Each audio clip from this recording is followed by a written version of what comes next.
Case Histories of Dreams 193 Index 209. The spiritual nature of dreams. 1. The interpretation of dreams is as old as the human race. The nightly visions of man hint at powerful motivations, feelings, and desires which have been deeply repressed in his waking hours. It also hints at supernatural experiences, prophecy, warnings from the other worlds to be aware of some impending danger, or for some unusual happening that is going to bring happiness. It is the dream state which the masters of Eck-Ynari, the ancient science of soul travel, have always been interested in as a part of the spiritual path that these highly spiritual adepts travel. They often teach by the Eck-Ynari, the secret knowledge of dreams. This is a way of understanding the unconscious state that few, if any, of the present prophets know. It is the most ancient means used to judge the dream state. There is no theory in the method of analyzing dreams via the Eck-Ynari. It joins with the Eck-Vidya, another facet of Eck-Ynari that by which the Eck masters can give prophecy. There are 32 facets of Eck and many of them have not yet been brought to light for the world. The Eck-Ynari is the secret knowledge of dreams in the Ando dialect, one of the oldest languages in the world.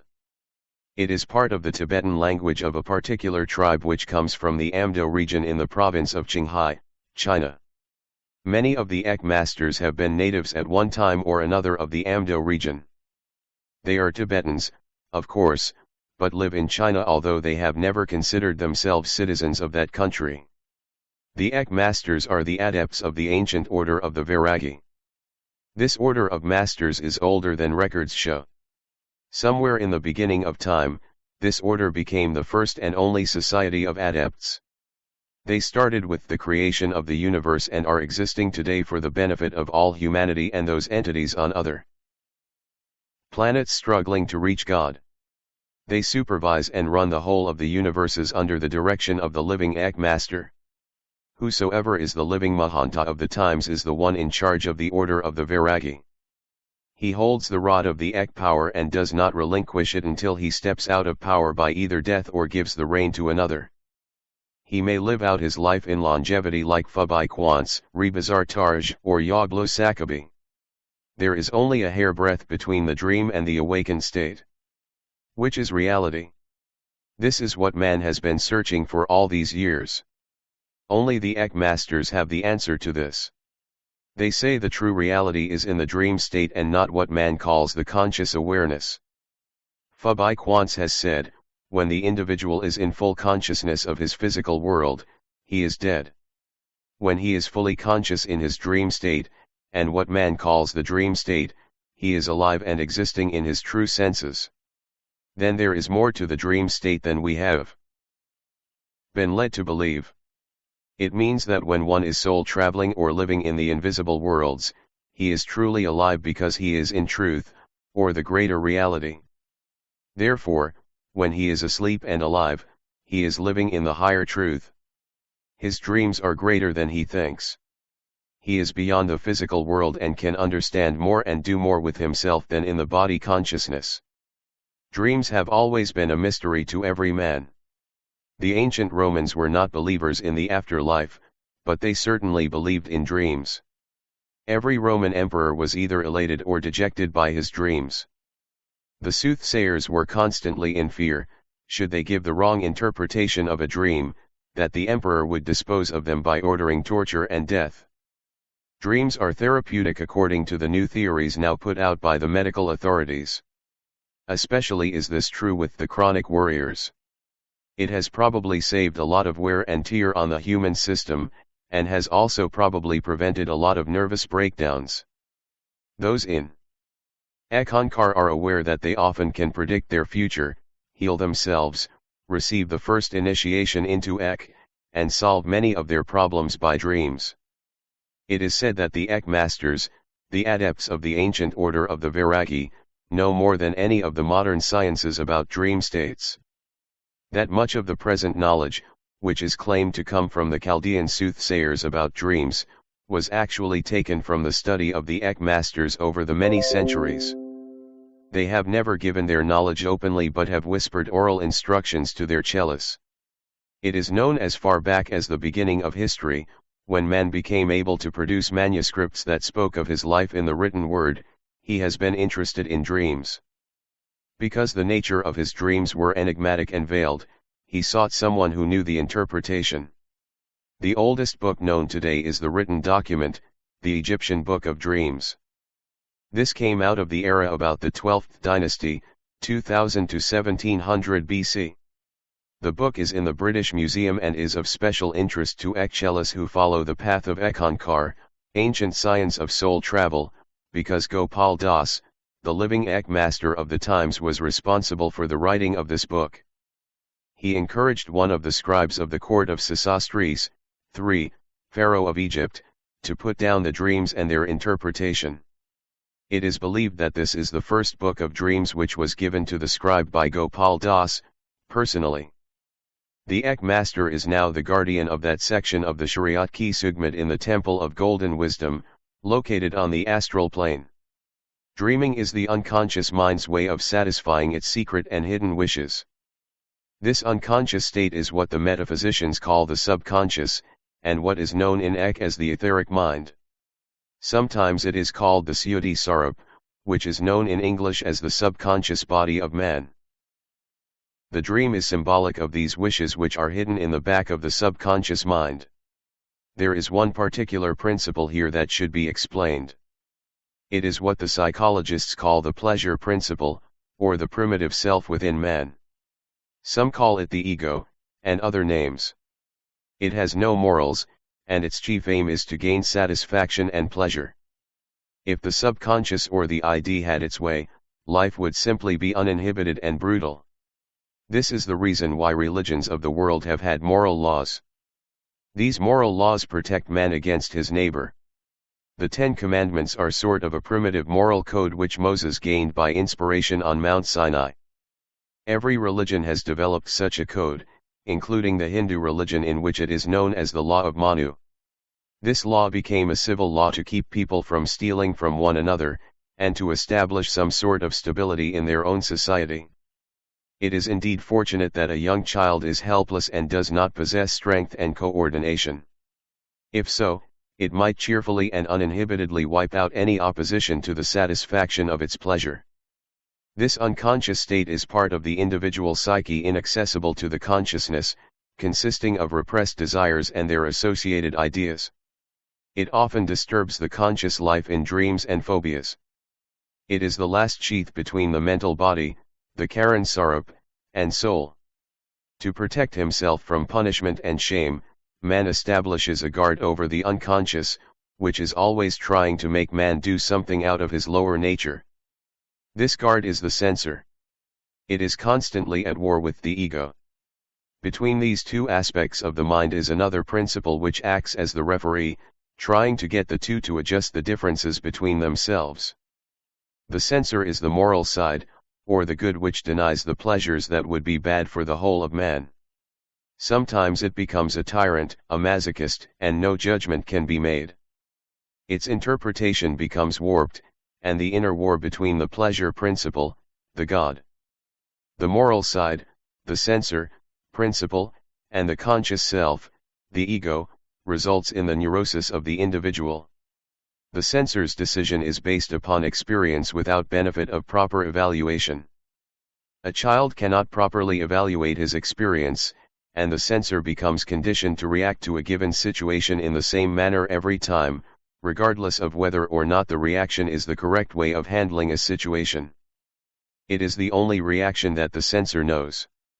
Hence, the pleasure principle, the unconscious, takes a whipping from the moral principle to at least get a partial satisfaction of its pleasure.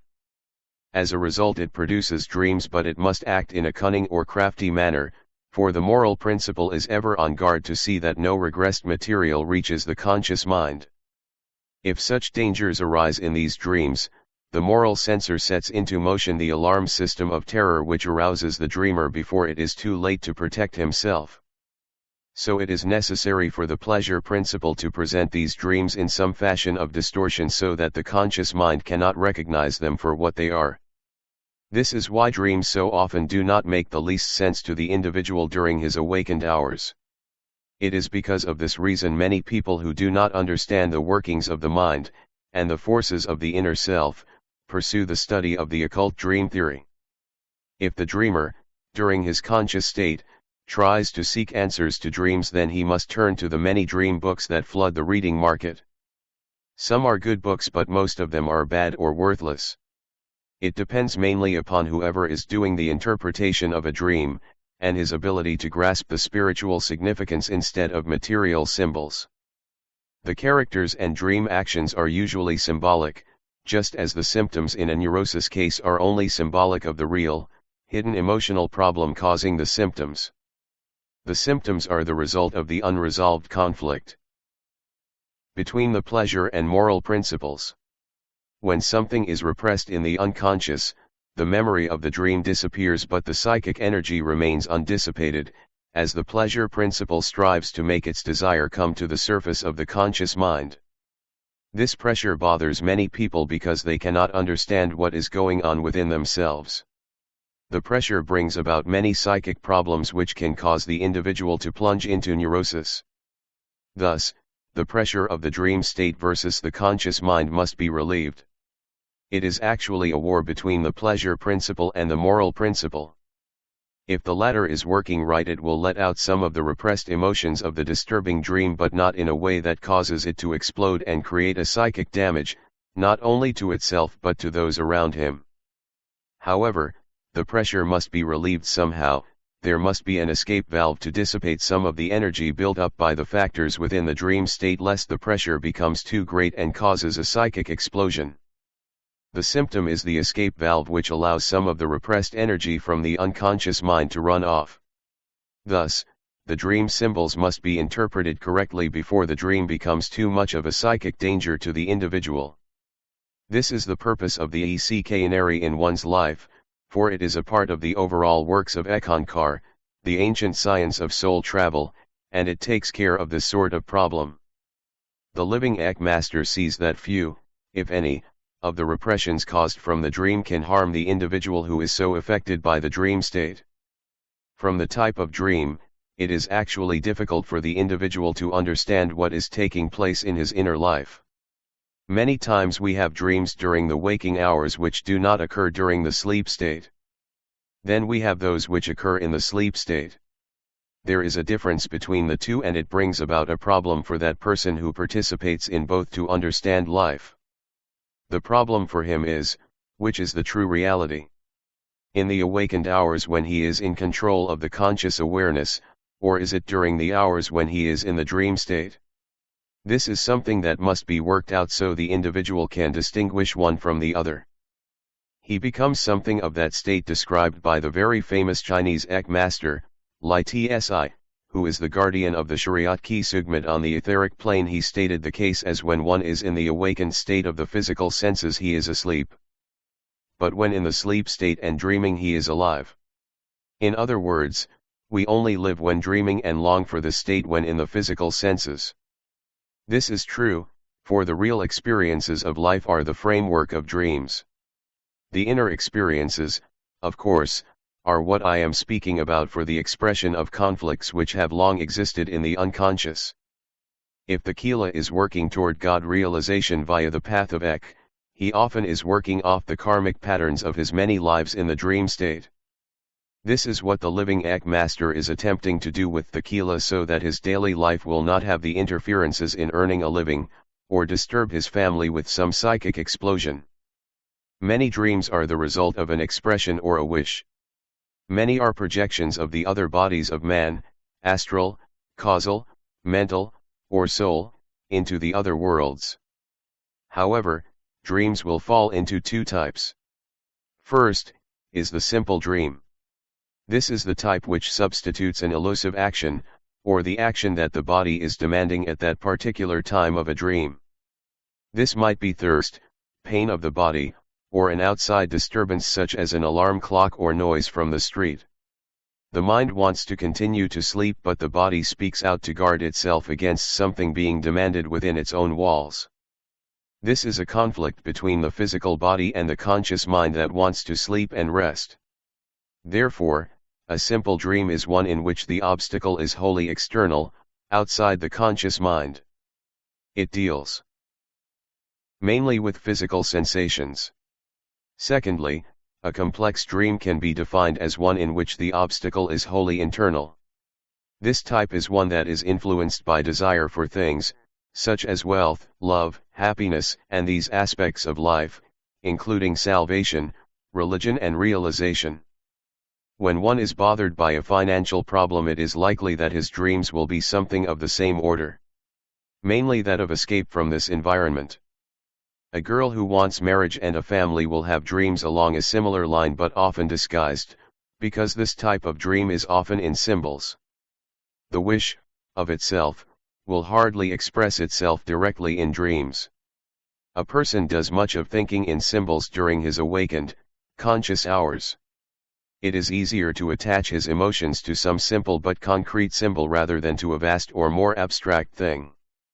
It is for this very reason that he cannot picture or imagine God in anything except perhaps as an old man with a long white beard. It is a symbol which has been established with Christianity and other religions for many centuries. The Christians think of Christ as God, and the Buddhists look to Buddha as their God. These are symbols as much as the Sikhists look to the living Ek Master as the representative of God. Therefore, we think of symbols used by the conscious mind as those which serve to conceal something. The adepts of the Vairagi, the secret society of the Ek Masters, parade great symbols which are known only to those members who are able to reach such spiritual heights. It is with the same idea that dreams use symbolism. It is to conceal from the conscious mind, ruled by the conscience, the moral principle which is also the censor. This censor is merely the product of one's moral teachings over the lives he has lived while on earth. It forbids anything that will interfere with the achievement of happiness and the escape from pain. The unconscious mind, knowing what cannot pass the censor, always offers some substitute which the censor does not know. So the message may be garbled. Only the proper analysis or interpretation can give the proper explanation for the dream. There is generally a conflict in dreams caused from the two forces meeting in the unconscious world of the individual. These forces are the spiritual forces and the negative powers trying to gain control over the inner bodies of the dreamer. The Kal, negative, power is trying to force through its desires into the external worlds. But the Ek, spiritual, is trying to gain the same purpose. The censor or conscience, the moral principle, alters the dream wish in either case. If the wish offered by the dream to the conscious mind is immoral, then the conscience tries to hold it back so that the conscious experience will not be manifested for the best of the dreamer, his family, or society. If the dream is a spiritual wish, then the conscience will again act for what it considers the best interest of the conscious mind. Should the individual be a follower of orthodox religion, and the dream is one which is a spiritual experience entirely outside his metaphysical realm, the censor may not allow it to pass into the outer realm of the individual. Because of its training, which is that of the social order, the environment, and that given by the mother during childhood, forms the censor's attitude. Its own rules and policies are laid down early in the dream state or the fully aware state in the conscious mind. This is why sensitivity training is wrong, for it breaks down the censor and creates confusion in the individual. It brings about a lack of protection and leaves the individual at the mercy of the unconscious mind. This is why psychic teachings, such as classes in witchcraft and ESP, in colleges are wrong, for they are being taught by those not trained in these occult arts and thus bring about more harm than good.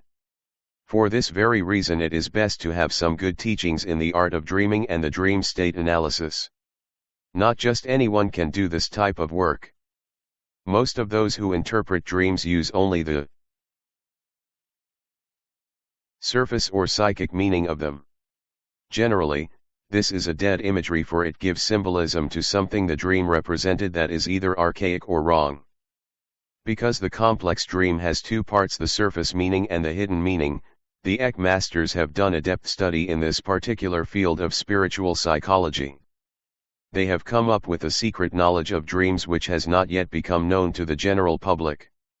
The whole reason for this statement is that few, if any, of the dream interpreters have the ability to move out of themselves and look at the aura and the soul body of the individual who requests understanding of his dreams. Naturally, animals and primitive people have no censor to deal with in their dream problems. This is because they have no conscience. The sense of moral obligation, as applied to the civilized societies, is completely without any foundation. Therefore, none have the moral principle working within themselves. The negative laws and commandments are made by the Kal forces for the preservation of the social groups scattered around the worlds. The shall not orders are laid down from the time we are born until the day of physical death. Unless we learn how to do soul travel, as done in Eck-Ynari, we are liable to do everything our ancestors have told us to do. The shall nots are the combined weight of all those things that make up the conscience or the censor. This censor has many ways of stopping the wishes and ideas coming from the unconscious and considered to be immoral or improper. The whole life of man is spent in a constant warfare with the censor. Even daydreams are part of the warfare which many find attacked and defeated by this moral principle. The dream analysis is hardly anything more than the struggle to learn something about oneself and resolve problems of a social nature. But the trouble here is that the censor attempts and generally does successfully make a mystery of the dream desires and states for the conscious self to grasp. However, the unconscious develops certain tricks to get past its natural enemy. The two main ways are first, to falsify whatever emotion that may accompany the dream, and secondly, by using disguises or symbols to represent people and acts in the dream state.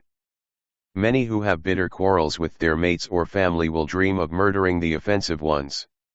The censor will not let this through because of the moral obligation factor built into itself, through feeling love and honor for the family or friends. Knowing this, the knowledge of the dream states will condemn this phenomena, and any study of it appears to be a waste of someone at their own hands. Or it can well be that the dream is slipped through by some symbol, that of killing a wild beast, the beast representing the person the dreamer desires to be rid of by murder. The one thing that we learn about dreams is that the dream mechanism constantly uses actions which are absurd according to the standards of our daily existence.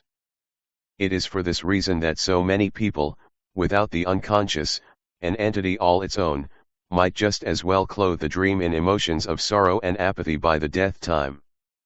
But the problem here is that man hardly knows that his dreams are the most important part of his life.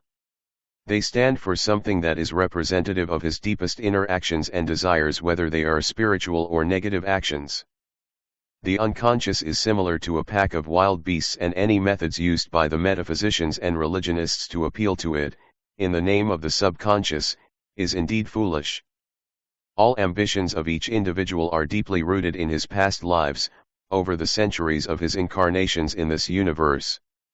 This includes those lives on other planets as well as this one. The basic desire is food, of course, but the next most important is love. Within our complicated civilization, this basic desire is rarely completed nor fulfilled. This point should be noted by all cellists of Eck-Ynari. It is also a basic issue that the Eck master has carefully noted and has established as a part of the Eck studies through the Eck-Ynari and its secret knowledge of the dream states. Man cannot repress his desire for love and at the same time live a life of repression. He must meet a common balance somewhere in order to control the love urge within himself, which is the symbol of a wild beast and the social order.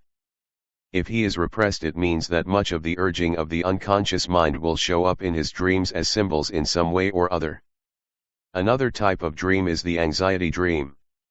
This is the state in which the dreamer is under a heavy pressure of terror from his past lives and feels something terrible is going to happen.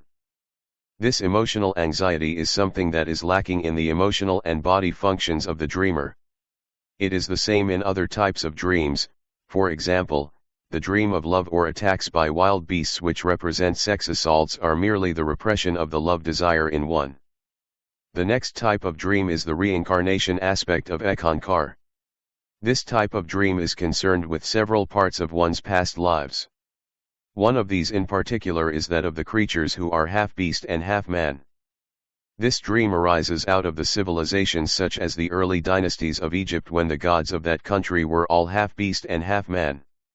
Other civilizations had the same, for example, the half-bull, half-man creature called the Minotaur of Crete, the half-horse, half-man centaur of ancient Greece, the strange half-bird, half-man creatures of the early Babylonians, and the half-goat, half-man figure of Satan during the Middle Ages of Europe. Sometimes the dreamer is pursued by some half-beast, half-man creature. In terror, he tries to find an escape, and only by awakening does he elude the terror. Other times he may find himself on friendlier terms with these creatures. He may even worship them as gods. This oftentimes comes from past lives. Again, he might dream of being in some strange environment, such as a courier in Queen Elizabeth's court during the 16th century, or a warrior in the army of Cyrus the Great in the 7th century, BC. These are memories of past lives coming through when the mind is relaxed and the censor allows them to be known to the conscious mind. Most all dreams are about the dreamer's self, his personal problems, his past lives, and his general welfare. He appears to be selfish, primitive, and often savage. But this is only because the unconscious seeks to impress upon the conscious mind something of importance. Therefore, all dreams are somewhat exaggerated in size, shape, and problems.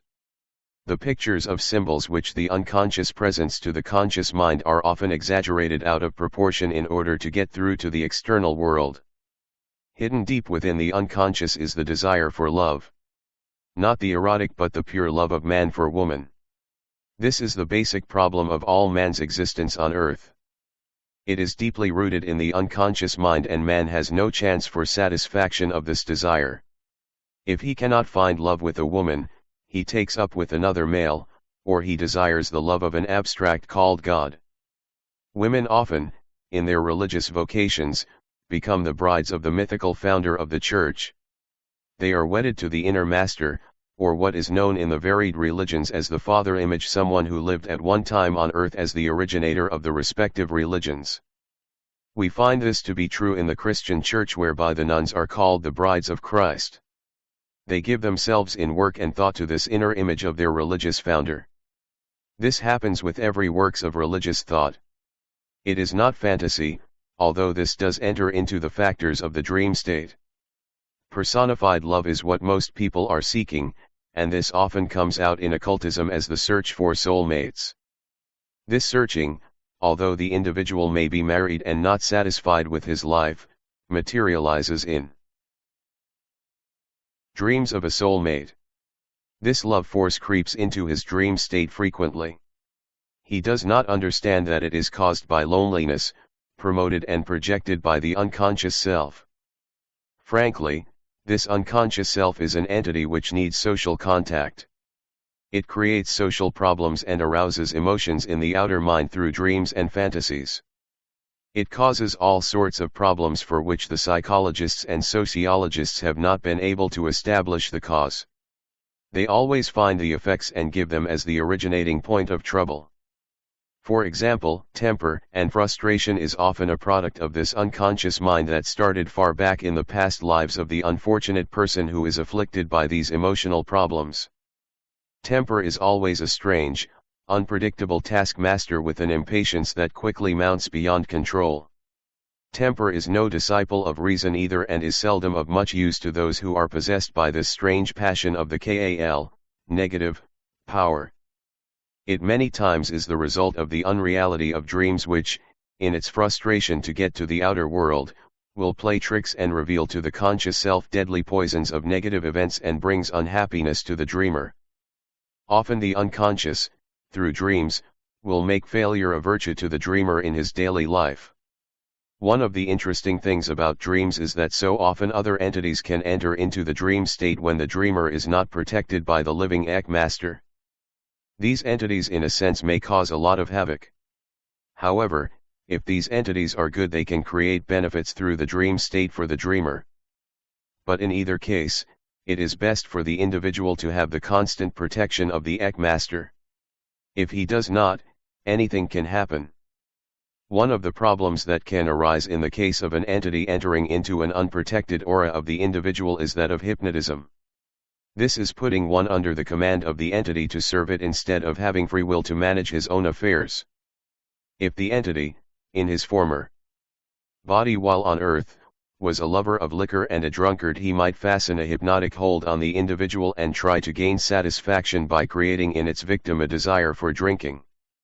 As a result, the unfortunate one becomes a drunkard. Someone who is an adept at black magic can enter the dreamer's unconscious state of sleep and give him post-hypnotic commands. It seems impossible but true, for many individuals do not know why they are drawn into doing things against their will and seemingly out of character during their awakened hours. Protection is given to all Eck-Ynari against this sort of evil practice. When two persons, who are not remotely akin and are in far distant countries, dream the same dream, there is a reason. For example, if two persons who are writers have the same dream about a plot for a short story and in the conscious state put it down on paper, then send it to an editor, it certainly is confusing. I have known this to happen, for an editor of a prominent magazine told me about an incident he had.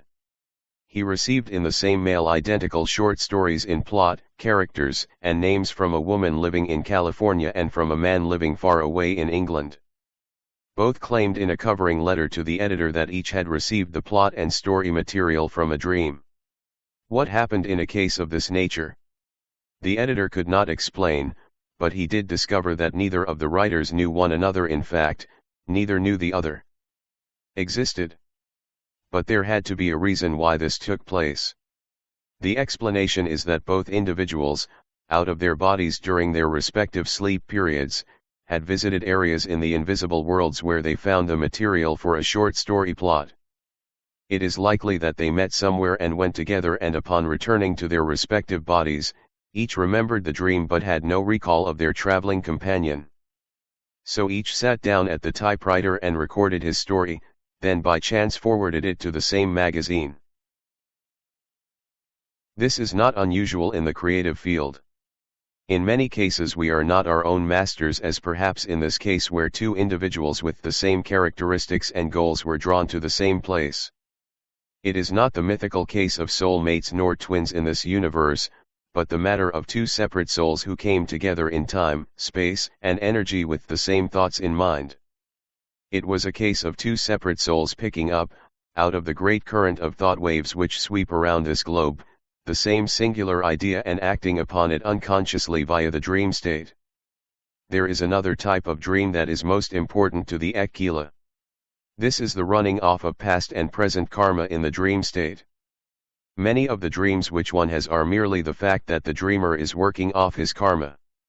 This is particularly true of those who are followers of Eck-Ynari. It is especially true in the case of the Eck-Ynari who has become an initiate. The initiate runs off his karma more swiftly than those who have not as yet been given the second initiation, which is always done by the living Eck master. He gives the Kila his own secret word. This word is never shared with anyone else. By the use of it, the Kila begins to run off his karma much faster, mostly in the dream state. This saves wear and tear on him during the wakened hours. Another type of dream is that of working out problems in the dream state with the help of the dream master, that particular Eck master who works with many of the Eck-Ynari. The Mahanta, the living Eck master, will sometimes turn the Kila over to the dream master to give assistance in getting rid of many of his problems on the physical plane via the unconscious. Problems have managed to pile up in this state so that few, if any, could ever help the Kila get rid of them. So the Eck masters arrange to run off many of the problems in the Kila through the sleep state by dreams. Sometimes the Eck master will arrange it so the Kila will have the true enlightenment in the dream state. The Kila gains self-realization because he is more relaxed and able to enter into the higher states in the company of the Eck master. If he is advanced to this degree of self-unfoldment, then the master is willing to take care of him by arranging to open him during the dream state so he will gain self-realization. He is taken to the fifth, the soul plane, world in the company of the master and there meets with the Lord of that world, where he comes to know himself, his mission and degree of spiritual unfoldment. Many who suffer from a group inferiority complex whole or in part, have dreams that they are some great historical figure of the past. Some dream of being Napoleon, Alexander the Great, Queen Elizabeth, or even Cleopatra. This is common among those who have had a bad childhood or possess an inferiority complex. There is much to say about dreams. The function of dreams is far different from what most people believe. The study of dreams becomes a fascinating and intriguing world as we plunge deeper into sub-regions of the unknown. Notes. Understanding the functions of dreams. Man likes to think that his mind is free, his judgment unbiased and unprejudiced, that his thinking is sane and logical. But what he doesn't understand is that all thinking is censored thought. Now few if any ever have any given thought about what has been said, for we pay more attention to the dream states than thought or thinking. Man is not generally a thinking creature, but more likely a feeling entity. This is reasonable because he is more wrapped up in his astral body, which is the cause of his emotional or feeling states in this life. This is the function of his conscious life, and it does give us an understanding of his dream states and the basic reason why they exist. When anyone faces a conflict where he is pulled two ways equally, and cannot make up his mind which way to go, he usually has symbolic dreams. Being unable to go either way, he generally dreams a body state forbidding his movement in any direction. Unless he can achieve both wishes, and if he refuses to choose, it is certain the final choice will go to stronger of the two wishes. Therefore we find in the dream state that the astral or the emotional attitude being stronger than the physical senses will prevail over all thinking and decisions. Love is blind, of course, on this physical plane and astral state. When one is in love, he is mentally blind to all imperfections in whoever his attention is centered upon. So when one is in love with another person, he is working with emotional desires and not thought, nor any spiritual endeavor. All that is being pointed out here is that all thinking is not free. Man of himself, that is as soul of each individual, must work off the Atma plane or those spiritual planes above so that it can be a perfect channel for the Eck force. When one is able to do this, he is above the dream state in the sense that dreams are more easily controlled. Also that he is able to understand and analyze his dreams, without the need for a consultant nor to search out the meaning in dream books. The strange part about all this is that we think and feel what we desire. The same is true in the dream state, for we dream what we wish. Man's thinking is censored in countless ways by his emotions, that is toward having his desires, that life is fitted into a preconceived mental pattern. Not many people understand this, but consciousness is actually censored thought. Human consciousness, as we know, is a collective body of impressions, thoughts, and mental materials perceived from the unconscious senses, and presented often from another source. All in such altered guise as the censor permits it to come through from the unconscious mind. Naturally, what the child learns at its mother's knee generally guides it through life, and until death. This means whatever the child is taught in those early formative years is carried within the emotional and mental bodies like seeds which have been planted and allowed to grow. The causal body, which already has the seeds of causation from the past lives, are added to this as an accumulative burden for the individual to carry. This is what we call the karmic pattern of life. What is taught at this point will make the individual strong or weak in his lifetime. If he has the strength of some religious teachings from the cradle, he is generally strong in his convictions, and if he is caught in some unfortunate situation which tries to brainwash him, like a prisoner of war, it's doubtful that this can be done. Even to the feeding of foreign ideas into the subconscious via the dream state, as often the dictators try to do with propaganda and other means of stubbornly converting followers to their cause. Those who are followers of the mental theories of religious causes, science of the mind, well as metaphysicians and physicians of the mind, know the trouble of peeling off layer after layer of aberrations of a person to get to this point of where the training ended at the mother's knee. Beyond this point is extremely hard unless the individual was a victim of weak religious teachings or a home where security was weak for it. This all goes back to the point of love as given in the first chapter and the demand of it by the infant. Therefore we find that any direction of the child's mind or nature may warp the thinking of that individual to the hour of death. No matter what emotional matters might be used to fill this individual's nature, be it religion, patriotism, faith in some club or civic cause, political goals, these will corrode the thoughts in some balance of their lives. So close examination shows that at the bottom of all the thinking or thought process is the unconscious mind, which shapes the dreams, and which is strangely similar to the conscious, or awareness state. The latter's thinking process is thereby ruled by its likes and dislikes, its emotions, in all stages of thought below the spiritual levels. History proves this out. For example, Elizabeth, the Queen of England, in that country's most golden era, was ruled by her likes and dislikes, despite the strict Protestant rule. Or morals. She brought about the death of her cousin, Mary, Queen of Scots, whom she believed was threatening her throne.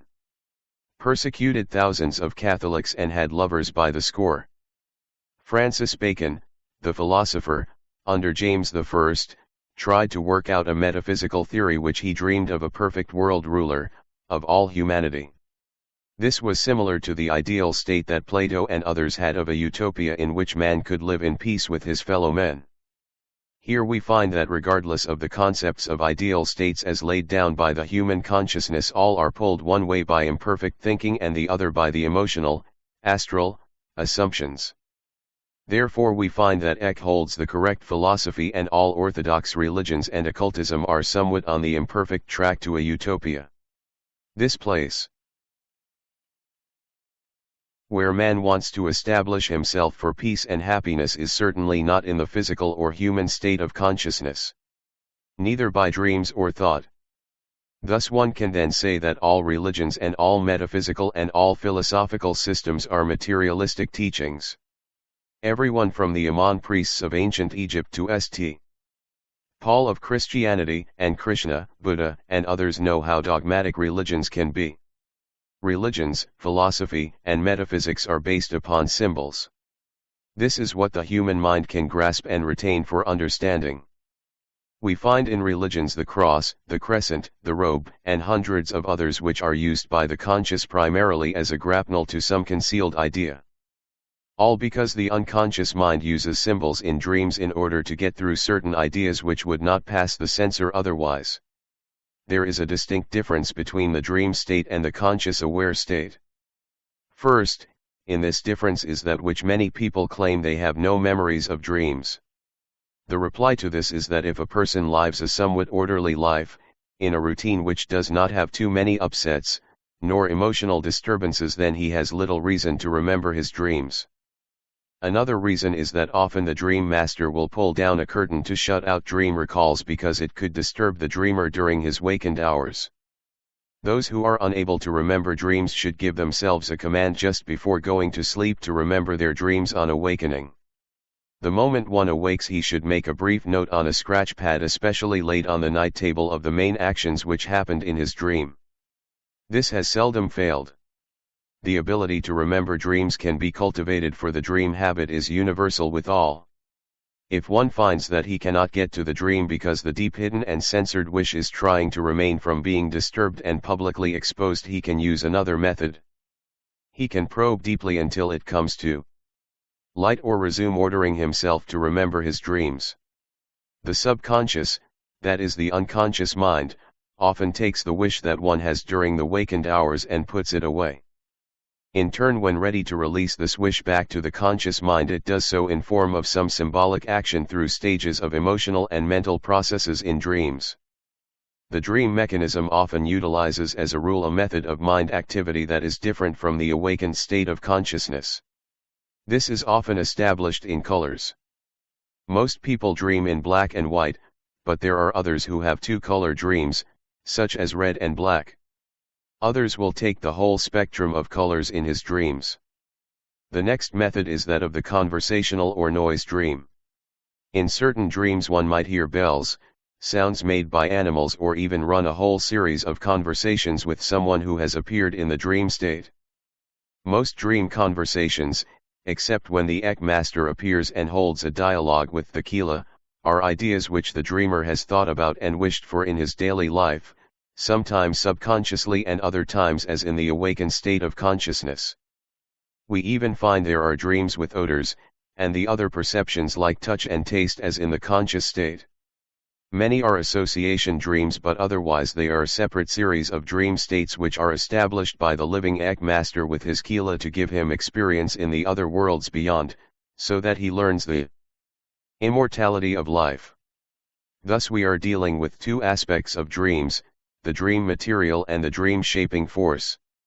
There is not much difference between the moving picture techniques for shooting a film, than the dream shaping technique. Only certain parts of the dream can show itself in a symbolic manner. Most of what is hidden from the viewer is important, hinted at and made known only in a subtle way. The dream material comes from several things. First, it is that from the awakened state which has been poured into the subconscious. Secondly, it is the memories of past lives, other lives of the individual. Third, it is the experiences of the Kila or the planes of the other worlds made possible by the living Eck master. Anxiety in people is another mental state which is often allowed to take form in dreams. Here we are concerned with the emotions which has a different source than from the expressed dream wish. It is found in the general symptoms of 1. Irritability. 2. Anxious expectations, a tendency to look at everything pessimistically. 3. Actual disturbance of bodily functions at times, such as breathing, heart activity, and nail chewing to name a few. 4. Being frightened at night and often this accomplished by nightmares. 5. Dizziness at times without reason. 6. Fears or phobias of something which is going to happen, darkness, thunderstorms, doubts, suspicions of others and things. Fear of crowds. 7. Disturbances of the digestive tract, nausea, sickly feelings, or tendency to diarrhea. Any of these plus hundreds of other examples not named here can be the cause of dream states in which the individual finds himself in an anxiety situation. Here we find that two different streams of unconscious emotion comes together and fuse into one singular dream. One comes from the anxiety state within the individual's subconscious and the other comes from the unconscious desire which he normally contains in the subconscious. Everyone dreams with the exception of infants under age of 6 months and the very drunk person. The level of consciousness in both cases is too feeble to record any sort of inner dream vision, if at all. But the overall thought here is that dreams have an effect on the dreamer's physical health. Man experiences 4 stages of sleep, from light to deep, and muscular tensions are associated with the transitions, well as changes in respiration, circulation, pulse, and heartbeat. Such indicates stress, tension and emotion. But as the muscles slacken and the changes take place in the inner self of the sleeper, then dreams begin. Not until these slack off of the muscular tension does the beginning of the dream period start. This is why many people do not dream. They do not find any relaxation in their sleep, hardly getting beyond the light stage of sleeping. Therefore there is hardly any changes in muscular tensions, nor slowing down of their respiration, circulation, pulse, and heartbeat. Dreams are universal and are absolutely vital to the functioning of the human consciousness. It is known as the third state of man's function in this worldly universe. The 3 states are waking, sleeping, and dreaming. We find that in the third state dreaming often activates mental and soul actions which are above the awakened state. An example of this is often soul acts in the movement of consciousness for soul travel, to reach planes beyond the concepts of the mental activities. Other times problems may be worked out on the mental and physical levels through the dream state which couldn't be done in the awaking consciousness. Many authors such as Robert Louis Stevenson found their plots in the dream state. His very famous Dr. Jekyll and Mr. Hyde came from a dream plot. Most people suffer serious physiological and psychological disturbances if they do not have the proper sleep. The interference with their dreaming brings the same results. These disturbances range from irritability to belligerence, increase in eating, and hallucinations. That technique which is known as brainwashing, used in modern warfare, makes use of keeping the victim awake for long periods, only allowing broken and irregular sleep. The victim is brought to a point of psychosis, mind disturbance, and fed the propaganda the torturers wish to implant in the individual. The problem here is that not only is the person being deprived of his sleep but also his dreams. When possible, he needs to catch up on his dreaming well as sleep. The need for dreams is so strong in the human consciousness, all rules about sleep must be obeyed in order for man to gain strength and survival in the third state of consciousness. When a person is deprived of his sleep, or periods of dreaming, general psychotic symptoms will show up. From 15% to 25% of any good night's sleep will be spent in dreaming. Dreams can be put in the following categories: 1. Compensatory, 2. Reactive, 3. Predictive, 4. Somatic, 5. Telepathic, 6. Soul travel, and 7. Deep level, or cosmic consciousness, on any of the higher planes. Any type of dream therefore helps to uncover the basic personality of the individual and finally gets him back to soul level. This is where everything starts for his whole being. It is the ever-growing, expanding, static and viable state of man. The outer man is only concerned with public opinion and moral code. He is entirely unconscious of the basic self within him. Any way one looks at it, soul of itself cannot be changed in any condition, for it is the materials that makes for the God spark in man. The psychic self can be changed. We are finding this true constantly in the world today, for example brainwashing of war prisoners. This is done by use of the techniques which can readjust the personality and the psychic within man. The use of psychic techniques is reserved for the specialists in this field, and one who has a sense of responsibility. Not just anybody can try psychic techniques, for they will damage the individual's psychic self and have problems on hand.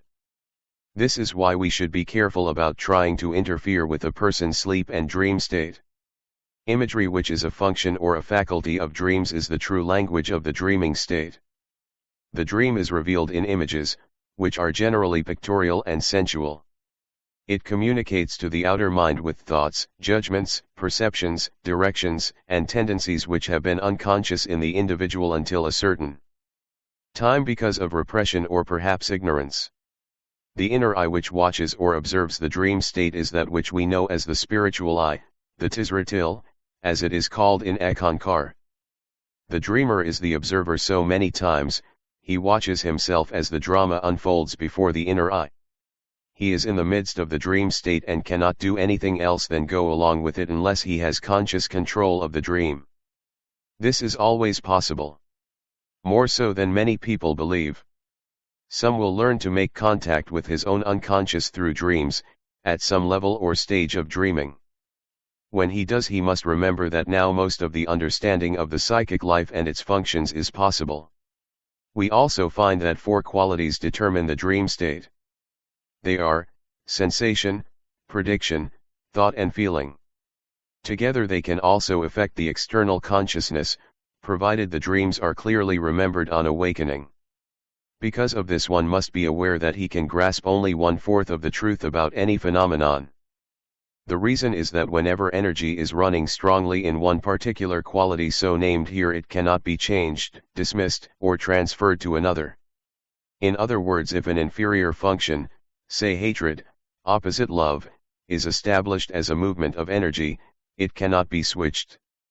Therefore one needs 3 of the qualities to arrive at any truth. He finds this true after awakening from the dream state and will try to determine the truth in it. He must use the yardstick to determine whether the dream state can be measured with, say, thinking, feeling and prediction. The sensation is that quality which tells that something is. Prediction is that which says something is going to happen. Thought is that which says what it is, and feeling is that which says what one knows and understands through sensitivity. It is the emotional self in the individual, that which is the astral plane body, and usually considered the weakest of all the subtle bodies. We find here that the feeling personality is one who can be exploited by those of the thinking type. Feeling is that by which one knows what a thing is worth.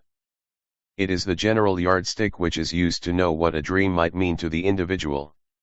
Thinking will not resolve any dream problems, nor analysis, but feeling will.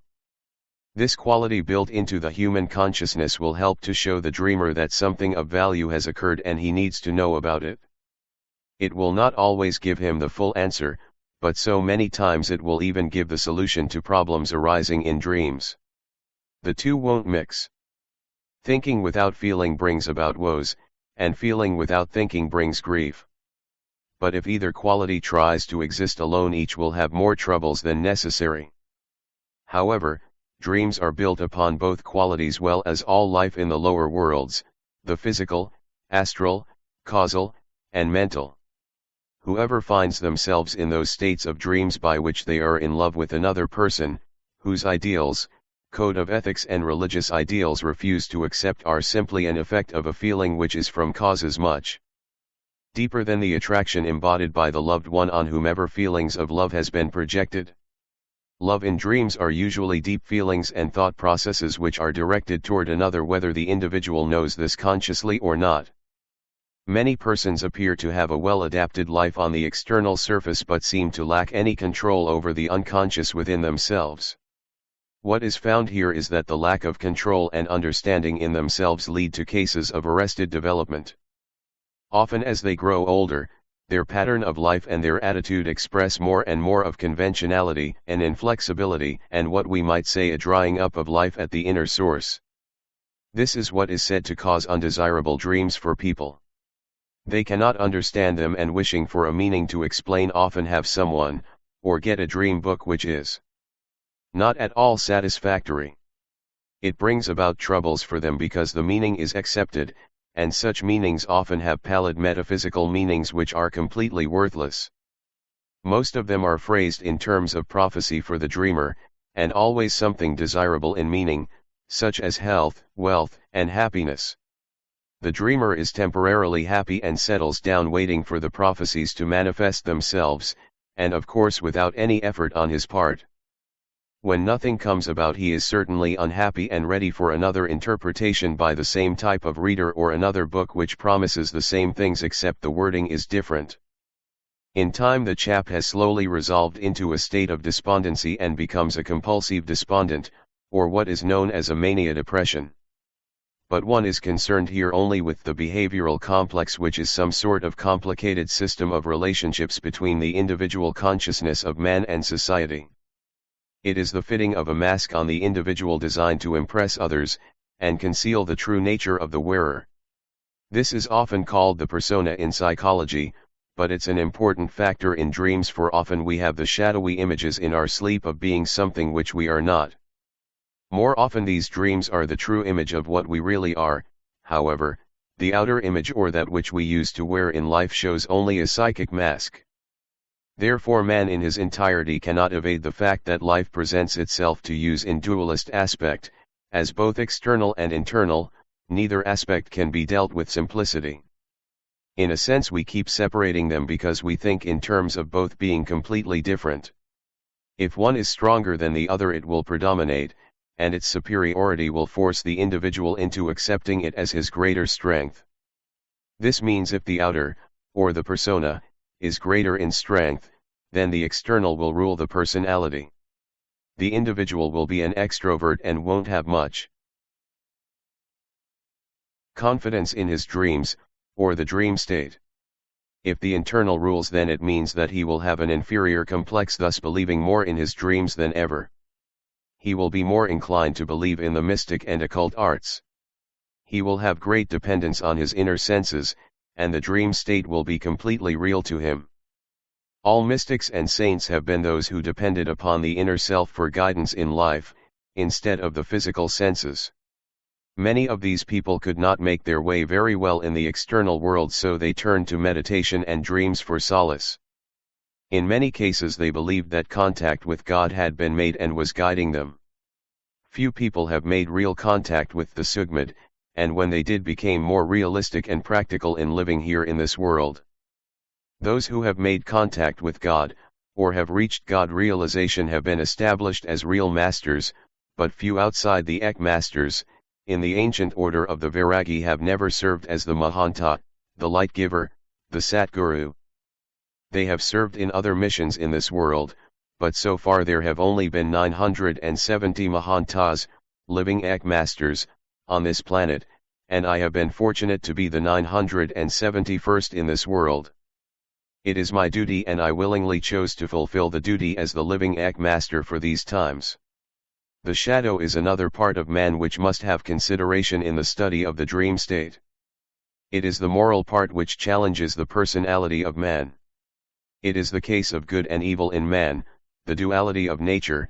It is the reverse of the positive, agreeable persona. It is the negative in the individual, which is called the Kal in the spiritual works of Eck-Ynari. It will feed on anything that is derogatory, and in our dreams it is usually the same sex as the dreamer and comes in many disguises. The dream never spares the dreamer, many times packing a staggering wallop to a sensitive person. It has strength and power and often breaks the path for the dreamer to enter into new fields in the psychic worlds. It will also project itself onto many dreams, causing the dreamer anxieties, for it is an archetype which never seems to be eliminated. Even though it shows up in all sorts of dreams, those who are Eck-initiates are hardly put out about their dreams, although the shadow does make its appearance in them, for the Mahanta, the living Eck master, is there always to take care of the dreamers. He will never let any harm come to his own chalice. There are two other terms which are used a great deal in the study of the dream state. These are the anima and animus. The anima is the figure image in man, and the animus is the masculine image in woman. These are imprinted on the unconscious side of every human being. They can be described in this manner. The anima produces moods in man, and the animus produces opinions in woman. Many people are controlled by their syzygy, which is the name for both of the attributes, the anima and the animus. These attributes become very prominent in either sexes during their dream states. The man often dreams that he is a woman, and the woman dreams that she is a man. It is confusing for either, because many believe such dreams are past incarnations. Sometimes this is true, but many times it isn't. However, if one recalls the dream vividly, holding onto it with perfect recall for years after, this usually means that it was a past incarnation. Another way of determining this is the detail, perceptions, and colors which are remembered. The anima in the man softens his character, makes him touchy, moody, jealous, vain, and not adjustable in life situations. Much of the fear which women arouse in men is due to the anima image. This shows up in men's dreams constantly and often creates moods for days after such a dream. The masculine figure in a woman's unconscious, the animus, corresponds to the anima in man. While the anima is notorious for producing moods in man, the animus produces opinions in women. But such opinions are not based on real knowledge or thought but on assumptions, but these often arise from dreams. Therefore they may appear to be lofty and convincible. The animus often appears in dreams as a person known to the woman. He could be the father, brother, friend, and anyone who is well acquainted with the dreamer. Dreams which appear to be practically meaningless, but afterwards if one examine these closely they would turn out to be a part of a series which makes good sense to the dreamer. He can keep a record of these dreams by jotting them down after awakening the first thing in the morning. These types of dreams often express the dreamer's life problem, and it's good to discuss them with his dream, or spiritual consultant. Sometimes the dreams come across clearly, but more often they will not, and the meaning is useless. It is then that the dreamer must use his recall to remember what perceptions took place. When dealing with the dream state, one must look for spiritual stamina in the dreamer, for it is necessary in dealing with him. If neurotic symptoms show up, are at all present, one must proceed with caution. It may not even be in his area of workability to proceed should he find neurotic tendencies present. Most neurotic tendencies show up in dreams of terror and fear, ranging from trivial mishaps to horrible death for the dreamer. All of which may be the Kal, the negative forces, working on the subconsciousness mind of the dreamer. Sometimes the dreamer may need attention from the medical authorities, but sometimes he is only in need of a sympathetic ear. By talking out his problems occurring in the dream state, which has much to do with his external life, often it disappears. All he may need is to confront it, tell it, get it off his mind. The principal law in the psychic world is compensation, for the mind has a self-regulating system that maintains its equilibrium just as much as the body does. For every process that is projected outwardly from itself does it have to have an injection which will balance its life, or vibrations. Therefore, if there is a bad dream, the dreamer must have a compensatory balance. Unless he has a good force returning to him, that is vibratory powers, all the mind will become unbalanced with the negative and he will be a subject for misconduct and bad behavior that might give him trouble. Therefore we find that the basic law of psychic behavior is that which is called the law of compensation. These are the action and reaction working to keep the mind balanced, as a part of the psychic worlds. It's a vital factor in the dream state, for it gives health to the dreamer during his awakened life. Otherwise he goes through a lot of conscious suffering. Here one gets into the problem of trying to substitute knowledge and awareness, which might be well, but this could also increase conscious suffering. Actually, dreams should be treated like thoughts in the analysis of them. Unless these dreams are initiations, like the initiation of the first circle in Eck-Ynari, the ancient science of soul travel, they can be broken down and understood by the dreamer.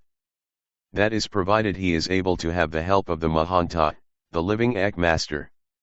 Compensation is therefore the principle of self-regulation of the psychic forces within the dreamer.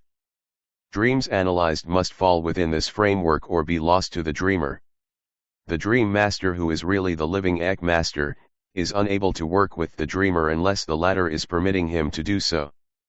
The Eck Master knows that he cannot step in uninvited to take care of dream situations if he does not have permission.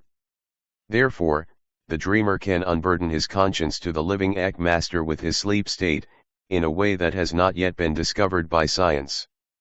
This is a case of setting aside the mind and letting the unconscious flow through when at sleep. But the dreamer must give his permission first for the Eck Master to be with him, take away the problems which come to the fore and resolve them. This is in a way doing away with the karmic conditions of the dreamer's past, and ridding himself of anything which will stand in his way for spiritual growth. At the same time he is working off any karma which may come up in the future and allowing for leeway on picking up karmic conditions from other people. Natural disturbances come with the working off of karma during the dream state. Sometimes the participant has panicky moments because he can see no evidence that nothing has changed and will feel quite lost. He does not realize that the world of dreams changes constantly in wild and ferocious creatures ready to devour him if the Mahanta, the living Eck Master, is not accompanying him in these dream travels. Next, one must think in terms of the telepathic dreams, which are more or less one of the common phenomenon today. Telepathy does influence dreams, as it has always been asserted since ancient times. Science doesn't seem to have any answer for this, but it's more or less simple in explanation. If there is proof that people can communicate with one another in a telepathic manner, then they should be able to do so with better results in the dream states. Here in the unconscious state they have set the minds aside and now working in that vast reservoir which is known as the unconscious condition.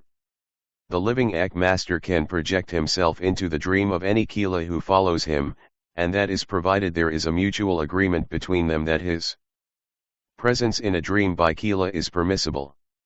Just how does the Kila give permission when he is in the sleep state?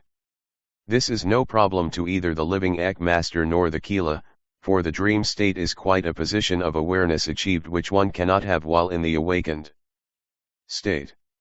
Here we are dealing with the subconscious, or that which we call the etheric plane. This is the highest of the mental realms, and is between the general realm of the mental world and the Atmalok, soul plane.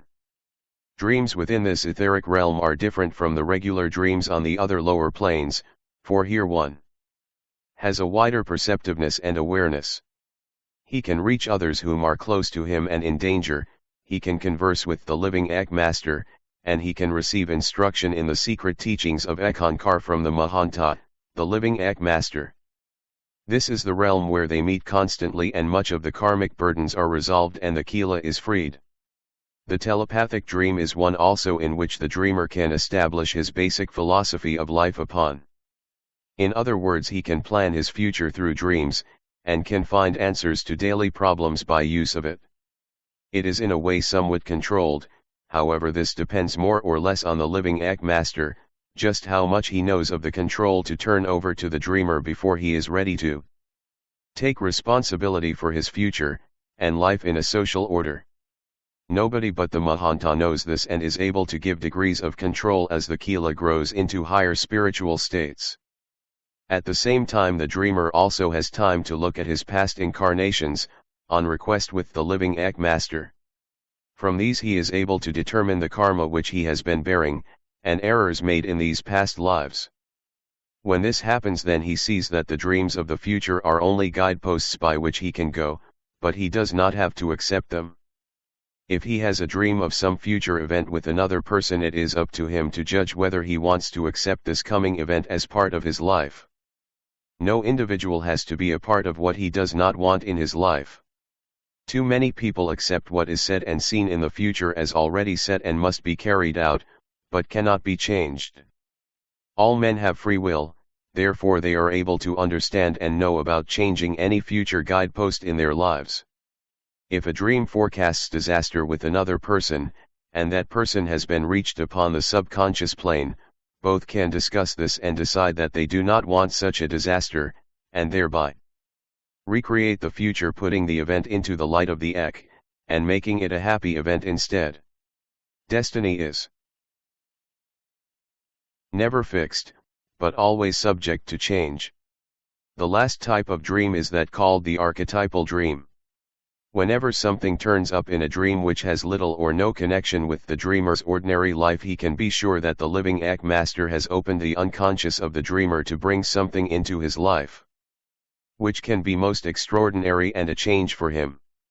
The Eck-Master is trying to convey something uncommon to the Kila through the dream state in form of a symbol. It depends therefore upon the nature of the symbol to inform the dreamer what particular kind of unusual thing might be in store for him, because, and I say because, when such an archetypal pattern comes into the mind of the Kila dreamer, he can be sure that something important in his life is about to take place. Whatever it is, whether it may be called fate or destiny, it is because he has created it somewhere in his present life or in some past incarnation. If again one wants to call it the natural effects of karma, there is no objection to this. But in a way one could, and again it is always a point of consideration. It would be karma if the symbol represents problems and problem resolving, but if it represented an event which is singular in its action for the first time, it represents cause and would be more or less closer to the archetypal type dream. Sometimes these dreams appear as faces which one has never seen before, and so oddly shaped that they are not like anything he has ever known in his awakening hours. Perhaps the symbols are dragons, temples, and other things which are not part of his daily existence. He may wonder what these symbols represent, but then it may take explanations by the living Eck-Master to clear up certain points and give some satisfaction to direct his inner seeking to higher levels. There is always a difference in states of consciousness of what the symbol might represent. It could be the ego, human, consciousness, or the Akash, astral, consciousness, or the psychic, causal and mental, or the true spiritual consciousness. The living Eck-Master must determine what level of consciousness the dreamer was working upon and give any evaluation from that position. All the different types of dreams have played a part in the forming the world's civilizations. History is built upon dreams, yet some people seem to feel that civilizations were not formed by individuals. Often some great cause fails because of the improper evaluation of dreams, which bring about the downfall of a strong nation. The lack of proper purpose, knowledge, and experience in diagnosing dreams has caused many people, from those in the lowly walk of life to the rulers of great nations, to go astray. One must be exactly, or as closely as possible, in understanding the true reality of his dreams. Only the knowledge and truth of his sleep state can be given by the Mahanta, the living Eck-Master, but again this is always for his own chelass, the followers of Eckankar. Notes. The structure and framework of dreams. 3. A dream is generally an intermediary product of the psychic process. It is a phenomenon which occurs at the threshold of consciousness in the means of awakening and falling asleep. The dream can appear when the consciousness is dimmed or when it is in the state of flickering up. It is characteristic of this state of mind. There has been a sincere belief in the significance of dreams by people of every rank and station of life. It is not always the ordinary persons who have this belief, for some of the greatest figures of all times, both men and women, have been influenced by their visions in sleep. Also they have consulted others who were believed to be experts in the interpretation of dreams. Yet we find few people understand and know the inner workings of dreams. Dreams then can be said to be a reflection of the intrapsychic experiences which are ever recurrent in everyone. The study of dreams have filled literature, scriptures, and psychology, well as having drawn the interest of those who live in the worlds of the occult. There were professional interpreters of dreams among the ancient Babylonians, Assyrians, Arabs, and Egyptians, those people who had achieved much in the arts and sciences and who could not by any stretch of the imagination be classed as superstitious barbarians. Yet it makes man wonder if there is a bridge between the world of dreams and civilization? Have dreams been part of making us a world of art and culture, well as a foundation for strong societies and civilizations? The answer to this would be the positive, for there has been definitely a bridge that crossed over from the savage to the civilized, and this can be said to be the dream state. In fact, if one would consider the history of dreams, it's found that such books as the Old Bible carries a number of famous stories on dreams, i.e., Jacob ascending into heaven via the ladder, and Joseph interpreting the famous dreams of the Pharaoh. Even Robert Louis Stevenson gave credit to his dreams for many of his great stories which have enriched the culture of the world in literature. During the time of Moses and somewhat earlier than this, there are fragments of dream books for the courts of the Egyptian pharaohs and wealthy.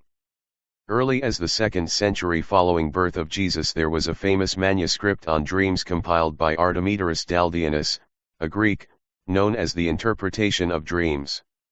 All the dream records and manuscripts stretch from the beginning of time to the present day. Psychologists who study them seriously to see what the stuff of dreams are made of and how to interpret them. This includes the ancient emperors of Rome, the popes, and Freud.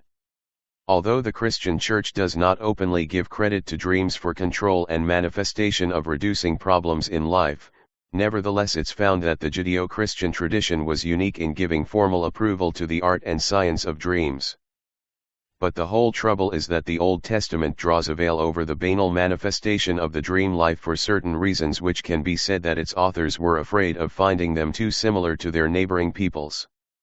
As a result, we find that in the Old Testament only those dreams which helped consolidate Judaism, which had deep impressions upon the public opinion by their accuracy and brilliance in interpretation.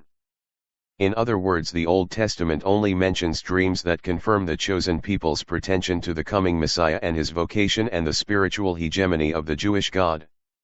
Of its gods. It is necessary then to understand what goes on to make the concepts of the conscious and unconscious part of man. This is the anatomy of the mental self of man and is entirely different from what the Western psychologists have decided it should be. But before getting into this part of man, we should consider that any study of dreams, especially in the religious and spiritual natures of man, must consider the need of compensating for the dreamer's inferiority that generally comes about by the invoking of the protection of an omnipotent personage. In case of those who are followers of Eck-Ynari, it would be the Mahanta, the living Eck master. Most of man's problems are rooted in that part of the mind which is Buddhi. This is part of the 4 divisions of the mind which are the Chit, that faculty which takes cognizance of form, beauty, color, rhythm, harmony, and perspective. Secondly, the Manas, that faculty of the mind which is the mind stuff per se. The Buddhi, which is the instrument of intellect, thought, discriminating and deciding. It passes judgment on to the findings of the other 2 faculties to the Ahankar, for execution. The 4th faculty is the Ahankar, which executes the orders. It accepts the decisions of the other faculties, handed on by the Buddhi, and executes its mandates. It is also the I-ness of the individual. It is the faculty by which the individual differentiates the self from all else. It is the faculty which enables the individual to distinguish between his own self-interest and that of others. It is the faculty which, when unduly exaggerated, becomes vanity or egotism. The buddhi is the area of the mind where dreams originate, and give birth to fantasy. These dreams are passed on by the buddhi to the ahankar, but there is nothing to act upon, for none or at the least few have anything for manifestation in the physical world. Sometimes the dream is prophetic, or it has a symbolic meaning for the individual to act upon. Therefore this means then that the individual has an action part of the dream. So often he might dream out his future, and in doing so acts as the cause for the later effect in the outer world. He might have to go through a dream state for healing of some strange ailment which is bothering him. As result, he soon comes to the level of cause and later to that of being effect. Whatever bothered him in the inner was healed, and its effect in the physical body was healed. There is always the dream of the coming of the spiritual master of various religions. For example, there was the dream of Joseph, who saw an angel that told him of the birth of Jesus. Buddha's vocation was announced in a series of dreams to his mother and father. Mohammed had dreams which revealed the Quran and its contents. The founders of many mystery orders have had dreams which were to develop into the organizations they made famous, for example St. Francis of Assisi, who had many dreams of this nature, St. John of the Cross, who began his religious dreams at the age of 9, St. Augustus, to name a few. There is hardly a public figure in world history of some nature who has not had a dream of himself at the head of a large organization, whether it was religious, political, cultural, philosophy, and art and literature. There are also the dreams in which the dreamer believes he sees the saints of his religions, make contact with God, and have revelations which are of the highest spiritual nature. It is found in the Shariat Ki Sugmad, the holy writings of Eck-Ynari, that the world dream was created by Gakko, the first Mahanta, the living Ek Master. There has been 972 Mahantas, living Ek Masters in this material universe. Although there has been an Ek Master in every generation, this does not mean that all Ek Masters have been a Mahanta, the living Ek Master of his times. Gakko created the line of Ek Masters, the ancient brotherhood of the adepts of the Vairagi. The brotherhood is a direct line of masters which originated in the Sugmad and is lined up with the Ek, so that all power flows directly through it to the Mahanta, the living Ek Master. The question rises whether women have become Ek Masters. In answer to this, there has been several women who have reached the heights of God realization and accepted as Ek Masters. These have been named in the books of the Shariat Ki Sugmad, under the Chinghai, the Lady of Ek, who is considered to be the mother of all Ek Masters who are born in the world of matter. She also works with those in the deep dream states. There are those dream states which occur when falling asleep, when one hears voices and sees light, or just before awakening. Also there are the deep dream states in which one must likewise become mastery of, and which is possible. If he carries out the proper Ek exercises which will be given later in this chapter, he will have power over his dreams and the objects and people within them, well as the spiritual states which he arouses. During sleep he must never be unconscious. But when he has passed through all the lower states and entered into the fifth plane which he has penetrated, and awakened in, there is the reality of the true self, soul. He must hold himself at the junction of all the states, in a half-sleep state, the link between waking and sleeping. Before going to sleep, he must breathe several times in order to place himself at the junction between exhaled and inhaled breaths, at the very point where he enters into contact with the energy in the pure state. It is this energy which will produce the states desired during sleep. The ancient mystery cults were able to induce mystical visions in the sleep state through drugged wine. Some mystery groups still use this method, and it has grown into a widespread popularity among the youth of the world, who believe the same results can be had through drugs and pot smoking. However, this is not true, because what few know is the knowledge of how to prepare the proper ingredients for the resulting mystical visions. It can be said also that anyone who uses drugs of any nature to bring about the mystery visions of God, is also injuring his health, and those visions are seldom if any of the right objectives which he is seeking for in the regular sleep state. During the Middle Ages it's found that the Christian Church put great emphasis upon the dream state. Many claimed cures through the dream state in meeting with their favorite saint who performed the miracle. It was an era when nights were dark and the people retired early in order to keep out the devil who roamed about in his natural habitat, the night darkness. Little wonder then that people put their faith in God to take care of them, and anything other than a good dream belonged to the devil and his tribe of demons who would pester good folks if they showed any love of the Lord. Dream books appeared in numbers mainly in the 16th century after more than 1,000 years of medieval mix-ups. Many of these dream books were only a copy of some of those which appeared during the centuries thousands of years before, during the time of the Egyptian Golden Era, many years, centuries before the era of the Christian change of the calendar. Revelations of dreams interpretation given in these books were considered as oracles and gospel truth. Few people would ever go against the warnings which they were supposed to give. Whatever the dream might be, it was considered to be accepted in either that it came from the high gods or the lower entities which were trying to influence the public through their human channel. Sometimes the masses, upon hearing what their dream vehicle or oracle had to say, took violent action.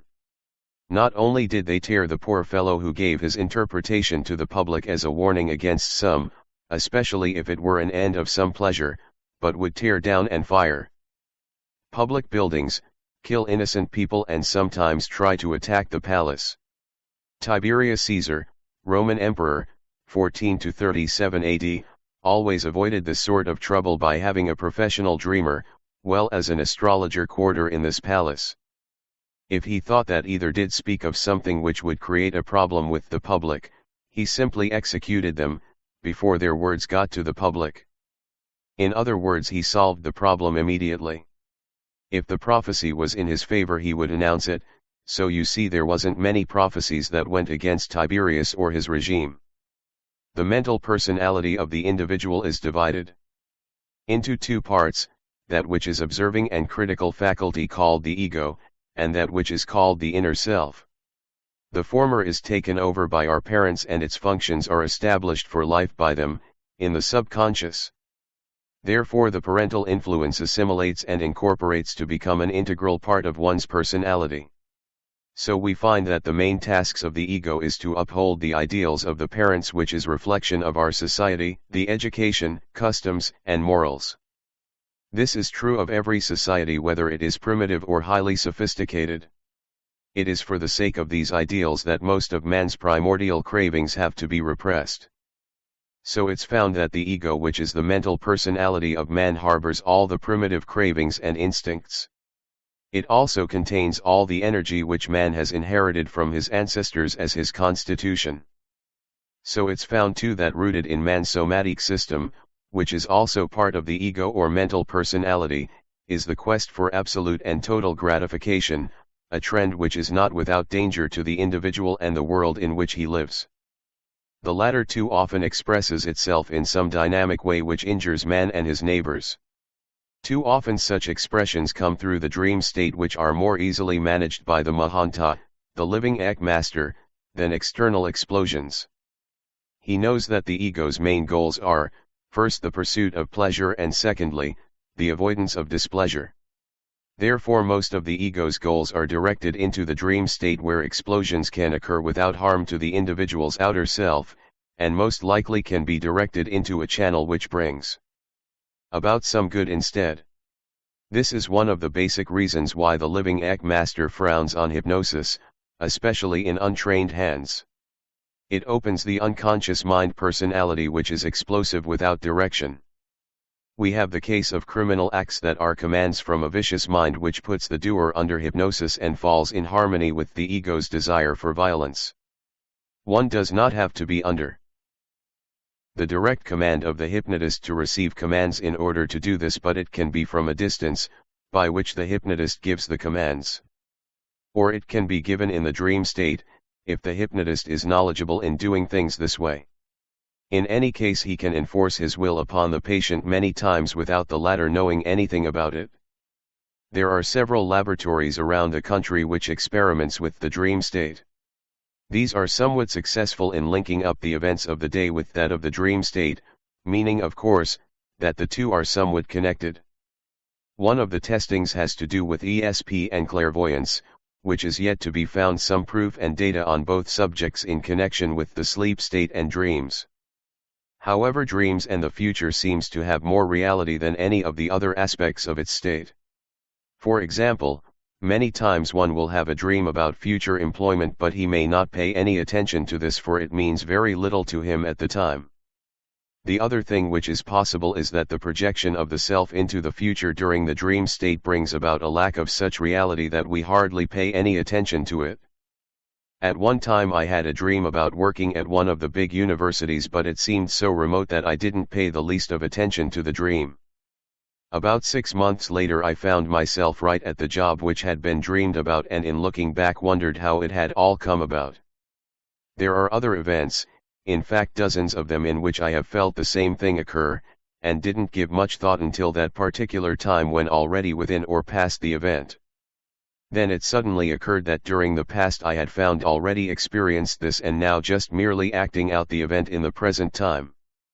That present time was more important than anything in our lives, for everything is being acted out in present time, outside the worlds of matter, energy, space, and time, and only showing up when we allow them to do so.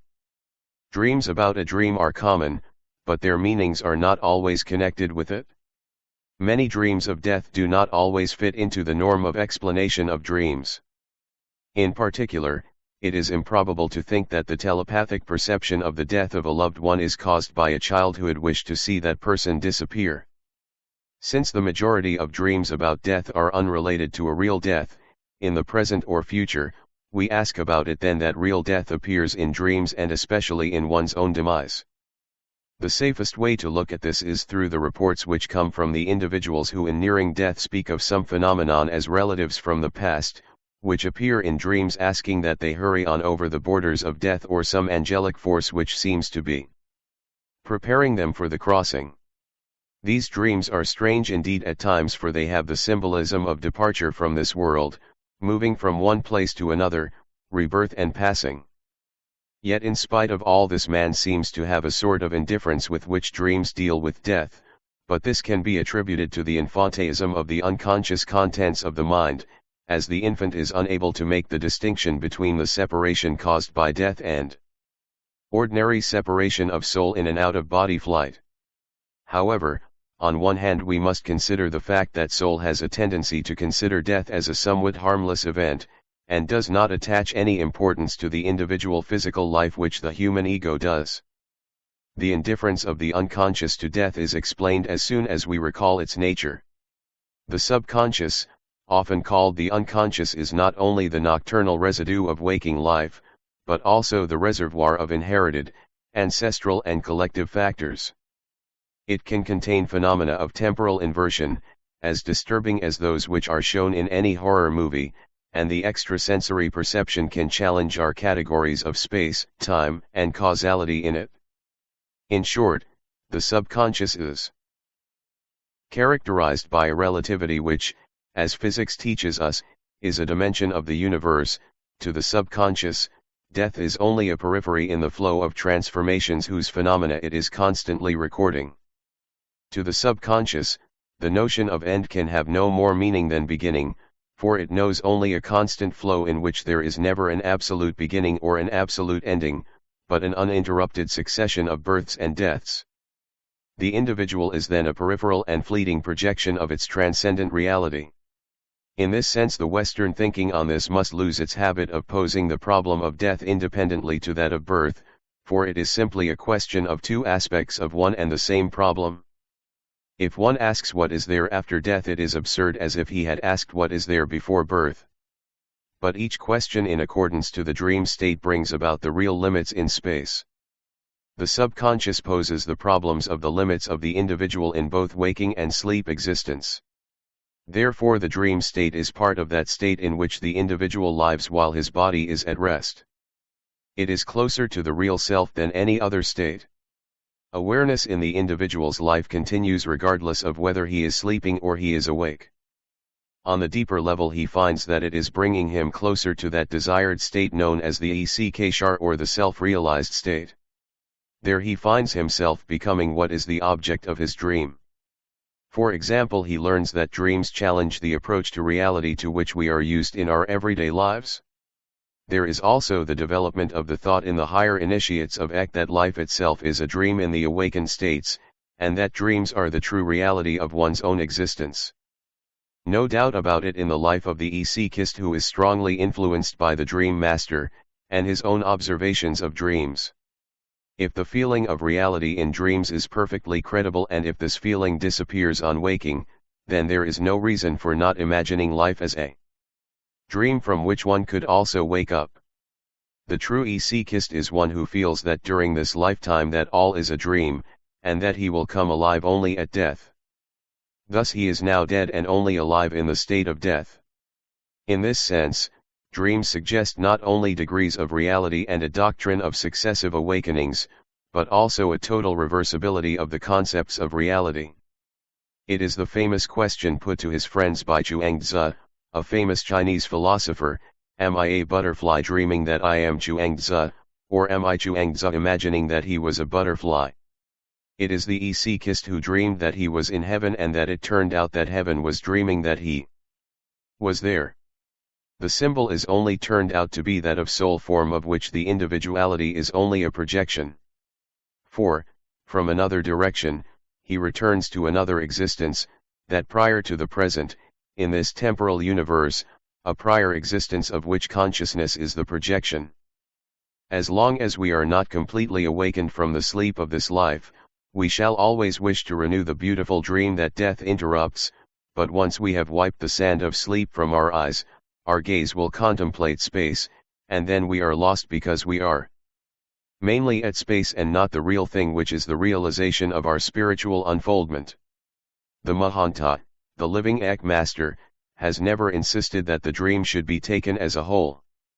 He has always wanted free association to be confined to the immediate context of each dream image, and not to ramble about on the complexes that could be reached by other means than soul travel. The images of dreams so often assume life of their own. One learns what they are in the creative imagination, what they are for the dreamer. It is possible to understand dreams, as they are symbols from the subconscious.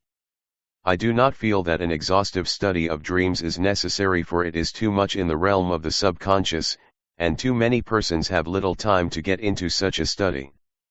Through practice, however, one may properly understand the nature of dreams and even learn to dream consciously. Then one can move into the dream and manipulate the dream world at will. Then we have faith and the ability to go together. We can also manipulate this dream world about us in like fashion well as the world of reality in everyday life. Many persons have had the experience of astral travel while in the state of sleep. Contrary to some opinion, all dreams are not astral experiences. The ancient Eck masters, who have been the wisest of all men, came up with the idea that if they duplicate the state of sleep, yet remain conscious, they could be aware of deeper levels of beingness. Therefore it's found that in deep contemplation, we can transcend the areas of ordinary sense experience and find rest within the higher heavenly worlds. Through the proper understanding of sleep, duration of dreams, and contemplation, one can learn much about how to unravel the mystery of life. Practice watching yourself drop off to sleep each night. Learn to catch that point whereby you dip into the larger reservoir of the dream states. Through practice you can learn to rest the body and be in a constant state of awareness, and when you can do this without fear, then you can learn to go from one state of consciousness to another, to one dream level to another, and from incarnation to another without losing consciousness. Many individuals, with certain degrees of awareness, go through these experiences remembering continuously all experiences.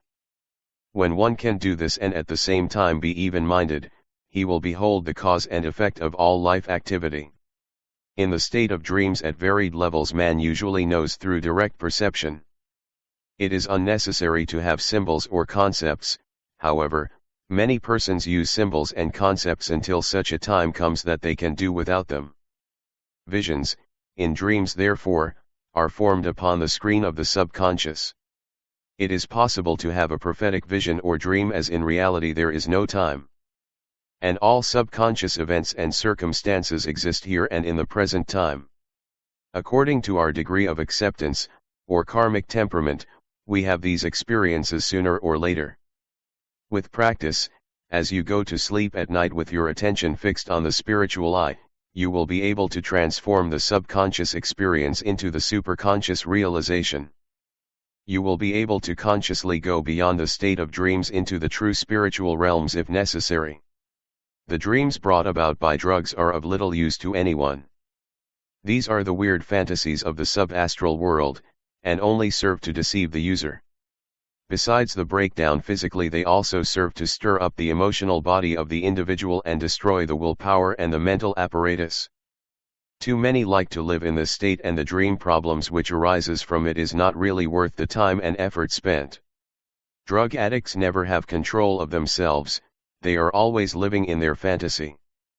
In considering the psychological aspects of drug addiction, authorities have long pointed out that a family with a long history of insanity, neurosis, or of alcoholism is usual among drug addicts, and they themselves previous to their addiction often present signs of nervous stability. These are the signs which rise out of certain dream states, those with horror that is really disturbing the individual. It is like the entity which has latched on the particular individual who is suffering from his dreams and learns that nothing seems to shake him from them. The very problem is one which only the Mahanta, the living Eck Master, can resolve. It is the depth which the Eck Master must plump in order to take over and run out of the dreamer. The dreamer is always the one through which the Kal power attacks the individual in order to break him down and make him a channel, through his dreams, to break down the social forces around the dreamer's environment. There is no free association connected with this sort of thing, this sort of dreaming. The dreamer is under the control of an entity and cannot get loose. The Kal power is using the entity to break down the individual and lead him into insanity or neurosis so he can be used. When every dream image has revealed its meaning to the dreamer and the meaning of each image has been placed in the perspective of the dream as a whole, the Eck Master requires the dream to be looked over carefully by the individual with whom it concerns and taken apart to see if it really has any meaning. By doing this, then the dreamer eventually reaches that stage whereby he can analyze his own dreams, and doesn't have to depend upon any other to do so. In fact, he will get closer to his subconscious life here than ever before. A true nightmare is not just a bad dream, it is the most terrifying psychic experience known to man. This is what many of these who research the science of dreams have to say about it. Yet nightmares have plagued man since the advent of the human race upon this earth. Many have been interpreted in different ways, but we know that some nocturnal demon has taken over and wants to control that individual through his subconscious. We find several places where the demon hitches onto the individual's psychic body and stays there indefinitely. First, is in bars or lounges where hard drinks are served and the atmosphere is gloomy and filled with indecent behavior. A disincarnated entity which might have been a drunkard during his last life on earth, can easily hook onto the psychic body of the individual and encourage him in drinking more so that the entity can enjoy it by a vicarious means known to the psychic world. These entities can make drunkards out of people who have been known to have only mild drinking habits. They can work up passions in an individual who never before believed it was possible, and even bring them into a life of crime. Second, the demons can hitch on in the dream state and become a demanding monster which must have what it wants or drive the person crazy. It comes out of anxiety, misery, and the flock of negative problems which a person may be having in his awakened state, but carried over into his dream states where the individual becomes a prey to the demons, or entities who latch onto him for their own enjoyment. Third, the individual can attract these malicious demons during the periods of being out of himself by use of marijuana or drugs. Drugs attract the entities who, as former users of them while in the physical body, want to have the same experience again by vicarious means. It is one of the most vicious types of dreams which man can have, and in fact it is beyond the terrors of nightmares. Those with sleep disorders includes bedwetters and sleepwalkers. Nocturnal bedwetting is more common than the public suspects, as high as 10 to 15% are among groups of children classified as nervous and involved in 1 case out of 4 among U.S. Navy recruits are discharged for psychiatric reasons which are for sleep disorders. The most famous of sleepwalkers, Lady Macbeth, seems to have blotted out the true facts about those with the same disorders, for according to recent reports perhaps as many as 4 million Americans walk in their sleep. It is found that deep state dreamers are hard to awaken when in this state of being.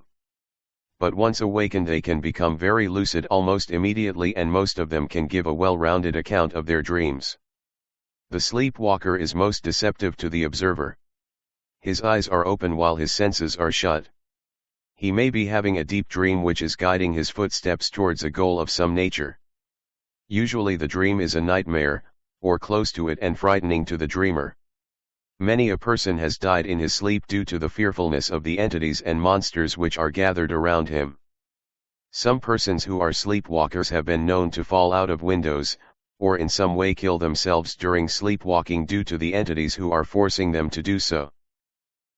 I knew a woman who was always being threatened by a deceased girlfriend who had killed herself with a knife. She constantly appeared in the woman's dreams threatening her and ordering her to do the same and come into that nightmarish world in which the victim now lived. Another case was one woman who had nightmares following an experience of being beaten into unconsciousness by her violent, jealous, paranoid boyfriend. The dream always occurred with a man showing terrible rage in his face, standing over her bed with clenched fists as if ready to strike her. Both of these persons were taken care of by the living Eck-Master, who knew that the psychic entities involved had to be stopped, and realizing those particular entities who were creating the disturbance with these 2 innocent persons. He took charge and banished the entities so that they never returned again.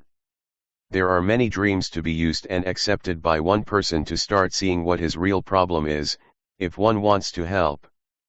A single dream will not, in most cases, reveal the dreamer's situation, his progress in the development or the lack of it. Nor will it help in trying to determine his spiritual unfoldment. However, there are exceptions to the rule. The initial dream at the beginning of the search for answers frequently describes the life problem of the dreamer as clearly as though a lighthouse beamed its powerful light into the darkness over the sea. The dream is not an isolated dream, but it marks the beginning of a lengthy series for the person involved. Symbolism enters into the case, of course, but one has to rely on his spiritual insight to seeing what occurs in the first dream. If you can get the client to remember back to the first dream and describe it, then half the battle is won on checking out his life problem. The outer cloak of manners of the individual is called the persona in psychology. It is very important in the dream state because it represents that as a complicated system of relations between the individual consciousness and society, fittingly enough a kind of mask, designed on the one hand to make a definite impression upon others, and on the other, to conceal the true nature of the individual. In dreams the persona actually acts just as though it were a living person. The Greeks designated it in their stage plays as the mask worn by an actor to indicate the role in which he appeared in the play. However, the persona is unquestionably a mask in the sense that a false face covers the true self, but in dreams it is rarely represented by a mask. Usually the reference to the persona shows up by the state of your clothes, or your skin, or your manners.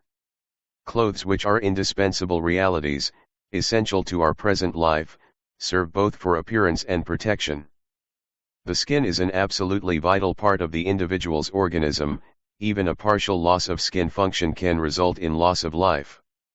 The persona stands not only for a more glamorous uniform in which to present ourselves, but also in its role as clothing, skin, and the mask of the god or hero. It represents a necessary form of outer adaptation to the archetypal demands of life around us. We cannot evade the fact that psychic life presents itself to us in a dualistic aspect as both internal and external reality. Neither aspect can be dealt with the dream state in comparison with the awakened state. When something goes wrong with our clothing and outer appearance, the dream state will likely follow this out, in some form which shows that we are exposed naked or partly naked. When it is personified in dreams, it is always represented by somebody of the same sex. Sometimes it's represented by the father and mother images in the dream state. There is another part of the inner state which is connected with dreams which we should know and study. This is called the shadow, which is a moral problem that challenges the whole ego personality. No one is able to realize the shadow without a considerable expenditure of moral resolution. To confront it involves the recognizing the dark aspects of the ego as actually present and morally binding. Such confrontation is the essential condition of any kind of self-recognition in the works of Eck-Ynari.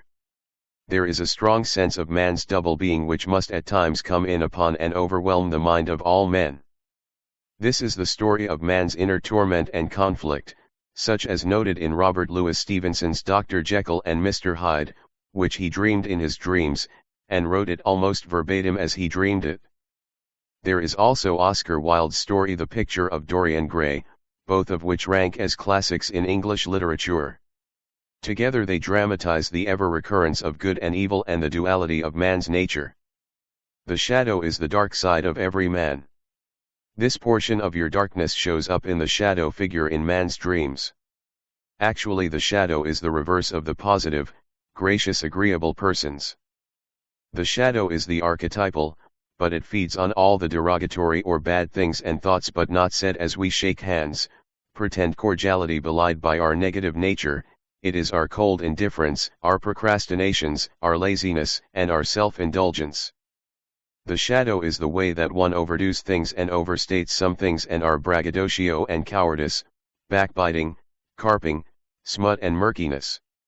All these show up in our dreams often enough. The shadow is the same sex as the dreamer, but inferior, and it comes in many guises. The dreams will not spare you. The imagery the subconscious chooses packs a staggering wallop to the sensitive self-esteem ego.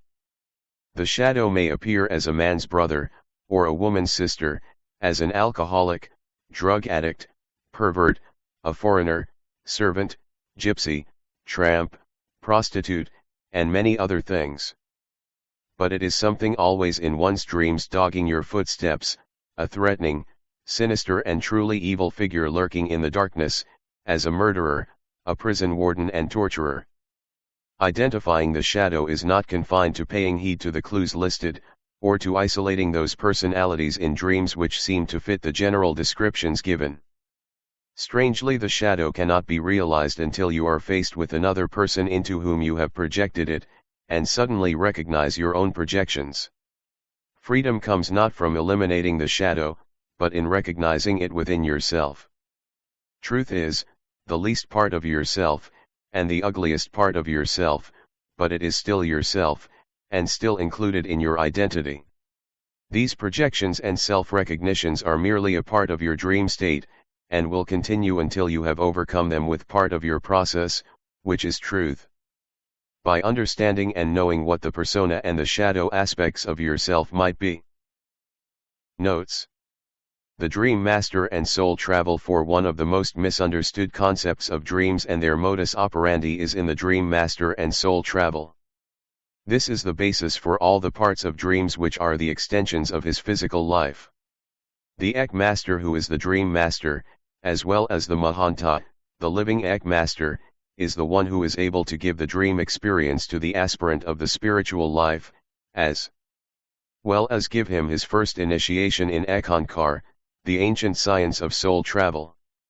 The experience of the Kila who is in Eck-Ynari, the ancient science of soul travel, that is, he is following this path to God, is more than necessary in his life. It is essential that he first gain his experiences in the worlds of God through the dream state, with the Eck master guiding him. These experiences are as real as these which he encounters on the physical plane. Many times the Kilo may not have any recall during his awakened life of what went on during his sleep periods.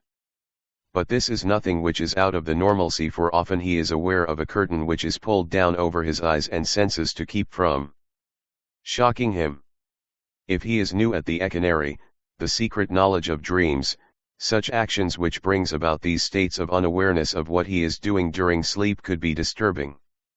He doesn't understand such phenomenon as sleepwalking, which is a rare thing indeed despite what the fiction writers say about it. Probably the best known sleepwalker has been Lady Macbeth in Shakespeare's play, who walked about at night because her conscience bothered her. There is a sleep center in the brain that controls sleep. It blocks off a person's will and consciousness, putting the brain to sleep. It also blocks off certain nerves in the brain so that the body goes to sleep. Our internal organs and limbs and muscles are affected in such a way that they are in a state of sleep. Normally both of these reactions in a person are connected, but under certain conditions they may be separate. The body can sleep while the mind can be very busy creating all kinds of dreams. The brain can sleep while the body is awake. A very tired soldier can actually fall asleep while marching. His brain can be asleep while his legs continue to march. In case of certain people, the brain and body sleep can become separated. Such people get out of bed while still asleep and walk about. Sometimes when people are under great emotional stress they may walk in their sleep. It is not true that such persons would have an emotional shock if awakened. Sometimes all it needs is to tell the sleepwalker to get back in bed, and he readily obeys. Other unusual ways of dreaming are talking to oneself within the dream, analyzing one's dream while dreaming, and dreaming within a dream. All these types of dreams are very important, and only goes to show that when one is working on a high spiritual level he can do almost anything within the dream state that is possible in the awakened state of being. First, there is the talking to one's own self within the dream. This is a more rare type of dream in which the individual has projected himself out of the body and finding that he is above it, will often begin to speak to the human consciousness. He might talk about anything, for example if it's a problem which could be bothering that individual soul might go about trying to resolve it through this kind of dream, and that person could or not know everything in detail upon awakening. This will depend upon the individual's spiritual unfoldment. Those who have a very small degree of unfoldment are not likely to have any retention, and should the individual be in the position by which the living Eck Master does not desire to let him remember some things, he will close the curtain. Rather close out such memories. This is always a likelihood because the Dream Master often hides part of the dream memories from the dreamer because he is not yet ready for them. Talking to oneself is the first step in the dream state. It is that dream which is a type that all people believe as a phenomenon, but when they understand what is going on within themselves sees it as a part of their spiritual maturity. It is soul actually speaking to the lower self, telling it what is wrong, how to resolve problems or better itself in some deportment of life. Analyzing one's dream is just an extension of talking to oneself in the dream state. When the self, or soul, is able to get outside the body during the sleep hours, it can be abstract and objective about the body, mind, and lower self. It sees what is going wrong, what are the negative problems which have forced their way into the sleeper's consciousness and creating havoc. These are problems which are bothering the sleeper and he doesn't know what to do about them in his awakened state. Neither does the Ma desire to start clarifying them because of the state of the sleeper's consciousness during the awakened periods might reject them violently. Therefore he has to bring about a purifying of them during the sleep state so that it won't shock the sleeper too much. In other words, he works with the subconscious and consciousness of the sleeper during those sleep states so the latter won't be too pained when he understands what is wrong with himself. The third category is dreaming within a dream. This is a very simple type of a dream, nothing too complex about it. The viewpoint of the individual soul is able to stand aside and watch the dream take place within a dream. This is the reference frame of what is taking place by having the lower self asleep and dreaming about the dream which is taking place within the mind of the sleeper. This may sound complicated, but it isn't. It's simply that the dreamer is dreaming about a dream which is encased in another part of himself, mainly that of the mind. There is no specific technique at this point which will allow anyone to have the dream within a dream technique performed at will for himself. This is up to the dream master, who is of course, the Mahanta, the living Eck Master. he gives the experience when it's felt that the Ek-Kila is ready for it. This is the stage in which he starts preparing the individual for the first initiation in Eck-Ynari. If the Kila can pass these 3 stages of dreams, he is able to prepare himself for the first initiation in Ek, which is given in the dream state.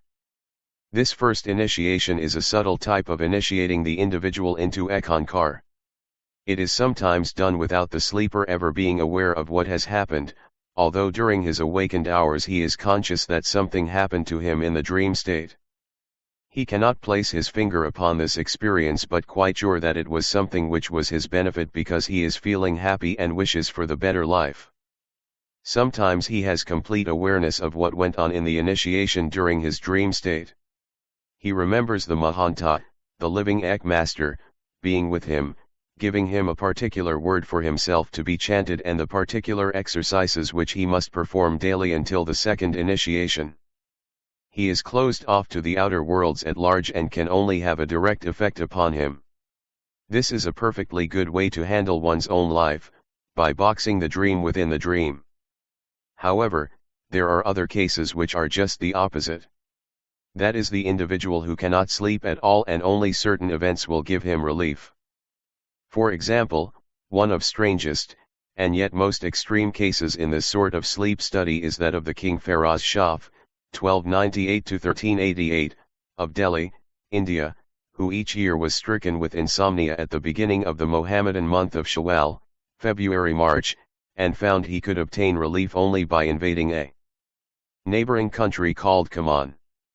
The monarch crossed its borders 36 times in as many years, captured 30,000 prisoners each time and slept peacefully after each invasion. And his dreams were all reported to be worthy of a king. Actually, dreams and personality goes together. Anyone who believes there is a difference is not able to understand himself. For example, some persons claim that astrology and dreams are closely connected. This can be true in the minds of those who believe in astrology, but on the other hand anyone who is a strong believer in the Ek-Vidya, the ancient science of prophecy, finds a different sort of connection which puts together a belief in both the dream and the Ek-Vidya. Each individual born within a certain era of the Ek-Vidya, which are made up of 12 different types of periods, similar and yet different from our regular Christian calendar, will have dreams that are distinctive from one another. In other words, those born in Astik, which is the month of the emerald, or the days of wisdom, that is what we might call January, may have and usually does dream completely different from those in any other measurements of days according to the Ek-Vidya. For example, the Astik or January child or person will dream differently from that of April, the month of the opal, called Ekya, or the days of hope, as well as any other month of the Ek-Vidya year. This is indeed an interesting study, for the personality factors which make up the different periods of the Ek-Vidya year do have indeed effect upon the person born in the different respectively months. We will take up the examples of each period of the Ek-Vidya calendar and discuss the personality of each in relationship with the general type of dreams which goes with it. January, which is the month of the emerald, called Astik in the Ek world, or the days of wisdom, will have those born within it personalities who normally have good manners, good mental powers, and a certain amount of ego that tries to attract others' attention. This individual has an active dynamic personality, with a sharp temper and quick tongue. Having a daring spirit of adventure and fond of all sorts of activity, this individual will take all sorts of risks which often are unwise and risky ventures. Also, he will hold a grudge, is aggressive, self-willed and temperamental. A person born during the sign of Astik will be dreamer in the area of adventures, similar to that in the science fiction field. He will have long dreams about being the hero who will save the fair maiden from villains, or to be in the midst of some violent action which concerns the individual trying to succeed in a conquest over others. Sometimes it's battles with strange monsters, sometimes it's weird people from other planets. Most of his dreams are those which are of action and motion. Those born during February, the month of the bloodstone, called Ucharat, or days of love, find that they are warm, impulsive, and pliable individuals. They have a depth of feeling, honesty, and reliable traits that take up the subconscious areas of the individual's mind and often comes forth in their dreams. Those born during the month of Uttarat are dreamers of the quiet dream, that which is hardly anything more than an extension of his more pliable outer life. These are the normal type dreams, those which reach out and touch others during his sleep. For example, with all his warmth and feeling of need in the lives of others who believe that he can help them are usually the recipient of these dream states. He will visit his friends and often people he wouldn't even have any awareness of in his outer life because they are desperately crying for help of some nature. His forcefulness can change the situation and attitudes of others at times. Behind his quiet manner and very courteous way of getting along in public and with friends is that forceful, determined aggressiveness which makes him different from anyone else. He can go into intense, dramatic, and sometimes dangerous areas during the dream state where others are afraid to venture. March, which is the month of the jade, called Garvada, or the days of joy, is a sign of united action and intelligence in a strong degree, but changeable in nature in regard to the people with whom this individual associates with daily. This type of individual has a sensitive and active mind as well as being quite emotional that results in what might be called affectionate, generous, and impulsive. These traits result in dreams which could be quite misunderstood by those who are the recipient of this individual's projection into their sleep state. Affection and generosity often gets them into trouble. The dreamer may project himself to someone of the opposite sex and appear warm and loving, and the other person's belief that is an act of God takes up a course of pursuing the dreamer in the outer life and causing embarrassment from something which was on a subconscious level and in a dream that neither party were able to control. April, the month of the opal, called Eck-Ynari, or the days of hope, brings another type of personality into the picture of what we are studying here as the kinds of dreams brought forth by different sort of people. Those born within this period of time are extremely sensitive in emotional matters, have a great deal of personal pride although not egotistical or vain. They seldom hold a grudge and have a very good reflective memory on many things including dream states. Because of a love for children, more often the dreams which these persons have are connected with a great deal of children. They are also dreamers of romantic dreams and dreams of a symbolic nature. So many times their dreams are of actual people whom they know in the outer worlds, and those who have translated and passed into the inner worlds. This makes them natural-born mediums through trance or dream states. Many of these people have dream experiences with the Mahanta, the living Ek Master, in traveling into the other planes. When they report such dream travels, it is not unusual for them to put these experiences in such a manner that it seems exaggerated. But it so happens that this is just the way that the Ekans state their inner experiences and few will understand them. Those born in May, the month of the sapphire, called Ralat, or the days of truth, are known as the dreamers of truth. These people represent strength, courage, and fire, mixed with an attitude of merriment which seems that they are undefeatable. Most of their dreams are prophetical and they are always in the position to tell others the dangers or good fortune which is to come to them, through their own dream states. Some of the best of the prophets who came out of this era, in the past, were Joseph, who was able to analyze the dreams of the pharaohs of Egypt, and many of the old Hebrew prophets who proclaimed the coming events in the world of Judea, and often beyond its borders. It's found that when anyone is a dreamer of such prophecy that he is apt to be a forceful personality, who will push his ideas upon others.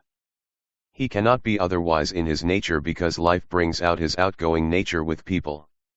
He must tell them or simply burst because of the inner force pushing to get out into the open. Those born in the month of June, that which is the period of the moonstone, called Sahak, or the days of music, are people with very artistic temperaments. Their emotional nature is somewhat sensitive and reserved, more developed than their intellect. However, they are good thinkers and very practical in their approach toward the arts, especially in the field of music. This is why they are dreamers of the sound current.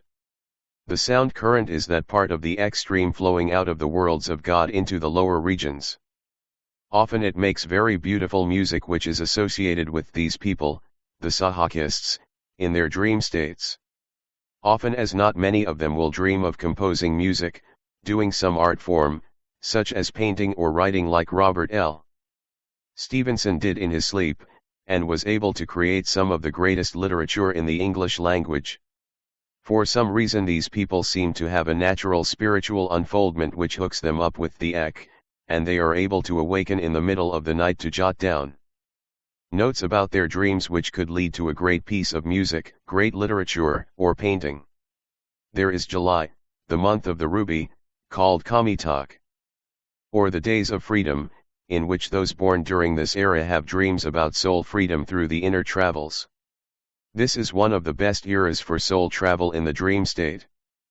Few if any ever seem to fail in cooperating with the dream master in getting outside himself and traveling in the other worlds. Most of those who can do this, who are born during the month of Kamitak, have good retention of soul traveling at night during their respective dream states. They are able to talk about these experiences or report them during their awakening hours with a great deal of accuracy. During August, the month of the diamond, called Mox Hove, or the days of light, one finds those born in this period, are able to put their dreams together like a dream within a dream. These people are very accurate in describing themselves as the lovers of beauty, those who have such a keen insight on things that life seems to hold a happiness for them which it doesn't for others. These people are strong and self-willed with a sense of justice which shows patience and a dislike for pettiness and small thinking in others. But they have an independent nature which accounts for their general state of dreams. This is the ability to put themselves into many different reference frames, therefore they have a broad understanding of dreams and a management of the subconscious state that few others ever attain. Next, September, the month of the agate, called Chinghai, or the days of friendship, brings about another type of dreamer. These people are mentally active and have many subconscious stirrings that the average person doesn't even realize exist. They have a good insight into human nature and an awareness of truth which makes them very easy to see into things which others never have any opportunity of even understanding. This is why they are able to see the meaning of their dreams so much faster than most people. It also applies to the reason why they are able to do an analysis of their own dream while still in the dream state. Being practical while at the same time being quite mystical in nature, the Jinnians are able to step outside of themselves in the dream state and look at their own bodies from an objective sense. This makes for a better understanding because this type person is able to control somewhat his states of subjective and objective viewpoint for himself.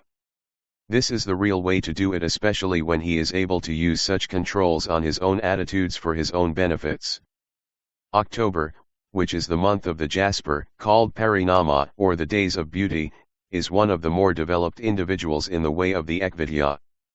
The individual here is a stable sort of person and able to grasp things quickly. He has a good intuition which serves him readily as a warning of impending events, and to become aware of truth in important matters. It also gives him an unusual insight into human nature as well as the ability to grasp the subtleness of things which appears differently on the surface. Such individuals have the ability to find happiness in dreams because they are able to see beauty and truth despite the alarming symbols that might appear in the dream states. What might be violence during some dream of a historical period in their lives, and they do dream often of past incarnations, they are able to see the underlying principles of God during either their sleep periods or when awake. This is certainly an asset because dreamers are usually under the control of some factor within their own minds, or often as not under the control of an entity who is interested only in using the sleeper for its own good. Possession of the individual can come through the sleep state unless that particular individual is under the protection of the Mahanta, the living Ek Master. November is the month of the pearl, called hoarder, or the days of wealth. Those individuals born within this time are quick in nature, see weakness in others and try to use them for their own advantages. They are normally lazy and will not exert themselves unless there is some strong motivation which will help them personally in this world of matter. In other words, they are materialists and likely to stay this way unless it can be proven otherwise. When they change to the spiritual path, it's strongly advised to keep a hand on their own emotional nature, for they will charge into situations in the psychic worlds where sometimes even angels dare to tread. They dream of having things, riding in their own wonderful automobile, living in beautiful homes and having a house full of children who look exactly like him. Truly, so many times these dream states become a part of the outer world of these people because they are very successful in materialist life, on an average with each of them. But should any take up the path of spiritual endeavor, it must be remembered that they want to be the leader or nothing. December, the month of the onyx, called Nyang, or the days of charity, have the most peculiar of dreamers. These people are those who have deep sympathy for all things in life, especially the underdog. They will go out of their way to give a lifting hand to anyone regardless of whoever they might be. However, they are so emotional in nature that it's likely that their own nervous system is upset most of the time. They can become angry over almost anything, mostly that which is of social nature, that is when it's believed that something is wrong with justice in dealing with people, regardless of whether it is God's hand. In any affair or man-made troubles that doesn't allow a person equality or social status in life. When one has to make a research into the periods of the Ekvidya calendar, he must remember that the standard months of the year are nowhere like those of the Ekvidya.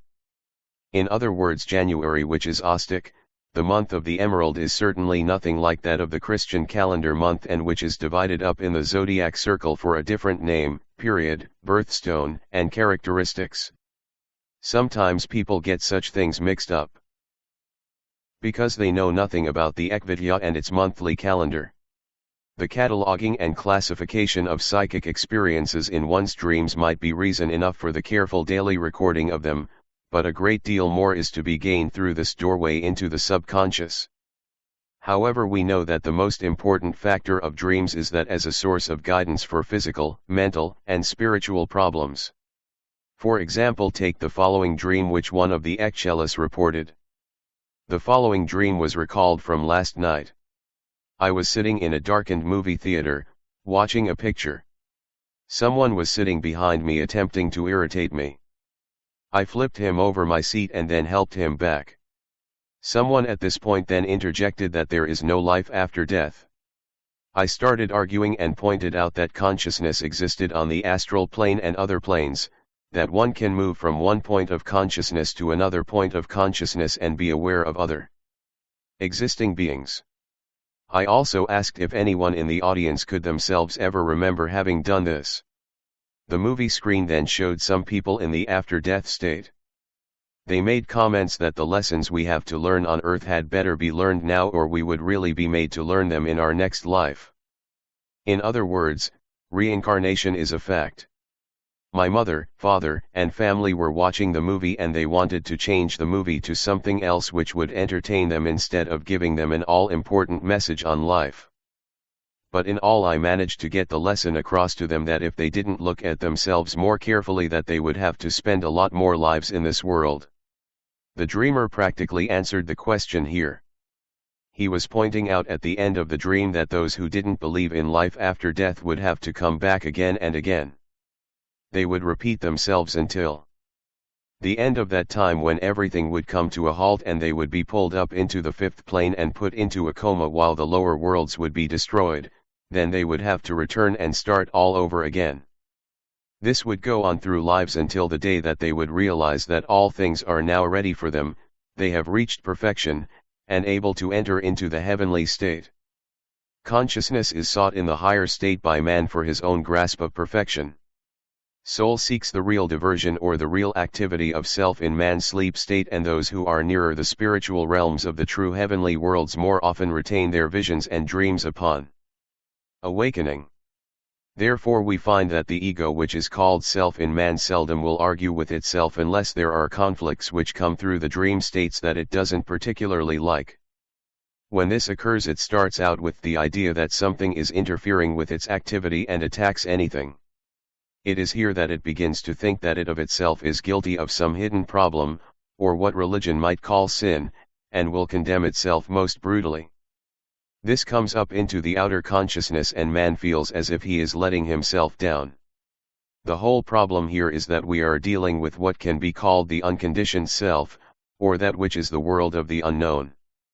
This part of life is the Eck which comes into this world as an unformed force that when it's filtered through the scene of the individual mind becomes manifested in ideas, or some outer form. So much of it is actually ideas or imagery in the dream state, and we then must relate it to what it means to our outer life, or that which is symbols of activities. So many times the inner state of dreaming is that which can be called symbolic of the desire of the lower self for the higher self, the crying out for spiritual food. One Eck-Ynari tells of his dream where he is fishing in a lake, from a rowboat. He had a small boy with him who was very unhappy because he wasn't allowed to fish. For the reason that it was believed that he might injure himself with the hook when flinging it overboard for casting in the lake waters. Neither was he allowed to handle the fish because he had thrown the first few back into the water. But those which he had thrown back, leaped out into the rowboat, this time as frogs which danced around him and told him to quit crying, for they would see that he got all the fish he needed. They all hopped overboard and brought him back one big fish which was so large that he became frightened and threw it back. The splash rocked the boat and it turned over. Luckily they all swam ashore with the help of the fish. This dream represented Chella's struggle for self-realization. The child was the smaller self, or the ego, which had to be overcome and moved into the higher consciousness. Its crying was for greater understanding and search for God.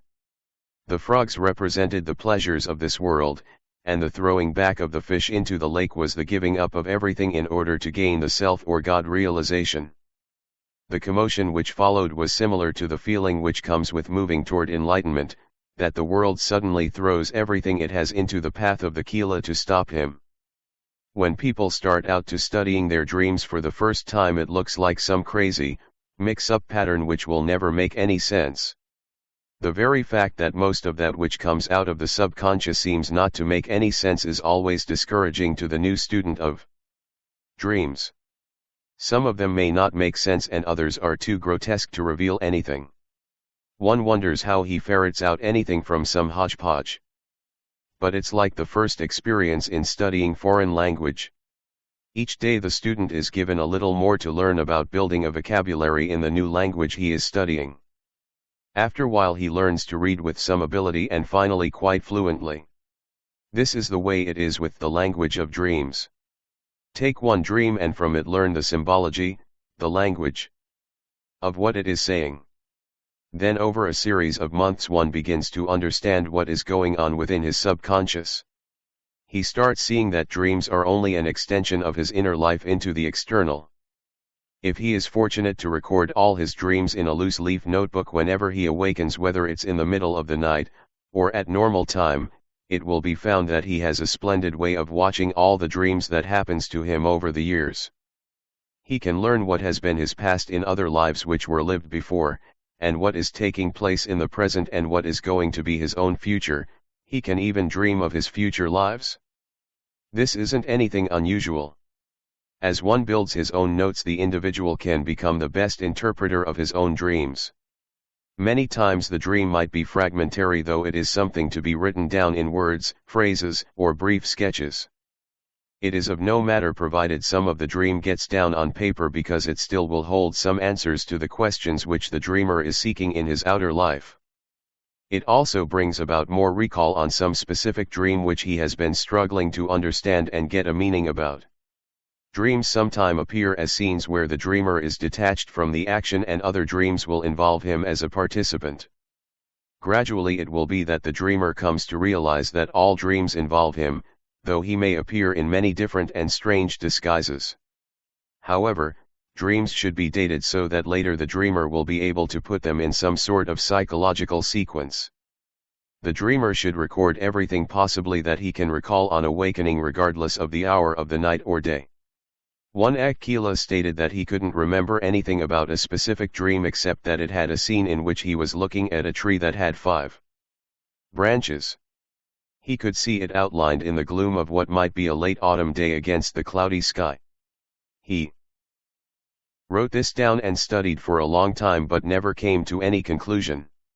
However, he had not advanced far enough to know spiritually that this was the symbol of the 5 lower planes, and that he was trying to see into these planes. But all that he saw were the symbols and could never get beyond this point. Despite the fact that he was fortunate to have even had the dream and the desire to find out what it was, it must be remembered that many people are non-dreamers. In the testing of sleepers by scientists, it's been found that there is a certain percentage of people who cannot dream. They are simply deep sleepers who have nothing to say, to report, nor have any understanding at all what goes on during their sleep. It is a part of the nature of such individuals to be like this, and there is nothing that one can do about it. We live by the way of the nature of our individual characteristics and must never try to force ourselves into something which isn't there. On the extreme end of the spectator dreamer is the one who has a nightly dream cycle. This type of dreaming is similar to a continued movie serial. He is the kind of individual who puts his heart and mind into the episode with the movements of his body, especially his hands and legs. His emotions are aroused, and often it creates a problem for his mate, who has to listen to his mutterings, sometimes groans, and more often disturbed by the restless movements he does while in the midst of such dream states. The mind has what is called a stream of consciousness that passes through it constantly. When the outer world is shut off by sleep centers within one, this stream becomes greater in its vividness to the sleeper. While awake, it is lulled and overshadowed by the outer events within the individual's environment. But on the other hand, asleep, this stream comes alive in the person and dreams begin in the mind of the individual. That is, unless he is a non-dreamer. The non-dreamer is not unusual, as said before, for he is just not sensitive enough to grasp the possibility of having any dream within himself. He hasn't developed himself inwardly enough to begin seeing what the inner life is like. Daydreaming is another form of the sleep state which men so often have and do not give it any credit. It is a habit which can be formed during soft, hazy days in the summer, in such environment as the South Pacific, or during childhood. It's a form of putting together wishful dreams and living them out while in a non-active position, such as being plain lazy or when incapacitated. Many prisoners in jails or prisons will have such opportunities, and many times so much comes out of these dreams, like the case of the invention of the Winchester rifle, and some literature which was written in prison. If a person is handicapped and cannot move about actively like Robert Louis Stevenson, his mind and thoughts grow active and his imagination generally enlarges. Therefore he must allow his energies to go somewhere, and usually if he is at all an imaginative person, his mind begins dreams which are possible although he is not actively asleep. What comes out of these dreams could be almost anything in the world of culture, perhaps writing, books, paintings, music, and some invention which might add to civilization. Thomas Edison was deaf, and nothing bothered him, but he dreamed about the light which could illuminate the dark hours. Beethoven was also a deaf person, but he could hear music in his mind and composed it from his dreams. If a person is deprived from his sleep, he will find inner pressures start building up within himself.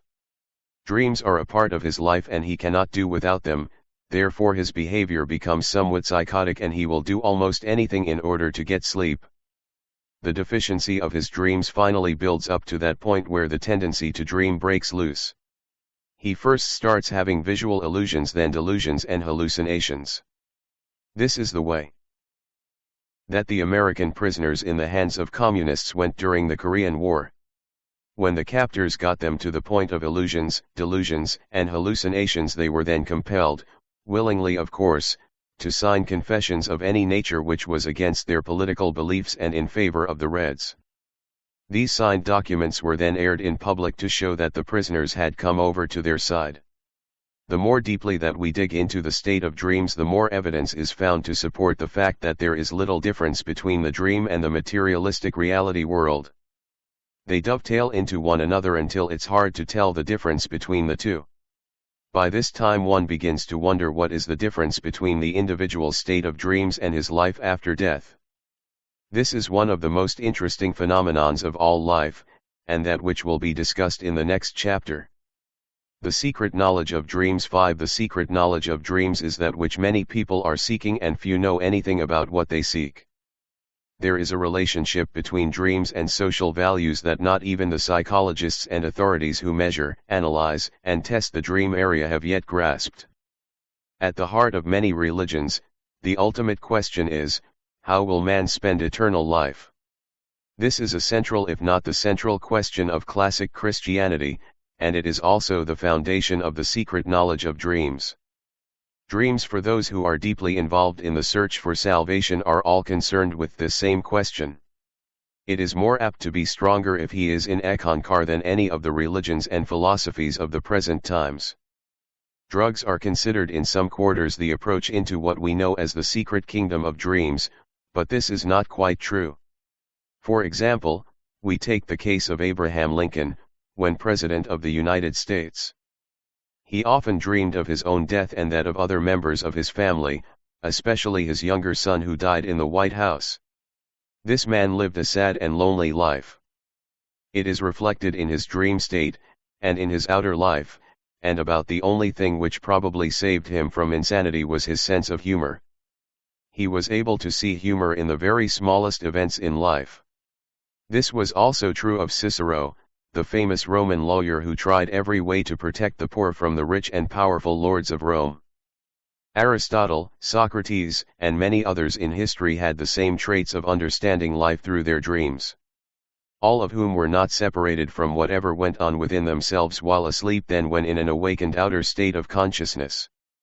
This is somewhat different from the narcotics in which the individual tries to find a way to instant salvation. It is also different from the world of the Chinese coolie in many of the countries of the Far East who live on drugs in order to deaden the suffering and the pain of their labors. The psychoactive drugs of high abuse in the world today could be divided into three major categories: the sedative type of drug, the narcotic type, and the central nervous system stimulative type of drug. A drug is a chemical agent other than foods which significantly affects body structure or function. The Eck masters have always opposed drugs in any manner, especially those which seekers of God seem to think they give enlightenment to the users. We are mainly offered up the use of minor drugs in our social lives, such as caffeine in coffee, nicotine in cigarettes, and ethyl alcohol in beer, wine, and hard liquors. There is of course marijuana, which is considered today a drug used for social purposes, but still illegal. The Eck masters, who are the adepts of the ancient order of the Vairagi, try to make their own followers understand that drug abuse is vitally important to the individual for his own freedom of soul. That freedom does not come from the use of cocaine or any other narcotics which seem to have become a part of our social life today. The reaching out for the mystic vision, whether through dreams or drugs, is vital to the individual, but harmful if he is trying to go the way of dreams through the intake of narcotics. The Kal, or what is generally known as the negative force, holds out the temptation of receiving the mystic vision of eternity through dreams induced by drugs. The distinguished mark of the mystic, that which sets him apart from everyone else, is that he has experienced what is called the cosmic consciousness. For one fleeting moment, or a part of elemental time, he has seen something beyond the senses and which brings about new concepts of life within him. But the truth of all this phenomenon, and it is phenomenon, is that he has not seen reality. By this it's pointed out that he has only seen what the Kal, the negative power, desires that he should see, even though it is in the dream state, in the daydreaming state, or the sleep state. He doesn't particularly have to be in what is known as deep meditation, as the Hindus call it, but sometime he crossed the boundary in the dream state with the Mahanta, the living Eck master, who is escorting him into the high worlds. But it's seldom that he is beyond the fourth plane, called the mental world, where he finds what is believed to be the enlightenment. In fact, he can find this on any plane in the dream state, but it's more prominent during his soul excursions into the mental world. This is the highest he can go in the dream state, and it's useless to try to make soul journeys into the worlds of pure spirit. The Mahanta, the living Eck master, will not take him any further than the highest of the psychic planes, which is the mental plane. This is the deceit of the negative power with those who are users of hard and soft drugs. It is the battle which takes place in the consciousness of every user of drugs. The individual believes there is a separation of the self from his body and that he experiences something which is similar to soul travel in the dream state. He is not aware of the dangers which comes from the use of drugs to achieve such states. In the first place, no one can use drugs and accomplish anything further than the lower astral planes, where secondly, the dangers of possession by some entity awaits him. There is no standard by which he may make claims as to what his experience might be. But he has the extreme experiences, either good or bad. Those who live in the state of dreams through heroin, LSD, or any other drugs in hopes of expanding the human consciousness are only deceiving themselves. Many people are looking for a non-chemical turn-on because it has become somewhat a social thing to expand the awareness in some manner or other. But to do it with drugs ends mostly in an emotional turning inward or withdrawal, rather than true, emotional prosperity. These are only games which the users play. The new searchers for peace, joy, and mind expansion are looking for an excitement in their dream state which is called perfection, and sometimes it turns out to be a horrible nightmare instead. These nightmares are sometimes the affairs of the living Eck-Master, who must look into them, especially if the individual is one of his own chalice, and see if he can keep the individual from having such terrible experiences. He must try to prevent any further use of the mind drugs, plus the fact that he will step in and handle any entities who try to take possession of the individual who is stoned by drugs. Such nightmares are often horrifying. The individual who has them tries to keep them away but cannot, because should an entity be using him to get satisfaction out of its victim's dreams and use of drugs, for it formerly in the human existence was a drug user. This also happens with users of any drugs, alcohol, and other forms of mind-expanding narcotics. Entities are attached especially to alcohol drinkers who visit bars frequently, because they find that their victims are not constant drinkers or alcoholics but many times just ordinary drinkers. But on finding such ordinary drinkers, they drive them into heavy drinking because of their need to feed on somebody who has a weakness for drinking. The dreamer is sometimes the victim of the black magician who is looking for someone to carry out his plans in certain environments or against certain enemies. This is an excellent way to place curses against the dreamer, or to use the dreamer as a medium to get to others.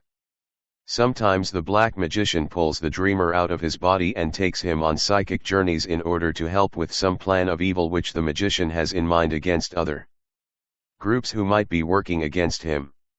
In fact, he often takes dozens of dreamers out at the same time in order to build up a psychic force of evilness which will defeat the black magician's enemies who might have him under attack. Very often we find that some occultist who has learned something about projection and hypnosis, he gains a few things about these arts and not knowing starts out practicing black magic. For example, he comes to know that he can project himself into the dreams of other people, especially those he knows, and change their lives by the practice of hypnotism on these unfortunate persons. This is a very interesting point which is being made here.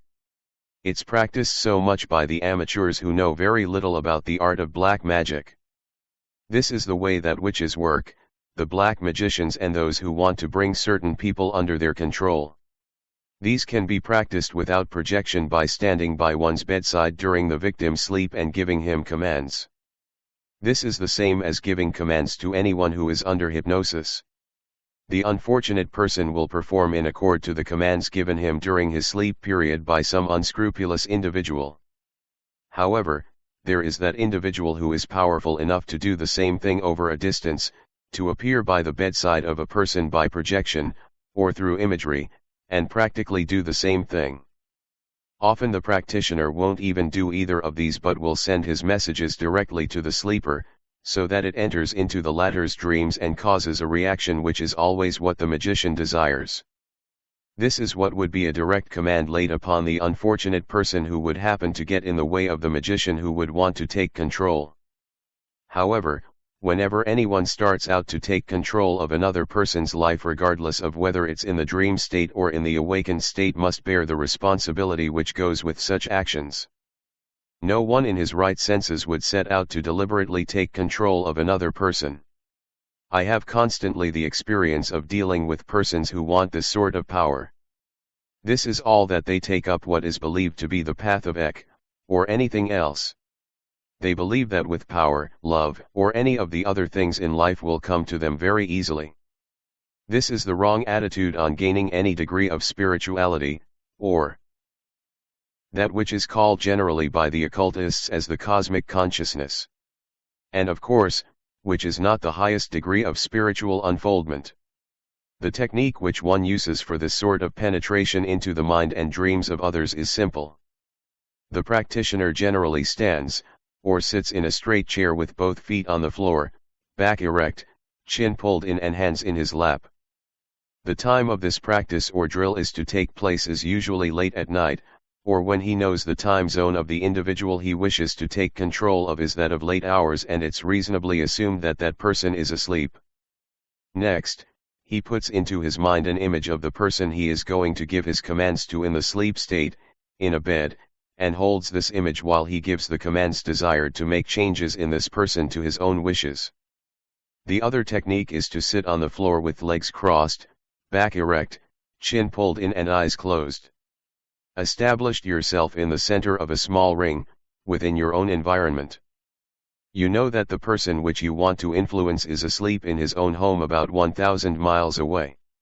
You do not send a direct message to him but begin to broaden the circle of which you are the center, until it reaches out in the imagination, or mind, to include the home and city of your friend whom you want to influence. This requires discipline and thought, but once you have reached the area that includes your friend, you should be able to find him asleep and in the dream state. You are now in control of the whole environment including your own as well as his, and those thousands or millions of people within the circle of environment which you have established. It is very easy to find out anything which goes on within this circle of environment as well as your friend's affairs and problems. It is then that you can give him commands to do as you wish with him, to put control over his mind and heart. However, it must be pointed out here that whosoever attempts to use such techniques for themselves are only setting up karma. Anyone who wishes control over another person, or persons must pay the penalty by accepting any karma from those under his control. It will happen unless each person with whom he has contact and relationships with, whether in the dream state or the awakened state, is given total freedom. These techniques are only for the psychic and material planes. But they could be used for the higher consciousness, that which will give the user a taste of the self-realization or the God-realization states. Used otherwise will bring a reaction from the law of God, and the user suffers, for instead of really becoming the master over others, he soon finds that he is their slave. Sometimes the magician who is using such power will put the death wish upon the dreamer by entering his dream and commanding him to give up life. It may be done in another way by projecting to the dreamer a terrifying experience in his dream which will give the man heart failure. Another way he does it will be through entities that will create the death of the dreamer through some means of their own. Several years ago there were a series of deaths in California, the Philippine Islands, which occurred among the farm workers. All the cases were quite similar regardless of the distance. The victims were healthy young males and they all died in their sleep. A lack of information kept the medical authorities from pinpointing what had happened, but these dreams were named dream deaths by the fellow workers. They gained this title for often observers reported that the victims moaned and groaned in their sleep before death. In the Philippines it was believed that they were in the throes of nightmares which led to their death, hence the name death dreams. Each case was studied closely but nothing was learned about what had happened. There was no trace of disease nor poisoning and mostly each performed their duties well in the fields up until the time of their deaths. The only peculiar thing which was noted was that the victims were imported Mexican farm labor. A mystery which seemed to be greater because of what happened, when it didn't strike the native or other nationalities who had been imported to these areas. But what happened here was the fact that somebody had hired the services of a black magician to get rid of the Mexican workers by death of a few, which would panic others and send them home. The Mexicans were probably outdoing the natives and other nationals in the farm fields in production and wanted to be rid of them. This theory is that perhaps they might have talked it over collectively and hired a black magician, a voodoo practitioner or a kahuna who would do the deed without anyone knowing what had happened. Not even the medical authorities could trace this out. After all, who could tell what went on in a man's dreams? Sooner or later one finds that in the field of spirituality that he must come to the philosophy which depends upon the probability likelihoods. If you waited for truth, then it's possible that you might miss the whole significance of anything which comes about as the sublime or that subliminal thing which most people miss. This is what happens in the state of dreams. So much of the dream state is in the subliminal consciousness that it flashes to the surface only for that one moment during the awakened hours. Just enough for anyone who is alert and sharp enough to catch what it is trying to say to him. If he catches it and acts upon the message which has come out of the depths of his inner world, then he is acting in accord with his dreams. No one could ever work in this manner if he was stoned on drugs or smoking grass. He has to think that without any of these artificial stimulants, and this includes hypnosis too, he is going to get closer to getting the true message than without it. But he finds instead that there is no such thing as a profound revelation while under the influence of drugs. This will probably upset a number of people, yet it is the truth for those who try to keep a record of their revelations while stoned usually come up with some insignificant messages or visions that it's given up after a length of time. This seems to be an unhappy state of affairs, but it has little or nothing to do with the dream state except that many persons believe they are given such revelations. Nothing could be further from the truth. Under the influence of marijuana, your awareness of time and space becomes confused. Things seem to take an unearthly long time, although sometimes, and much less often, things which so many times seem to take forever, will zip past instantaneously. Passivity is another of the signposts when one is under the influence of marijuana. Everyone is more passive when in the state of dreams than when normally asleep. This does not mean that everyone is passive when experiencing the state of dreams when smoking marijuana, but the majority are, and this is important. This passivity is the same state that one finds when using the various types of Indian meditation techniques. The Oriental type of meditation, which is to induce a dream state of hallucinations and visions, is brought about by this passive element within man. It creates a hang-up which is foreign to the nature of the Western man. Few people, if any, as the Occidental, can get rests from the Oriental type of meditation. It leads to passivity and inertia. The law of inertia is that which those who are passive and inactive will fall under sooner or later. The rule is that if the body is in motion, or for a matter of fact the mind is in motion also, both will tend to stay in motion unless acted upon by an outside force, and if both are at rest, both will tend to stay at rest unless acted upon by an outside force. This is the fault of the different systems of trying to reach the God realization state. Your will, it creates a vacuum and you cannot think, so it's like visiting a supermarket and find suddenly you cannot resist what meets the eye in pretty packages. Those who reach this state sooner or later fall under the influence of the law of inertia, and they find that dreams are a greater part of their lives than reality. Naturally, it's true that when man reaches a certain state he could go beyond the point of inertia. Even this sort of action is and has its limitations. Therefore we find that meditation in the style which the Orientals are teaching does not have as good results as those which come through contemplation and the spiritual exercises of Eck-Ynari. And these latter are more directly connected with the state of dreams than the other systems because the points of reality are clearer. Healing by the dream state is one of the oldest of all forms of occult and spiritual methods. During the ancient times in Greece there was a god of medicine, the son of Apollo and the nymph Coronis, who was named Aesculapius. He was famous throughout all the ancient world for healing through the dream state. He was taught this noble art by the Chiron, a well-known centaur during his times, and was supposedly to have healed thousands of persons. His beginning was in Thessaly, but temples were erected in his honor in many parts of Greece, near healing springs or on high mountains.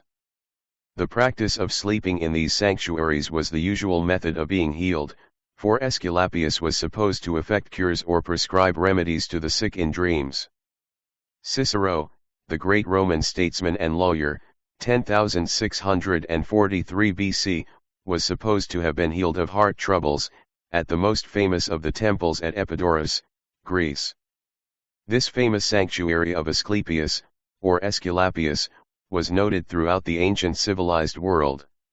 It was not only a religious and miraculous shrine but a whole community. The inn, or a catagogen, in which most pilgrims or patients lived, was a two-story structure of some 150 rooms, the biggest building in the sanctuary. It accepted the poor who slept in the kitchens or the stables or even under the outdoor porticos for the lowest of fees, a drachma or two. The very rich had several rooms for their families and their slaves. However, the rich and poor were served the same simple food of the region, with the exception of wines and those luxuries the wealthy could bring with them. Asclepius loved all men and saw that each received the same treatment, not putting one above the other. The old, lame, blind, twisted and deaf. Many with incurable diseases hobbled over the white, dry roads of Greece from every corner of the world to Asclepius' dream temple in hopes that something would be done for them so each once again would regain vigor and health of their days of youth. Hope was always right for healing at this beautiful temple as well as some of their other temples of the divine healer throughout all Greece. The method of healing was simple for it consisted mainly of dreaming. Perhaps several weeks of sleep in the temple was necessary in order to get results. But the way was through the subconsciousness in which the true God of healing would appear and by his touch the affliction of disease would be cleared forever.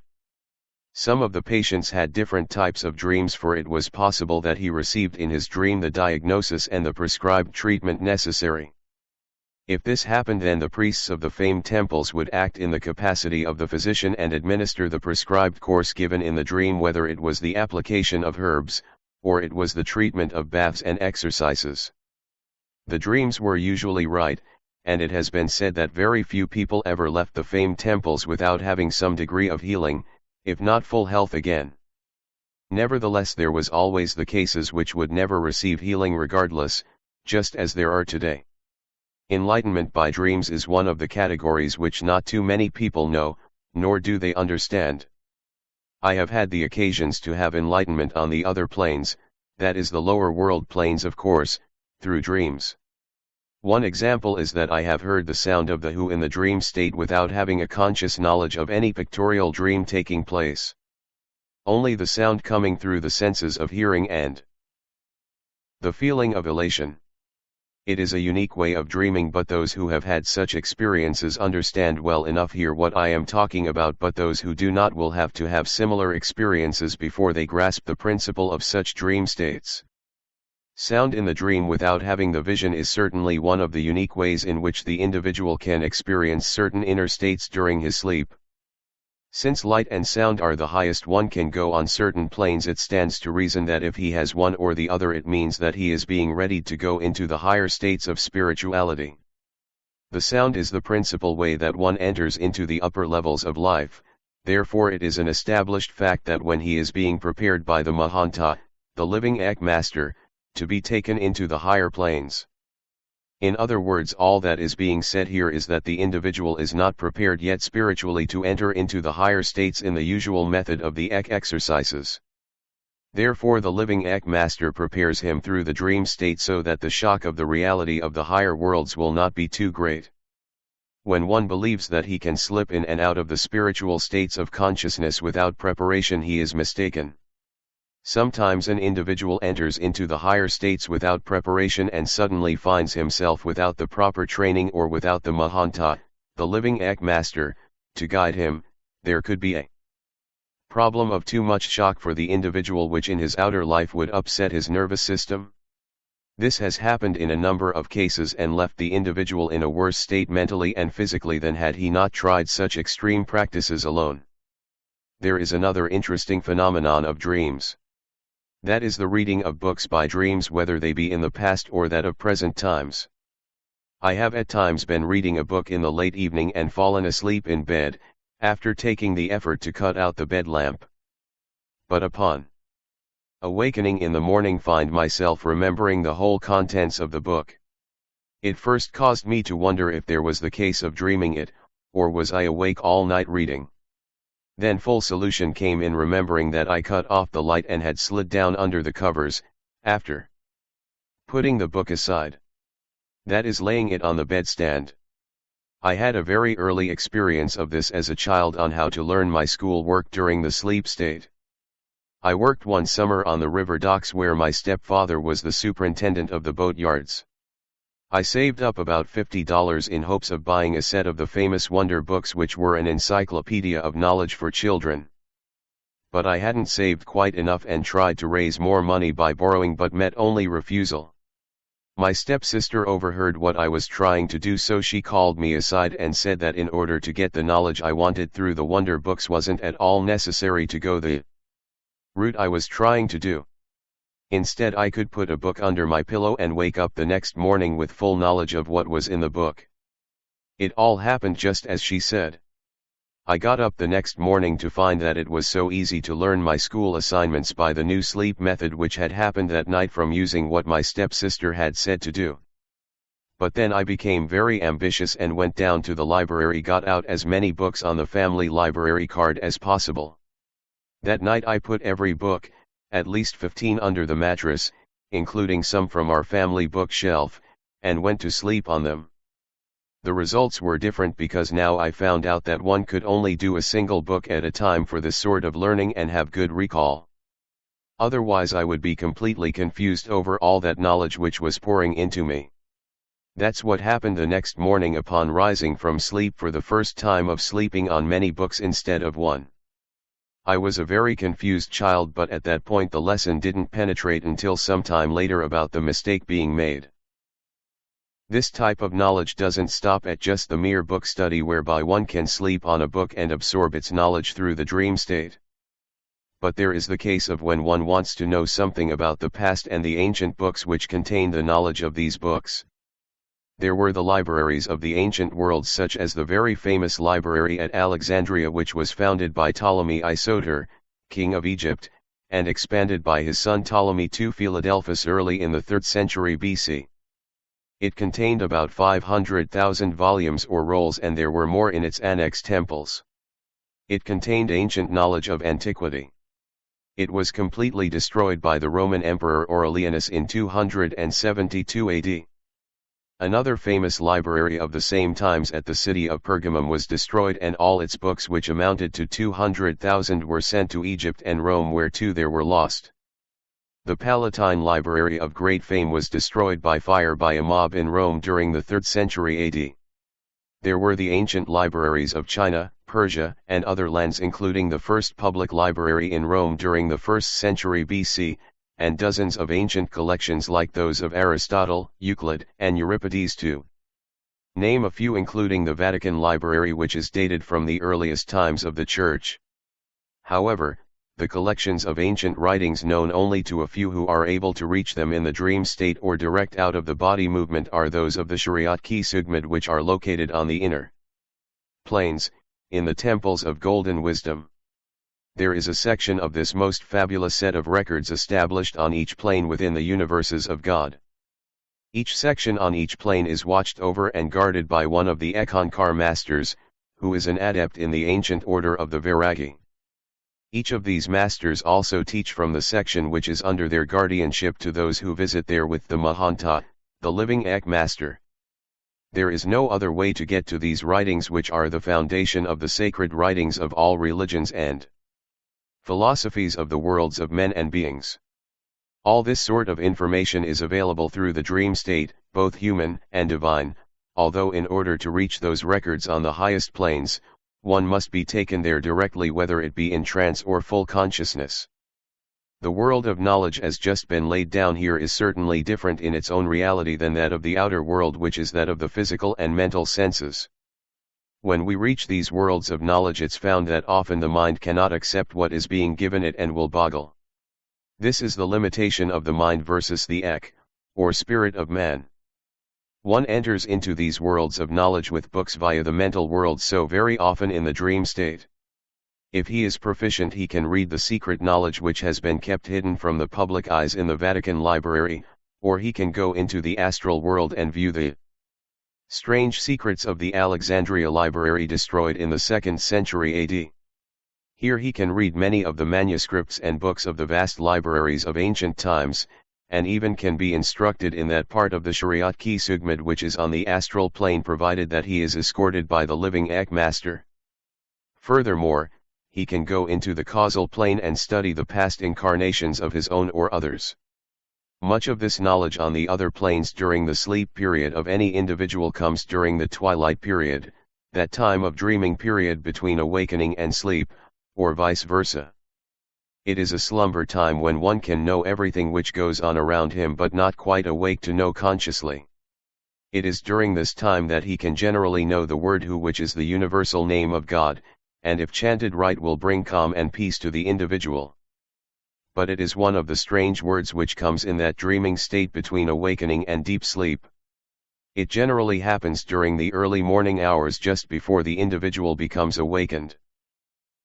Often we find strange things happening besides hearing the Hu, which appears to be rolling into one like a current of the river, during this twilight period of sleep. Certain individuals who know how to enter into the sleep state of others can have a direct influence on the sleeper.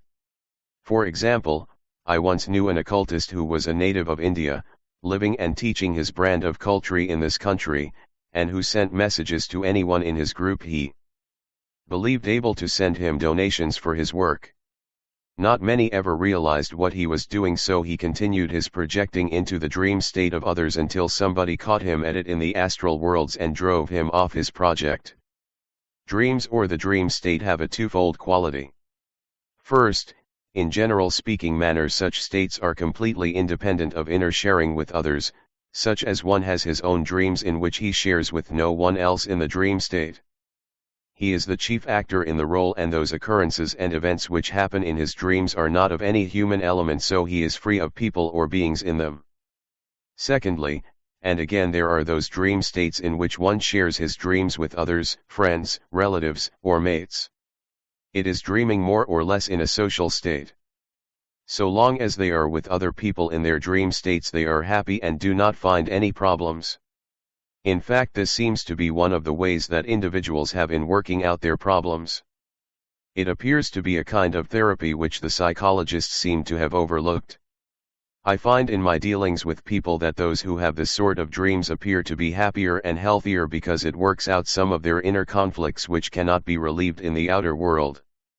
It is also found that those who cannot sleep at nights, or have seizures of insomnia, are usually afraid of death. They are victims of perhaps being locked in dark rooms or a general experience of fear resulting from darkness that could come out of their childhood or perhaps from some in their past. It is quite a torment that these people go through because they cannot sleep, and the missing of their dreams takes a lot out of their normal daily lives. Those who dream independently of others can very well have the opening of their creative process established and can do many things which those who have social dreams of being with parents and friends. Both are in that position of establishing a road into the psychic world which can very well function for them on the outside, or external world. But at the same time, if they are insomniacs, there is always the chance that when at all able to dream, it will likely be of departed friends, relatives, or parents. This is an all-eternal factor in the works of dream study through Eck-Ynari, for if one does go into the state of dreams where they are fairly constant in the dreaming of departed friends and relatives, they are concerned with the death wish as much as the insomniacs are with it. Therefore one begins to wonder about the difference between the dream state and out-of-the-body projection. But first we have to analyze it in the same manner as the difference between conscious and unconscious actions. We must find out whether the dream could be caused by one of the many different physical sensations, or by some memory of past experiences, maybe in a life we had long ago. But it works out all right as to whether we are merely dreaming of a place and people, or that we are actually projecting. Then again, it is possible for those who have already passed on to project themselves into our dreams. The individual who experiences motion or flight in his dream connected with visiting some place where he assumes that his departed relatives or friends may be could pretty well lay down the situation in his dream was a projection, into those planes where his own people are at the time. He can also draw the conclusion that he is not traveling or been projecting if he does not have the feeling of motion during his dream. However, he must consciously learn the difference between soul travel in the dream state and astral projection. These are absolutely different in nature, and it will depend a great deal upon the difference of the two that will make the dreams divergent from one another. In soul projection there is the movement into the dream state without any preparation, and the movement is so fast that the sleeper hardly realizes that he has done so. The very fact that he enters into his dream so quickly is that knowledge that he has done so by soul travel and not astral projection. Astral projection would be far slower because it is connected up with the silver cord and must always be aware of it. Also, that when one goes into the dream state by astral projection, he is conscious of getting out of the body and standing off in the room, or hanging on the ceiling to witness the body on the bed. One will find too that projection by the astral body in the dream state is concerned mainly with symbolism in dreams. This is mainly the reason why that 90% of the dream books take up symbols as an explanation of dreams, and then one finds that they are not always right.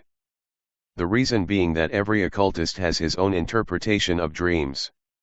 Much has been written about the state of projection during dreams, but little of it has been right because the writers have been depending mainly upon what somebody has said. When anyone can enter into the dream state by soul travel, he is apt to find himself in that consciousness where he is indulging in mysticism, the enlightenment of own senses, and hearing the sounds of God. These are the dual aspects of the godly worlds, but until he can learn only the sound as the supreme element of the high worlds, he hasn't yet reached that position of God knowledge. The ecstasy obtained in the dream state is not always necessarily that of the higher consciousness. When one reaches that state of dreams at the top of the psychic worlds, he enters into what is commonly known as self-realization, or cosmic consciousness. This is certainly not the highest of the spiritual states, for it's only a preparation for the God realization state. The latter cannot be reached in the dream state. It is only through the spiritual exercises of Eck-Ynari that anyone can enter into the higher states of consciousness. The cosmic consciousness has been important to the social status of man, for it has the elements of unification of the human race. Those who have reached this state are more numerous than those who reach the God state and have been able to contribute to the civilization of mankind. This has been a very important element in the survival of the human race, and so many times cosmic consciousness is given to the mystic through dreams. Notes: the prophetic dreams of man. 6. It is through dreams that man has had some inkling of his future. The prophetical dream is most important in the history of mankind, and perhaps the easiest to follow and certainly the most understandable of all dreams. Usually the prophetic dream is an outright dream which can be understood. It is a warning, by voice, or the appearance of a dearly beloved one, whether dead or alive, who forces the individual into action by the warning received. Our problem here is that we find the Orthodox churches against dreams of any nature, and of course anything that is in the nature of occultism or something outside their own realm. Frankly, few clergymen are ever trained to answer questions about dreams or such, especially when the dreams are prophetic and give something of the future. However, upon examination, we who have studied the mystery and nature of dreams find that there are two types of the prophetic dream: that dream which gives the future in the life of an individual or a community or a nation. Such dreams can come in the nature of a clear-cut prophecy. That which was like President Lincoln's dreams of his own death.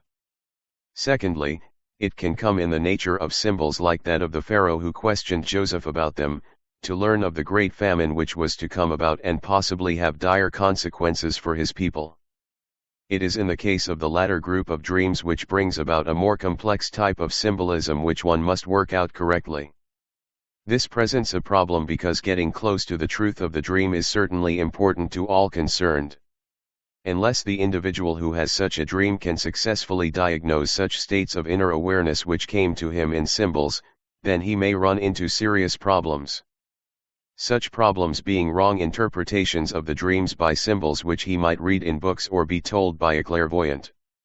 Then he has a problem of possibly running into or through unnecessary obstacles which would not be there should he have the proper understanding and grasp of his dream state. Generally there are two types of this sort of inner communication, through the dream state. These are psychic transmission and mediation, which isn't the same as the outer state of mediumship which comes by trance, as Edgar Cayce did. The dream state is an extension of the dreamer's outer life, while the trance is an unconscious state yet under control of the medium. Yet both are the same in their dealings with only the psychic state of the individual who is using either. The trance is more or less used voluntarily in gathering up the proposed future for an individual or a group of persons, community, and nation. The dream state doesn't have this particular ability to gather up data on anything. It could more or less dream about anything, not particularly the future, past, or present. This means then that when the dreamer finds himself seeing his future while asleep, it is more or less accurate reading than the trance state. The reason for this being is that the individual in a trance state is trying to control the pictures which are coming up within himself, whether it's for his own benefit or another's. When he is doing this, it's possible that he is seeing only what he wants to see, or giving the reading which the latter wants to hear. The difference here is that the person in trance has a choice of things or events in his client's future and could read the wrong ones. In the dream state, if there is the symbolic type of dream, the dreamer might make the wrong choice of symbols and read into it something that isn't at all good for himself. He makes a postulate about the dream and its meaning and has such manifesting in his outer life. One of the things which we should go into here is that the individual can make or break himself with dreams in this life.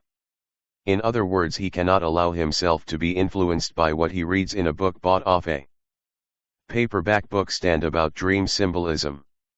His own interpretation would be as good as many of the dream symbols given in some book which was written likely by someone who knew little about dreams. It takes someone with a keen spiritual insight to actually bring about the true meaning of symbolism. Many of the old prophets were able to read dream symbolism very well. Yoglo Sakabi, the great Ek master, now in charge of that part of the Shariat Ki Sugmad which is the sacred scripture of Eck-Ynari, in the spiritual city of Agamda, had the great golden dream of the destiny of the human race. This being, who is reputed to be more than 1,000 years in his physical body, fell asleep one night and dreamed of a meeting with the Satnam, ruler of the fifth plane, soul plane. It was in this dream which was revealed the destiny of America and the world of humanity. The magnificent Satnam, the first of the beings to be manifested in the worlds of God, appeared to Yoglo Sakabi in a dream one night, centuries ago, to speak to him about the eventual destiny of this country and what would become of the human race. He put it in the most simple way that could be given to Yoglo Sakabi. That was, America was coming into its golden age in the latter part of the 20th century. This golden age would last almost all of the 21st century. It would then fade away and gradually another race, from the planet of Venus, would take over and reconstruct America and make it into the capital nation of the golden age which is to come again in this period of time.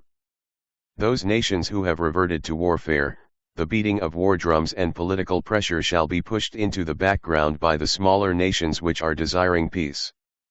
This dream was that which started Yoglo Sakabi on the path of Ek when a young man. That gigantic figure which many have mistaken for God, Sugmad itself, was so impressive and awe-inspiring that it brought about the talents and happiness of Yoglo Sakabi in the world of Ek, and that he later established the great spiritual city of Agamda in the Himalayan mountains. This is the official headquarters of that strange group of Ek masters known as the Eshvarkane Whale, or simply as the God Aiders.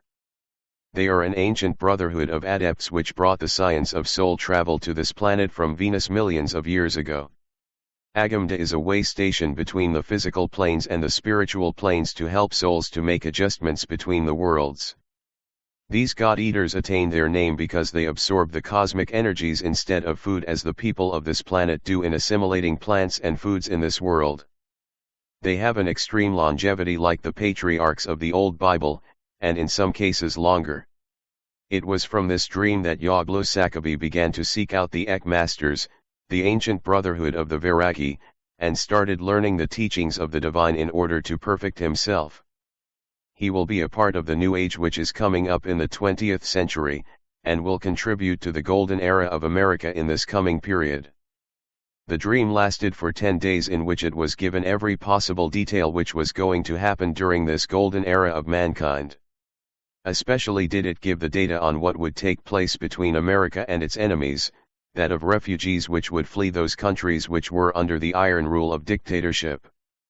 It spoke of the rise and fall of the economical systems, and how the people of the Earth planet would suffer plagues and diseases which would come with exposure to the Moon planet, as well as other worlds within the physical universe. He also told about the different wars that were to come and how they would gradually die away, coming into the era of the Golden Age again, when and where all people would be at peace with one another, and all those persons who have ambitions to conquer by forcing others to obey through guns and munitions will be compelled to bear their own burdens. The Golden Age which is to come again within the next century and several others to follow will be that of the beautiful ones who are able to contribute to their fellow man. Those who are able to leave their bodies permanently today and go into the other worlds to live eternally through the very volition of their own consciousness will be able to understand what this Golden Age is going to be. But anyone who is looking forward to the Golden Age must understand that it is followed by the three other ages or yugas. The second is the Tretaya Yuga, or the Silver Age, the third is the Dwapara Yuga, or the Copper Age, and then again there is the Kali Yuga, the Dark Age, or what is known as the Iron Age. These are the cycles that man goes through during his incarnations as soul on this earth in order to reach perfection. The individual soul will go through each of these time and again as part of his training. The Dark Age is the present times, and man has found that living now is a great struggle, but then he must finish this age and struggle through the other ages again in hopes to get off the wheel of life. This is what Yaglosakabi learned in his dream. He began to seek out Eck-Ynari so that his fervent travels on the wheel of life one day be free of all his lower world karma. There is nothing which would signify symbolism in this dream that was brought about by the Satnam to that young man Yaglosakabi many centuries ago. Most dreams do not have any significance in the field of symbols. If one would remember this upon rising from a deep sleep in which he had the most vivid of all his dreams, then much of the problems would be swept aside.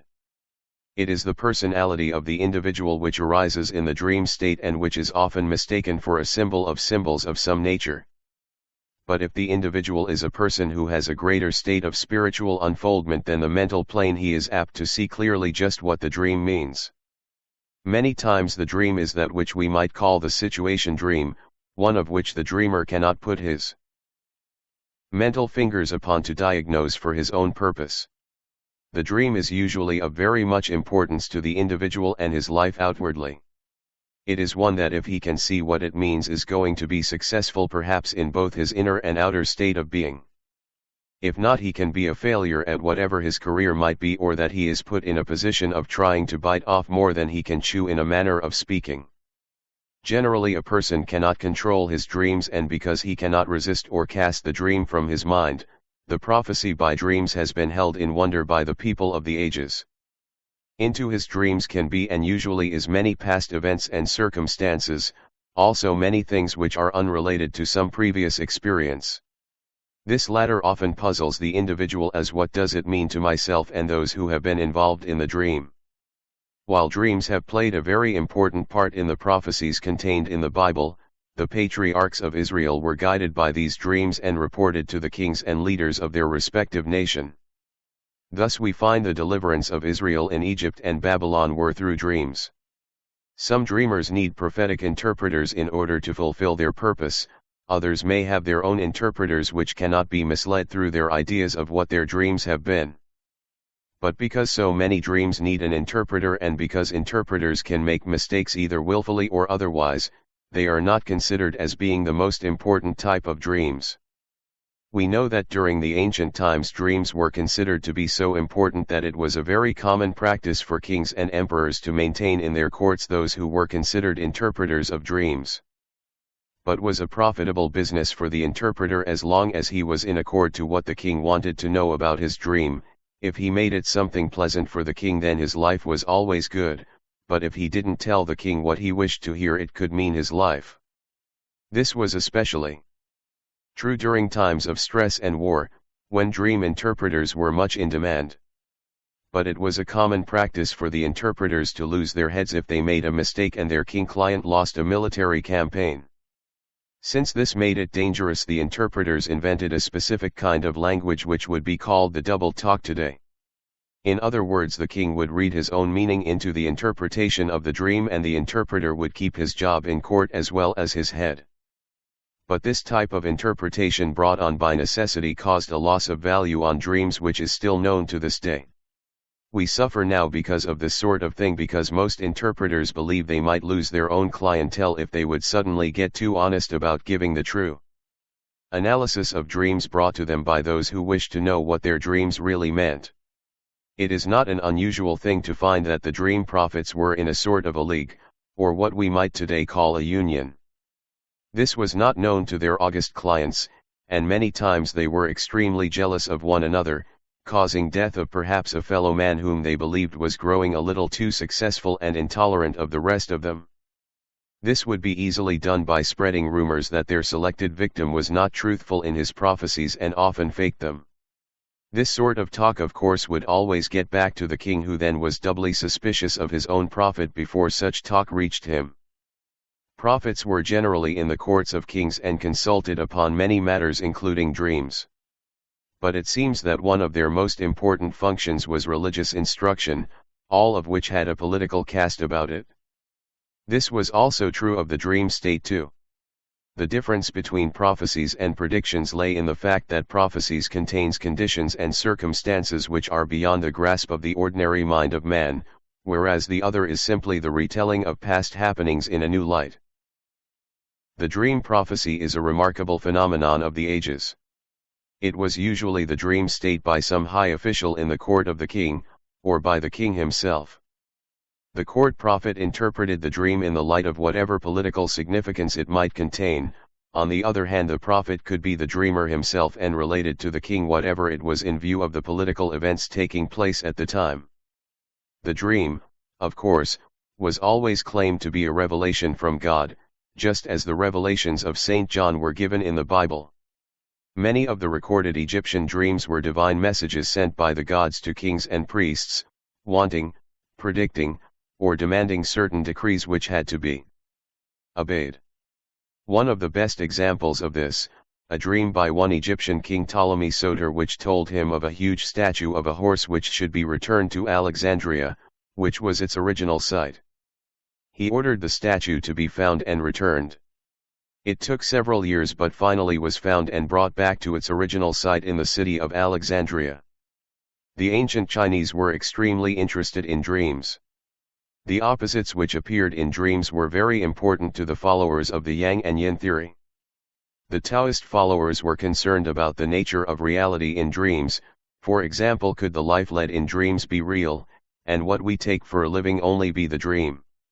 Religions often played a part in dreams, but the early Christian leaders tried to suppress dream theories because they believed that it could cause their believers to become followers of the devil. In other words, the devil was always the cause of dreams, and this of course was not good. Plato said that dreams took man back to his natural state, divesting him of any civilized conditions like honor and conscience, where he could surrender to all his barest desires, untrammeled by fear or sorrow. Alfred Maury in 1861 published a book on dreams in France, but he was unfortunate because his dreams of the French Revolution and his trial and death became a reality. Anxiety in dreams is often aroused even by the disguised fulfillment of a repressed wish, especially if the original repression is necessary to spare the dreamer's guilt, fear, or pain. Whatever it might be, that individual could for days be worried over something which he cannot seem to put his mental hands upon or grasp. This could come out of a dream that he cannot quite remember, and if he did, it could cause greater anxiety, for it could be a prophecy of something which was to happen to him in the future. Dreams' images often represent specific ideas rather than abstractions, for there is constantly the concepts like either or cannot be accepted or expressed. The dream state of this nature is like that in which the alternatives must appear as of equal importance, similar to those concepts of yin and yang, for example darkness and light, and beauty and ugliness. The contents of the dream can depict the two opposites, but it cannot supply the answer to these opposites. This is for the dreamer to work out during his awakened state. The visual images are unable to establish such ideas as if, or because, and although. It establishes mainly cause and effect, which can be part of a scene following another. The dream is unable to explain the second happenstances because of the first or the preceding scene in the dream. The only way that he can get to it for any sort of an explanation, providing he cannot work this out himself, is to work it out with the living Eck master. If he cannot do this because of conditions of space and time, then he can always remember that the next interpretation is that the subconscious is trying to say something very clearly, and whatever it expresses the strongest is the real message. If the dreamer feels trapped, the situation dream might be that he is imprisoned or lost in some old house with many hallways, rooms, and basements. Sickness, out of control situations, such as driving a car without brakes, and in prison, are some of the situation dreams that anyone might have.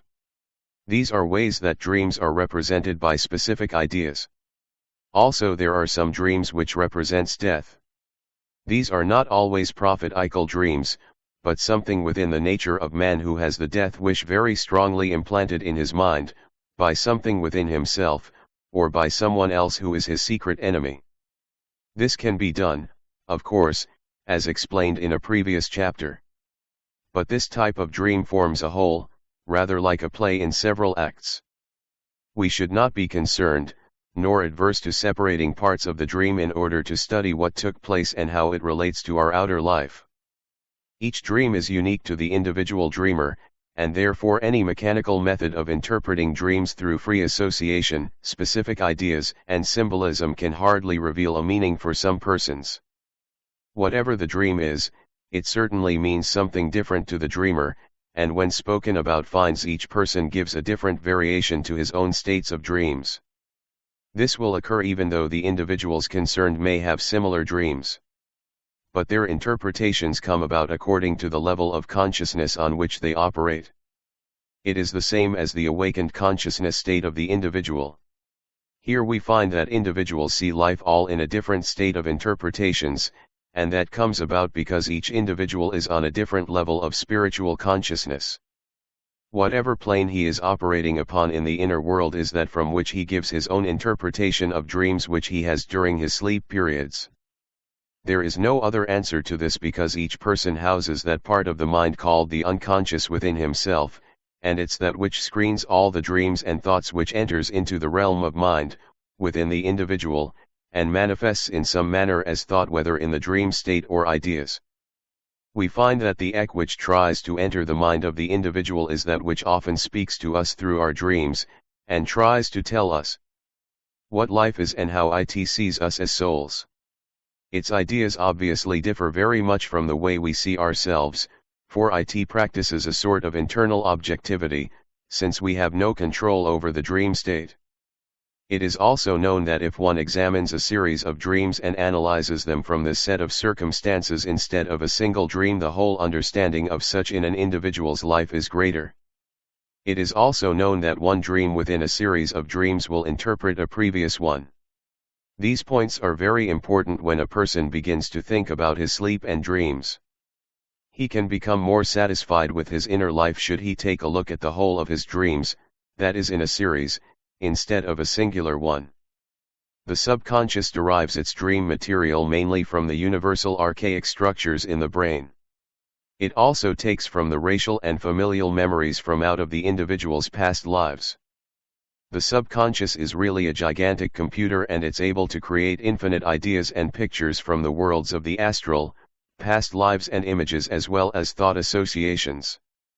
All of which is the end results of the subconscious trying to get itself recognized in the outer worlds. This is the part which writers, artists, and the creative have to deal with in their end results of their own creations. Sometimes it's good, and often, more or less, it might be terrifying. When one has the opportunity to view the pictures of the ancient murals of the old Tibetan monasteries which were painted on the walls, they might wonder about the inner life of those who inhabited the places. Sometimes these are so terrifying that there is established a permanent terror among the inhabitants of these monasteries. The monks were held in subjection and obedience because the murals represented the ancients' ideas about hell, and its demons. Nothing in the Western world can match such terrifying murals, nor could the collective subconscious minds conjure up such ideas as the Tibetans have done. There is in everybody a total collective bank of ancestral and past lives experiences, which will appear to the sleeper in primordial images. Through the collective subconscious experiences, each person houses all the truly beautiful and great thoughts, feeling, and impulses of humanity, plus every deed of shame and guilt of which man has been capable. It is to this part of the mind that the clergy makes its appeal, that the reformers call upon to change certain laws and make changes in society for minority groups, appeals to voting and political matters. Even dictators call upon this part of the mind of the masses to justify their own wrong deeds. It is also that which appears in the dreams of the sleeper to make him wonder what he has done wrong, makes him guilty of something which he cannot find for himself at the moment. This is the part of man which conditions him for life's experiences, and which also conditions mankind: birth, life, death, marriage, bravery, evil, murder, hunger, beauty, religion, and the conflicts involving developing and maturing in either the Kal form or in the spiritual development of life. These are the archetypal images, and their potentialities are archetypes, the patterns of dreams and thoughts often found in religions, religious rituals, myths, fairy tales, and other forms of storytelling. There is a likeness between the nations of the world, both ancient, medieval and modern, which are recognizable even though they are conditioned by a variety of languages and customs. It is mainly the hero overcoming some terrible monster, which actually represents man's own fight against the untamed forces inside himself. For example, we have the story of Jack the Giant Killer, David and Goliath, St. George and the Dragon. A lonely and scorned person finally emerges into the beautiful young woman who wins the prince, or vice versa, like the ugly duckling and Cinderella.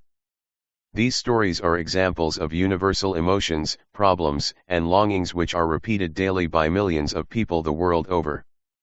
But it is impossible to gauge whether these dream patterns have been conditioned in the dreamer by his childhood environment or discipline and nursery tales. One of the best known archetypes or original figures in the subconscious state, which appears outwardly, many times in dreams, is the hero. He can be the Messiah, or the great man of the age, who represents the dream figure which saves either part or all of mankind. Such figures constantly reappear in the religions of the world and in political movements to sway millions of people for good or bad. We have here Mohammed, Hitler, Churchill, Jesus, Buddha and others, mainly in the world of politics. Such figures as these wearing different masks can appear in our dreams to change the course of our whole life if strong enough in coming through from the subconsciousness. The other well-known archetype is the Great Mother, or the perfect woman, good or bad, sometimes the goddess who intercedes and saves, as established or personified by the Virgin Mary and female saints in various religions. The ancient religions were filled with the Great Mother, who was worshipped by varied nations as the chief figure of religion in their daily lives. On the other hand, there is the opposing archetype, who is the awful mother or the terrible mother, who frequently appears in fairy tales and myths as the godmother, or the bad witch. She can also be the nasty stepmother or the angry goddess who has been offended by the beautiful child she doesn't want. Children have dreams about the mother type in two aspects: one is the good mother and other is the bad mother. They also dream about the bearded, but kindly old man who represents wisdom, who is the archetype of wisdom. This is where we first put the image of God, that is, being an aged man with a long white beard. There is too the antique method of interpreting dreams through opposites. This can be explained as the hard, tough person dreaming of being a very gentle person. The ultra-tidy dreamer will be given dreams of being untidy and messy, while the rake will experience guilt in his dreams. The coward will become the bully, and the bully will become the coward. At the same time, the inferior will feel superior and the timid of performing some valiant deed. It could be that the girl who is the ugly duckling might well dream of being a fashion model, and the boy who has a lack of communication with the girls could dream of having his own harem. The meek might dream of being dominating and cruel in their dreams. It is possible, but not always true, that dreams contain everything that the consciousness overlooks, rejects, and forgets. But if we could go by what has been said before, it might be believed, as the ancients did, that they are predictive, for they serve as a signpost toward maturity, revealing the potential of what might happen provided the circumstances of the present in the dreamer's life is not abandoned. This brings about the occasion of the big dream which an individual might have. Some primitive tribes have a general meeting when one of its members report what is called the big dream. Its members are compelled to listen about it, and have a general discussion. A council meeting is called and an interpretation is sought to see how it is going to affect the tribe. The big dream is that which appears in many religions, heralding the arrival of a savior. There is the dream Joseph had in the New Testament that an angel appeared saying that a son will be born who will save his people from their sins. Also Maya, the mother of Buddha, dreamed of a son to be born. Despite all progress already made in the dream field, science still cannot tell us why we dream, but there is an explanation from the esoteric side of life which is satisfactory. Dreams are only an extension of our consciousness manifesting itself in our lives when it's resting from its outer activities. Our pattern of sleep is acquired and controlled by environmental and social conditioning. As we grow older, however, we tend to revert to napping as we did during childhood. Babies tend to have a 60 to 90-minute cycle of sleep when napping. It's a rhythm which remains somewhat throughout life for adults in the dream state, as a part of the function of the metabolism of a normal healthy person. One of the most famous dreams of history is that of Samuel Taylor Coleridge, who upon the occasion could not finish his famous poem Kubla Khan. He fell asleep for 3 hours while reading from his Pilgrimage, by Percha. During the time that he slept, Coleridge dreamed that he had composed between 200 and 300 lines of poetry. Upon awakening he clearly remembered all of it and immediately began to write Kubla Khan. He had put down only 54 lines, when he was interrupted by someone on business. An hour later, when he was able to return to his poem, found that the memory of his dream had resolved, leaving him only 8 to 10 lines. There is an old saying that if one has a problem that he should dream on it. It sounds ridiculous, but when we see how dreaming has helped various experts in different lines of careers, it doesn't seem as strange as it sounds. The knowledge that the answers for scientific and philosophical problems lie within the sleep state is well known to many people who know something about dreaming. In my own experience, I have found that when an answer was needed for a question on philosophy, that it could be gained through the dream state. I once found an answer to a problem when trying to learn what might be the cause of certain effects upon the body by cosmic rays if a person was exposed to them without preparation through meditation and contemplation. That night while asleep, Rebazar Tarj, the great Tibetan Eck master, appeared in my dream state and showed me several persons as examples, who had opened themselves to the cosmic light without the help of the Eck master and became exposed to too much of the light coming through to them while opening themselves to it. They were like people who had too much electrical shocks to enter into their bodies without having prepared themselves for such large amounts of electricity. Some were listless, had very little energy, and others seemed somewhat deranged in their minds. Another time I dreamed on several occasions about a sack of gold in an old log cabin which stood in the middle of a field. It had formerly been a tavern during the days when the pioneers crossed the Mississippi heading west in their big, slow wagons for new lands. I never paid any attention to the dreams, which showed the gold hidden in the end of a log in the cabin which now laid in ruins. But the last dream was more strange than all other dreams. It showed that the cabin log was empty, and I was frustrated and unhappy in finding it like this, without any gold. A few days later I decided to act upon the dreams and drove several miles to the field where the cabin was located. To my surprise, the dream was true, for the specific log end which it had showed in my dreams had been torn apart and was empty. It was perfectly plain that someone had discovered the gold, for there were other evidence on the cabin where people had slept and scraps of newspaper which were almost 100 years of age. I experienced what the dream had revealed: frustration and unhappiness. The images or dreams which predicts the death of the dreamer or a close relative, are among the most frequent examples of the prophetic dream. It is only natural that if someone is close to you who is ill, you may well dream of their death. If this does occur, the dream can be somewhat of a coincidence, so you may think, but on the other hand, is it? Yet there are people who dream of their own death, who are not quite certain that something is amiss within themselves. But not many of us are astonished that famous people, especially in the fact there are so great a number of tragedies in recent years, must be constantly aware that they risk assassination. It's found that Henry IV, King of France, dreamed about his assassination by Ravaillac, in 1610, the night before it happened. He had a dream about a rainbow around his head, which was at that time interpreted by the prophets of dreams as an omen to a violent death. The night before the Battle of Waterloo, it said that Napoleon had two dreams about his army being cut to pieces. It was in June 1914 that Bishop Joseph Lagny, a tutor in the court of Archduke Franz Ferdinand of Austria, had a dream that the Archduke would be assassinated at Sarajevo. He tried to warn the Archduke and even drew a sketch of the dream, but was ignored, and instead celebrated a mass for him in the early morning. The dream came true on June 28, and it was the spark which ignited the First World War.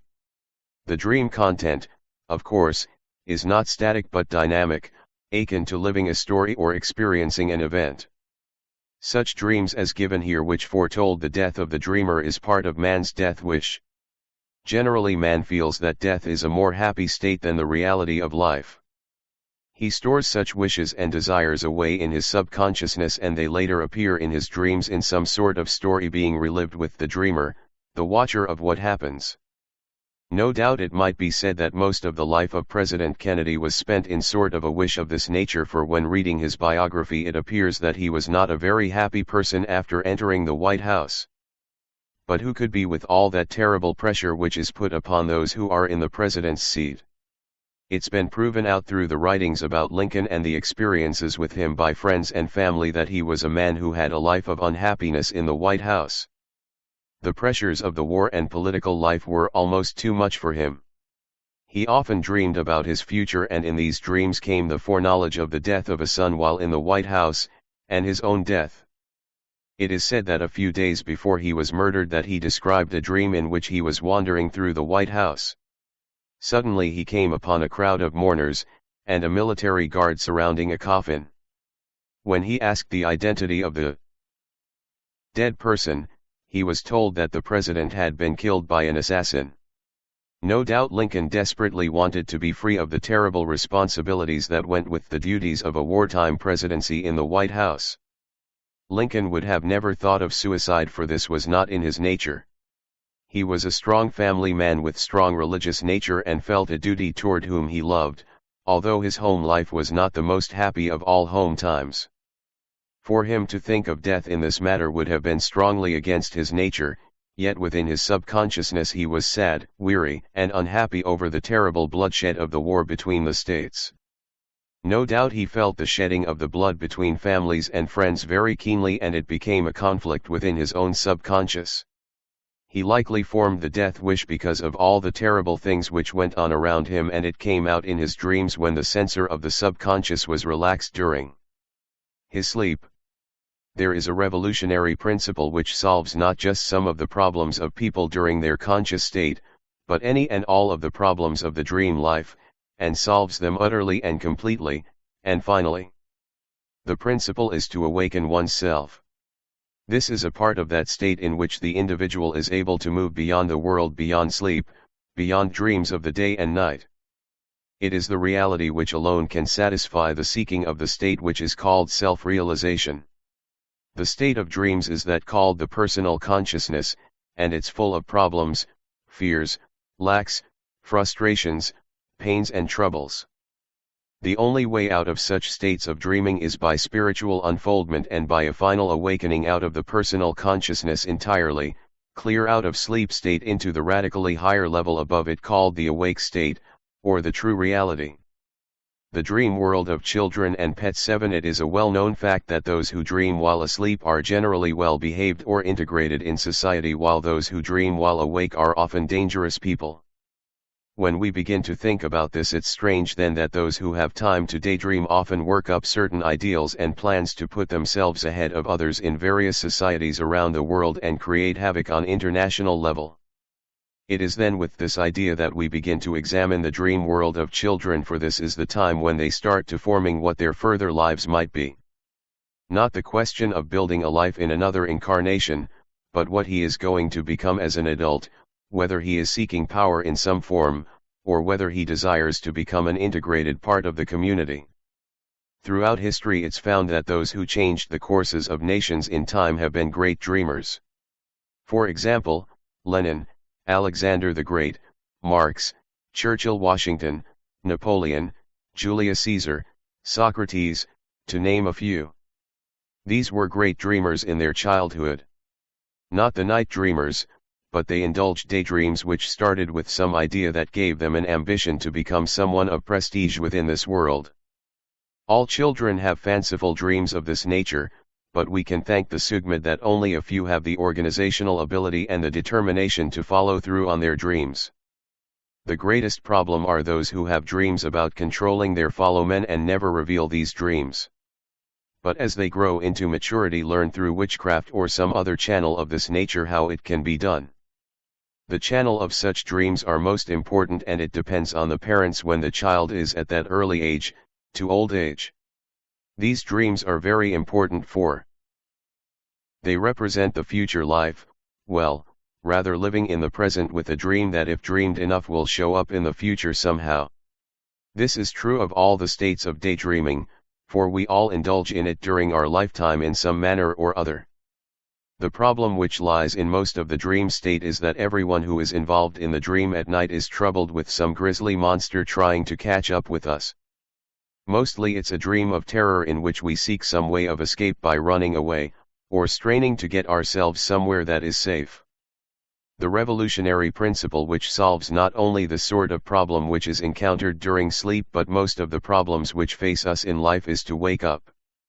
This is one of the most important but least understood facts of human existence, the principle of waking up to what life is around ourselves. The problems of waking life also are solved, not by straining harder to resolve them but by waking up. This also applies to the daydream in which we put ourselves during the actual time that such fantasies are taking place. This waking up is actually a third stage of sleep, which is in the world beyond sleep. This world is one of dazzling beauty, of total security, of freedom from want and fear. It is beyond our night dreams and our daydreams, and is the reality which alone can satisfy the individual who is seeking the heavenly states of consciousness. The personal consciousness, which is the night dream states, and the daydreams is personal consciousness. But there are three states of consciousness which we deal with when studying dreams. First, is the deep sleep in which we are conscious of nothing but peace and contentment. Secondly, is the dreaming state in which we are conscious of dreams and our own dream identity. Third is the waking sleep, in which we are conscious of dreams and our own dream identity, of our own personality, but still asleep as to soul and unconscious of the higher reality. The whole range of the sleep state, deep sleep, dreaming sleep and waking sleep, is called the personal consciousness. It is full of problems, fears, lacks, frustrations, pains and troubles which can be resolved in any real sense only by progressive awakenings and by a final awakening out of the personal consciousness entirely, clear out of the sleep state into the radically higher level above it, called the awakened state. This is actually the self-conscious realized state of being. The great secret of our present human existence, and the only key to human happiness and fulfillment, is the radical awakening from the personal consciousness into the self-consciousness, giving access to the ultimate, the God consciousness, in which every man becomes fully and forever alive. This all working through the dream state, rather the state of aliveness which comes about mainly during childhood. Children are often affected by the subjective light, but being a little frightened at what has happened to themselves, few are able to tell their parents anything which would get near to the truth. They simply do not have the vocabulary to reveal what has happened either in their sleep state or their daydreams. This awakening which takes a person into a radically higher state of consciousness, as radically different from our ordinary state as our ordinary waking state, is above deep or the dreaming state of sleep. Their higher state of consciousness is there all the time. It doesn't come or go, but we do, as souls. This is the meaning of the words or phrase soul travel. Anyone trying to work out or reason about what it is finds that this is contrary to what the senses have made it out to be beforehand. This awake state is a permanent endowment of every individual being, but most people are asleep to it. It is there all the time, but we are unaware of it except in those rare times of awakening. Animals seem to have a sense of that intuitiveness which doesn't particularly come with dreams. Dogs, cats, and other animals do dream, but their dreams are mostly in two ways. One is that of pleasant dreams connected with their masters, or owners, and those which are classed as nightmares. They do not have dreams which are the prophecy or predictions of their future. Animals live in present time concerned only with their own safety, trying to be immune to danger and to feed themselves. Their basic instincts are the problems with them: hunger, danger and sleep. Sex among animals is only a basic need for reproduction. You will notice that there seems to be a season when the sex urge in an animal drives them to reproduce so that their young can be born in a certain part of the year. This has nothing to do with the dream state. You will also notice that dogs, cats, birds, horses, and other species will leave areas where there is danger from earthquakes or landslides. They have a sixth sense about dangers which has deserted all but those sensitive people whom we call psychics, the extrasensory perceptions of most of us having become blunted through disuse or the effects of civilization. We have been told that before the violent eruption of Krakatoa, the volcanic mountain which is on an island between Sumatra and Java, in 1883, and which was heard thousands of miles away, birds, animals and reptiles deserted the island in swarms and swam rapidly to the mainland for safety. They had some sort of warning, perhaps in daydreams, while dozing off to sleep like animals and other species frequently do. However, it begins to be a source of reference, a part of our research into the dream states. We know of course that few animals have very high intelligence. That is not enough for dreams. The horse, cat, dog, and perhaps a few jungle beasts, the lion and its species of cats, may be capable of dreaming. There is no way of checking up on animals except to watch their behavior right after being asleep, that is upon awakening, or to watch them during their sleep period. Sometimes a dog, as I used to have, will have some sort of nightmare. As a pet of mine, this particular dog would whine and moan in his sleep, and often jumped up fully awake with a strange, terrified look in his eyes. He would be strangely disturbed until we would talk with him, pet him, and assure him that he was truly loved by one of us. Only after that would he settle down and try to sleep out the rest of the night. On the other hand, I never particularly noticed this kind of behavior in the cats which hung around the house constantly. It was only when some invisible entity came around that they became disturbed. One particular old cat used to come into the house and sleep during the early part of the evening. When I was ready to go to bed, the cat would be let out and wouldn't come back until the next evening at the same time to come in for her meal and sleep for a few hours. But then she suddenly changed. The first notice of this was one evening when she became restless and wouldn't sleep but stalked about the parlor room sniffing and whining. The next evening she became worse, running around the room, avoiding a particular corner of the house, and jumping on the couch. The quicker she could get out of there the better it seemed to be. One night she dodged around as if something was trying to catch her, yowling at the top of her voice and charging the door to get out. She never came back. It was then that I started out investigating what was bothering her. It turned out to be that the entity had come in with the cat.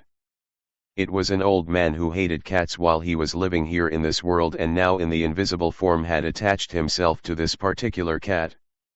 I got rid of the entity by sending it back to its particular plane on the lower astral plane, and the cat began to have peace while visiting with me nightly. A man mentally overtired sleeps either dreamlessly or with a vividness greater than that characterizing the dreams of normal slumber. Every emotional disturbance of this nature generally finds a symbolic outlet in the stomach or intestinal system. We find this true of people who are in the position of either dreamless sleep or that of vividness greater than usual due to over-mentally tiredness. This so often creates a spasm of the colon causing mucus colitis and spastic constipation. Many people do not understand or know much about their own health when this happens, but it could come from their nightmares and emotional disturbances which arise during their dreams and which are sometimes forgotten during the activity of the daily routine. The pain and anxiety brought on by nightmares, in trying to battle some monster, or escape from danger disturbs the intestinal activity and tension which is followed by constipation. A person can often become a chronically depressed person, which brings about a condition of locked bowels. It's necessary to find out what the person is dreaming about at night or any other type of sleep disturbance. Low back pains can also be the result of such states often enough, for they could come out of the same state of dreams. This could also create a chronic condition of unhappiness. Such types of depression which follows dreams of a very low nature where the dreamer is being the one who is creating an act of guilt, perhaps murder or outrage upon another. Often depressive states follow this in the awakened state, and the dreamer is not aware of what has happened to him because he usually loses most of his dream during the daytime hours. He becomes beset by his feelings of guilt and he cannot bear to live with himself. He wallows in self-pity because he thinks he must destroy himself because nothing turns out right. He is generally unhappy because he thinks that nobody is sorry for him. He begins to fear the future and that by committing suicide he will resolve all his problems completely, but he doesn't realize that he will get right back into these same problems and more of them again. The dream symbol must be interpreted correctly before the dream can be analyzed. The basic need for a child is comfort, love, affection, and food. It doesn't think or reason, and the more that it demands of these basic elements, the more that we can judge that its dream life is disturbed. The more that it is bad in its behavior, the more that we can think of what might be happening during its dream state. In the old days, when a child was put in a trundle bed, a small bed which could be pushed under the parent's bed so they could get some normal rest, often brought about nightmares to the child. It could have created claustrophobia, and leave the child psychologically crippled the rest of its life. Today there are different ways of bringing psychological problems to the child which will create nightmares and bad dreams. A lack of love and affection will cause the child to have states of dreams which often cripples its future. During his awakening hours he might become a bad child, for since he cannot get love and affection, perhaps he can get attention and recognition by being on his worst behavior. Everything a child does is in defense of itself. It tries in its puny, ineffectual way to promote its own security and safety. This is its natural reaction, a law of nature. It is the will to live, which is instinctive and beyond its control. It cannot control its dreams, so it panics, and its behavior is usually the result of its inability to cope with its environment, its dreams, and the outer world of daydreams. These dreams are likely to be more prominent in either happiness or terror, according to the disturbance of its environment, and the defeat of its parents who are reacting to their own parental influences. Usually parents do not meet any middle ground in their own relationship, but cannot cope with their own problems, as a result may battle it out together for survival, or quit. This has much influence upon the child in its subconsciousness, and hence its dreams are going to be reflections of such parental behavior. Therefore, it generally begins to seek love and affection in its dreams only to find instead that which terrifies it. This could be the cause of a child screaming in the night, or its inability to sleep, and which literally drives its parents into frantic desperation as what to do with it.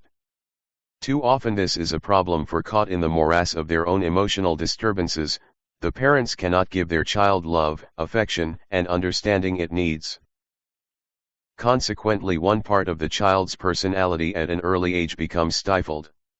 However, it is not their purpose to inflict psychic injuries on their own child. But often they do not, for it might be a karmic pattern of something which comes into the life of the child at a very early age, a hangover from a past life, which gets into its psychic life and finds no expression in it except through the dream state.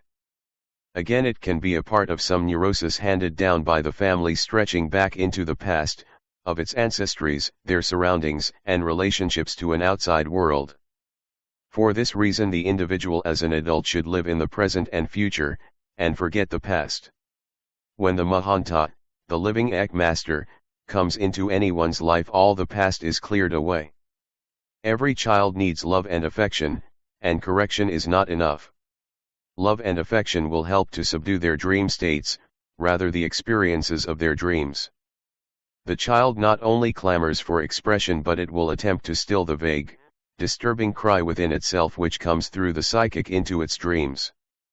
In its small way there is no defense against such subconscious actions. The elderly man in the Swedish movie Wild Strawberries found himself helpless in his dream state, when he saw himself lying in a coffin on the street. He then went back and reviewed his whole life as a child, his loves, and his family. He was finding that during the dream state he was aware of the fact that he was merely dreaming. This is true because many people are able to be aware of this sort of control over their dreams. So if the dreamer is aware of it and pleased with a particular dream, he can allow it to continue. If it's unpleasant, he can stand aside to watch or completely withdraw.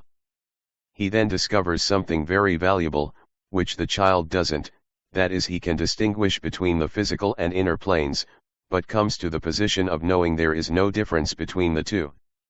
He can rest his body to a degree, but the mind continues to be active in the most disturbing ways. The last sentence really pertains to those who lose control of their dream state, or as a child has no control over it. For example, Akila wrote saying that he had the experience of losing this control in the dream state and became quite mentally disturbed over it. His dream was that one, in which he was not aware that he was dreaming, was acting as a pallbearer. Just as the coffin was to be lowered into the grave, it opened again for a last view of the body.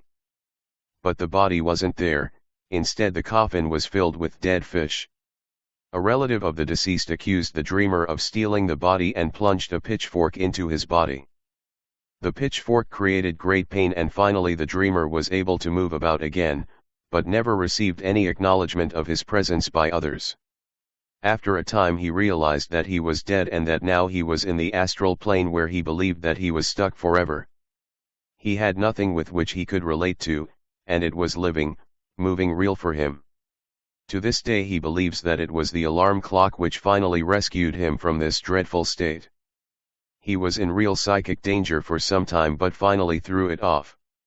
It was here that the Mahanta, the living Ek Master, stepped in and took over on the inner planes to relieve him of his problem. By pulling him out of the living astral hell there was no further related troubles for him, although he did have other experiences before getting himself clear of his first experiences. This sort of dream state can happen to those in Ek who have become doubtful of the Mahanta, the living Ek Master, and betray him. Although it wasn't the reason for this particular Chella's case. Some who have received the initiation and leave Ek for any particular reason sometimes fall into the peculiar state of not being able to distinguish between the dream state and the supposed reality of this physical plane. Very often they go into the lower astral plane and cannot get out of it, and live in a terrifying state of hellish things. Their dreams are upsetting and their physical reality doesn't seem to make sense. Any overt act against the Mahanta, the living Ek Master, will bring on such a state of non-reality, and life in the astral world of hell. Such people will stay there until they learn that the only thing to do is to appeal to the Mahanta, the living Ek Master. Any request of the Mahanta will assure the clearing up of the state, as well as doing away with dreams which are disturbing to the individual who is having them. Primitive man attributed dreams to visits from the gods or nightly excursions of souls to distant places. Philosophers of recent centuries, less spiritually inclined, have hypothecated humbler origins for dreams, cold drafts, heavy covers or tight sleeping garments. Such external stimuli do not initiate dreams, we know now. The occurrence of dreams during the night is closely linked with physiological events such as rapid eye movements, changes in blood circulation, and brainwave patterns, and of course, the psychic occurrences taking place with the individual.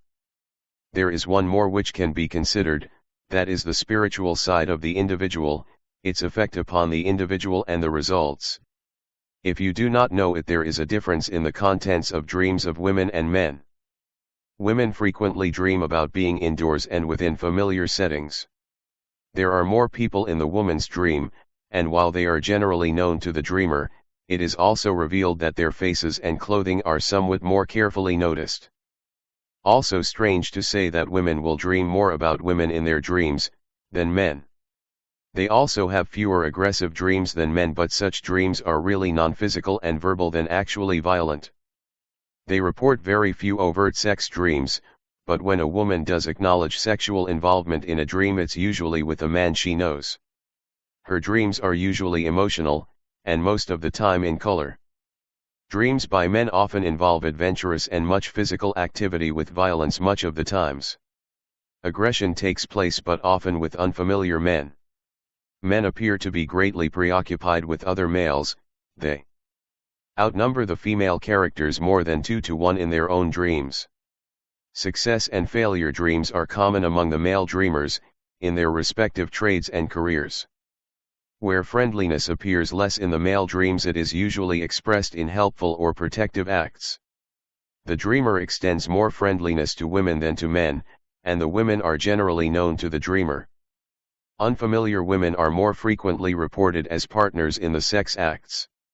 Children in their dreams have a noted change when they undergo marked physical and emotional changes in their lives, as going through the puberty age. Also, dreams of pregnant women show a large increase in baby references during the last few days before birth of the child. Such dreams often bring about apprehension for the prospective mothers, for they dream of their infant weighing 5 ounces or appearing as fully grown at birth.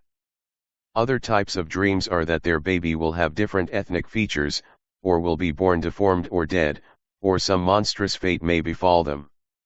One of the most common dreams during labor is that the baby is already with the mother, walking and talking immediately after birth.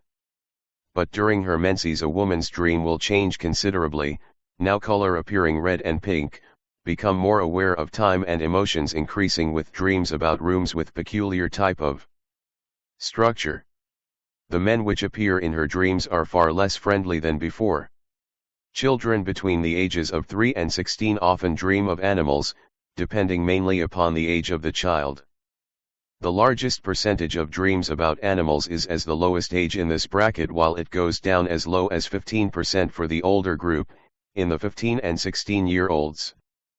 Besides, babies are not apt to dream of anything other than animals, insects, and spiders, unless they have been able to go back into their past incarnations and bring forth something in their dream states, or dream of monsters of some imaginable sort.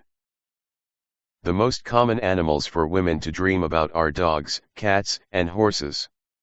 For men it's birds, dogs, and horses. Adult animal dreams do differ from those of the children's.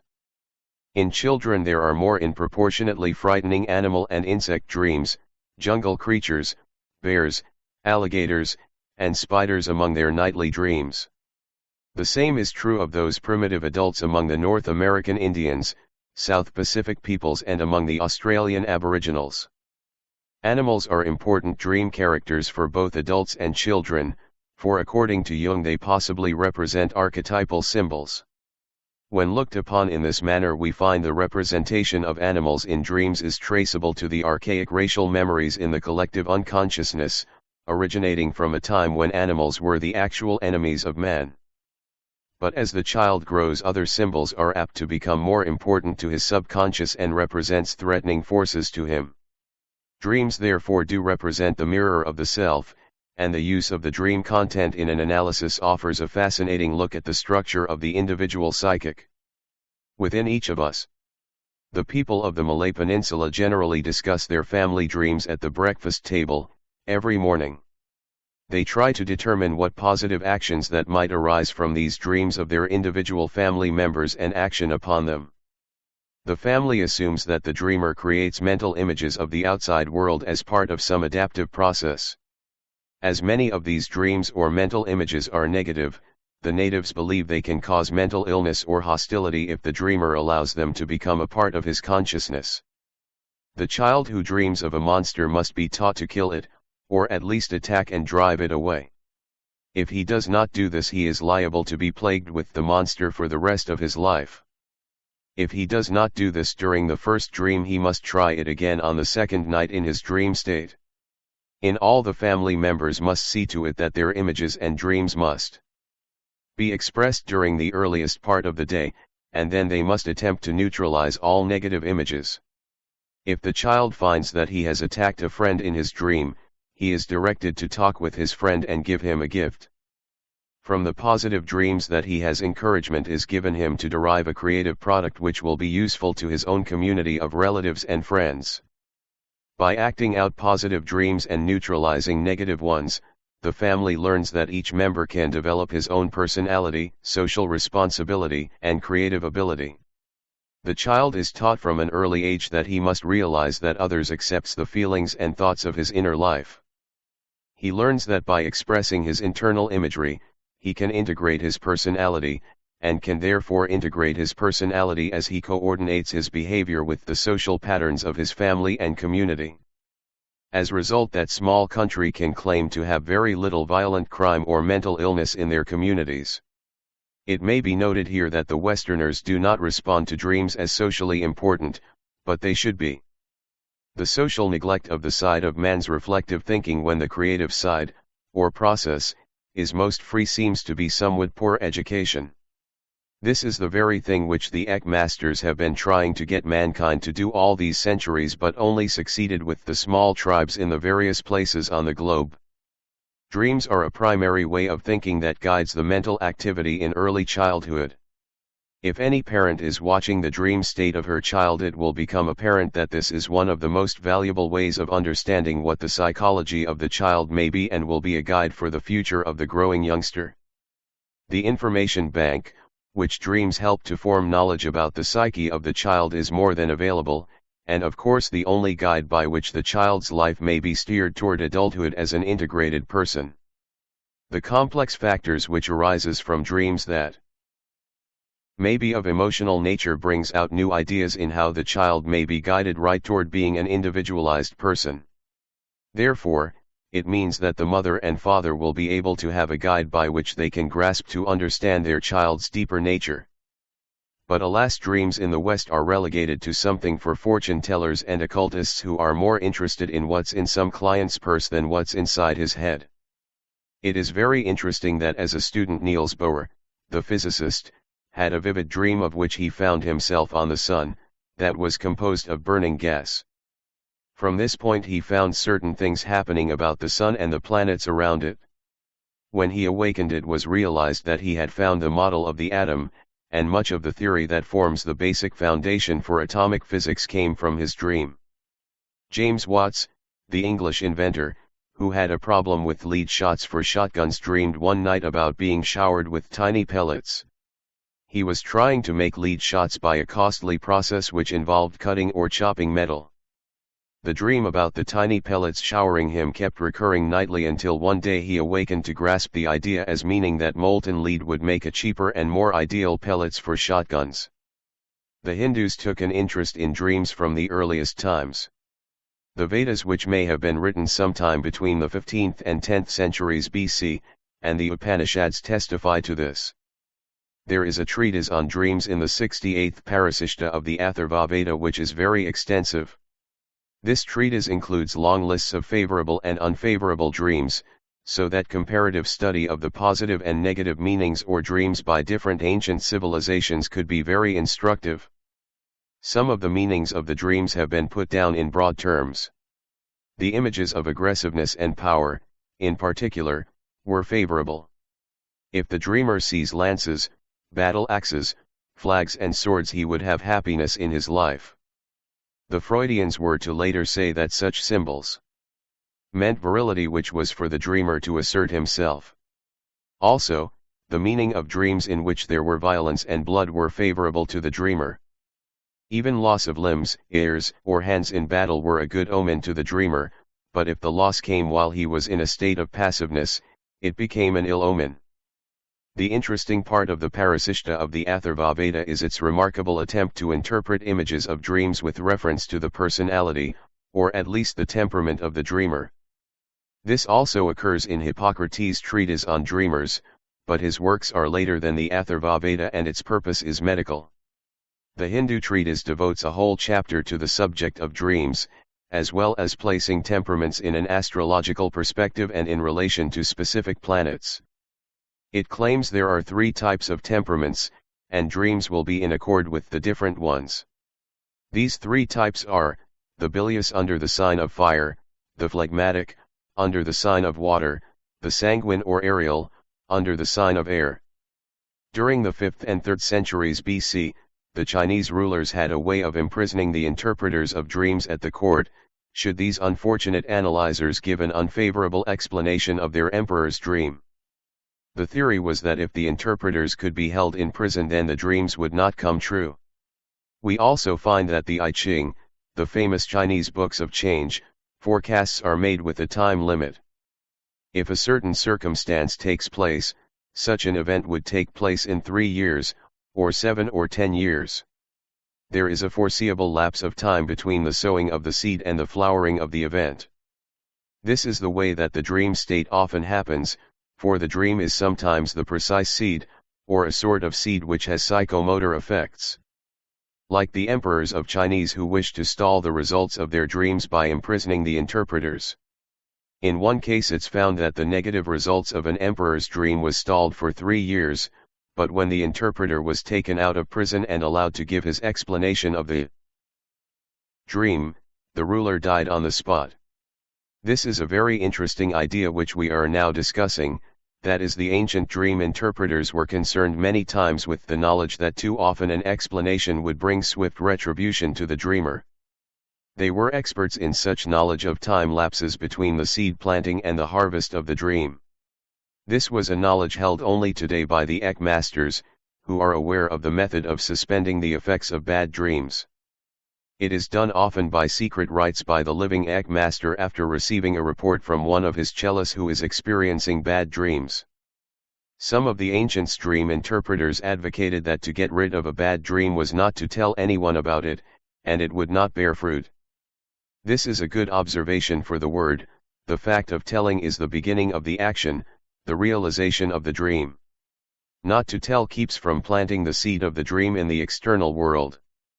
Aristotle left only a small amount of material on sleep and dreams, but he was interested in these subjects from a logical point of view which would destroy the divine origin of dreams that most men held in his day. He did admit that certain dreams may be signs of causes. Movements taking place in sleep often must be the starting points of action to be performed during the day.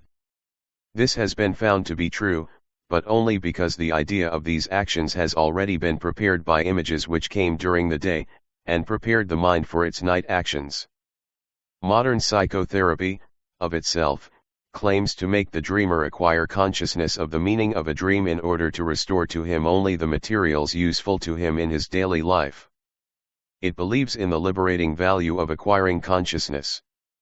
But this same belief was familiar to the Indians and Chinese, and in a way the Greeks and Romans had some awareness of the therapeutic value of the hidden material of dreams, even when the dream stuff was negative. Most of our dream books today have developed from this idea. When the Christian Church started its drive against dreams and occult works during the Middle Ages, the advocates of dream interpretations went underground and flourished much more than while in the open, because it was being repressed. Besides, the Arabs took up the study of dreams and kept it alive. They began a long association with dreams, trying to be more critical in distinguishing true dreams from false dreams according to religious and social criteria which had little to do with objective or scientific interpretation. If angels, kings, chiefs, parents, or educators, children, old people or animals spoke in a dream, it would come true. It was false if there were demons in it, if it came from the desires of soul, or resulted from some trick of a magician. It was too found that there was a social class status involved here. Those living in the higher classes had dreams which were interpreted as preserving the status quo. The dreams of the poor and the slaves were for the higher ranks and masters. All the woof and warp of the social life of these people were woven into dreams, or had something to do with the Islamic religion. It was known that any interpretation that was given could be only to provide an explanation that conformed to the fundamental principles of Islam. Those officials who followed Hitler and Lenin learned this way of doing everything for the state or party, and put it into psychoanalysis. The knowledge provided by the dream was not judged by its proper value, but by the hierarchy of values established by the faith and by society. But in case of the Nazi and Communist Party, it was only judged by what it could do for the party, or how much it appeared to make the dreamer a menace to their own respective causes. However, we find that on a higher level this control of dreams, if not in the dream itself but in its interpretation, works in favor of a mystical interpretation. Muhammad had dreams in form of luminous impressions out of which he later supposed to have established as periods of religious ecstasy. As a result, he put himself at the head of the hierarchy of Islamism, which accepted what he said as divine vision, and he became the true prophet of God. Thereafter it became a rule for all novices in various Muslim orders to tell their dreams daily to their respective spiritual directors. This was done first for the grasp of what level of spiritual unfoldment that the novices had reached, and secondly, it was sort of a form of control that was put over the novices on a psychic level. Death and marriage are closely related in dreams. This is why the ancients believed that anyone who dreamed of being dead would have a good chance of getting married. That is why an invalid who saw himself in a dream celebrating his own wedding would understand it was a death warning. There were other types of dreams which were of death and marriage that the dreamer could use as a yardstick to know what was going to take place in his life. But children, not being able to communicate well with adults, could not express themselves just right in their knowledge of dreams, and many perished by the sword because the king believed that such dreams might be a warning of some future leader among the children who would rise up in rebellion and destroy the present reigning ruler and regime. Nightmares, neuroses, and psychic dreams ate. In ancient times it was believed that the shamans, or the psychic practitioners, traveled only in the dream state. He left his body while asleep and visited the gods or demons, whichever he was more compatible with, and sometimes even visited those who were sleeping and in their dreams. It was one of the beliefs in early Egypt that the sleeper who was capable of such nocturnal journeys was danger to the living who had to protect himself against him. It was believed also that the sleeper who wandered about in his sleep could commit misdeeds, and special care had to be taken when it rejoined the body. Finally, it came to a special but secret law that the priestcraft was responsible for anyone who was proven to be a dream wanderer. The best way to stop his dreaming and his misdeeds was to secretly mark him for death, which was done so cunningly that the culprit never knew what happened to him. Usually such deaths came about by poisons without the victim ever knowing that he was the marked man for destruction. Sometimes the priestcraft would see that he wouldn't re-enter his body and allow him to wander about in the other self. They would then set about to destroy the other body by psychic means while it was wandering about in the astral world, and the physical would die as a result of not having an invisible self. We are aware that the dream state is one in which soul can explore domains which are closed to it in the waking state. Once this basis is accepted, then we can do much more with any dream state which is revealed. The most likely fundamental for dreams is that which we have described as the soul breath. It is a mystery that few if any know about, which during sleep controls the movement of soul and its experiences during the sleep state. This eliminates any chance encounters that soul may have with other souls, souls of people asleep, sorcerers on missions, magicians on mystical travels, persons who have died violent deaths, relatives, friends, and neighbors already passed away, minor gods and demons. This all the part which we call soul breath, a part of the breathing to assimilate spiritual power. Certain spiritual exercises of Eck places particular emphasis upon breathing, since it enables man to absorb not only air but also the light of the solar sun. This breath of life is a combination, so to speak, of both the vital life force and the enlightenment in the psychic worlds. It is that energy, a power and force emanating from the Eck, which is the source of all life, possessing positive and negative polarity, and manifesting it in vibrations of various rates of speed. This occurs under certain conditions and obeys the dictates of natural law, establishing the world of form, regardless of whether that form is visible or invisible to the human senses. The breath of life is concerned with two movements, the positive and negative. Therefore we realize that the dream breath is only available for soul traveling in the psychic worlds, and is connected up with the paths of involution and evolution. Any difficulty in breathing could prove out that or symbolize the assimilation of the principles of soul and the psychic cosmos. The proper rhythm of the Eck breathing in the spiritual exercises is associated with the rhythmic beat of the heart. This is associated with the proper voice which is demanded by the Eck for reading of the Shariat ki Sugmad, or any of the works of Eck, but particularly that of the sacred text of the Shariat.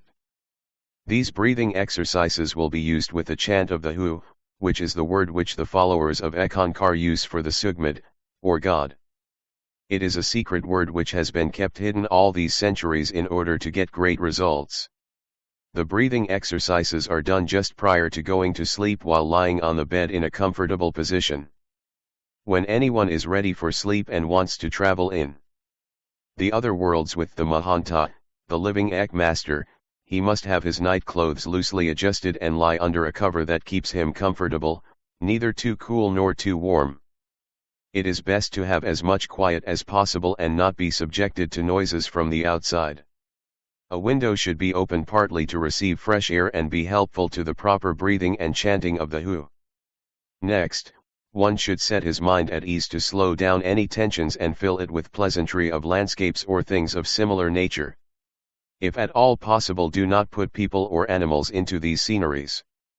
When at last settled and the mind functioning as desired, it is time to begin the soul breath.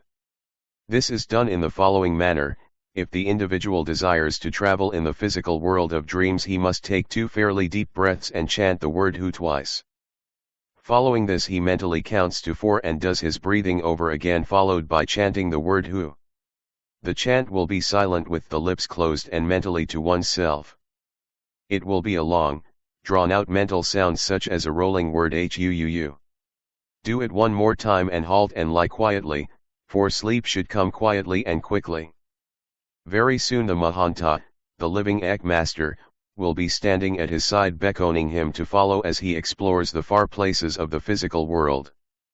The breathing and chanting for travel on the astral plane is 4 times, that of chanting and breathing for travel on the causal plane is 6 times, and on the mental plane is 8 times. Breath is the switch that turns on or turns off the current of life and dreams. It is the pump that draws in the fuel for the dream-producing motors, and the fuel which propels the latter motors is the electromagnetic breath that pervades the lower worlds. Therefore we find that the soul breath is the instrument by which the individual can find an expansion of consciousness through the dream state. The throes of death are bitter and painful to the ignorant, to the uninitiated and to those who cling to the physical things of this world. But once anyone learns to control dreams through the soul breath, he finds that death is not total extinction, and that it does not exist, because he has been initiated into the great mysteries of life through the Eck. It is found that he will welcome death when it comes in its own appointed time, as a natural part of his life, while he is transported across the borders of life into the spiritual realms by the Mahanta, the living Eck master, same as if during any dream state. The greatest crime that man can commit against himself is to take his own life before the natural end comes to him. Such unhappy people find themselves very much alive after they have forced themselves out of their clay temples so promiscuously for an equal period in duration to the remainder of years that they had to spend on earth. To complete the natural cycle of one life, they will spend many unhappy hours, days, and years before they are able to enter into the proper astral sphere, or return to life in another physical body. There is no immediate relief for those who try to bypass death in its natural way, only self-inflicted punishment, for the violation of this law will always cause great suffering. Those who are in physical pain must remember that suffering is a good exercise for the strengthening of the will and soul. No Eck-Kila should ever fear pain, because pain is the best tonic for an indomitable will, for regardless of how intense pain may be, there will be an end to it. Sometime. No physical sensation can endure forever, whether it's in the dream state or in the outer life. It is always an illusion of the senses, so, one who has brought his senses and mind under control cannot be overwhelmed or frightened by the agony of pain, neither will he be elated by the thrill of pleasure. He must remember this about his dreams.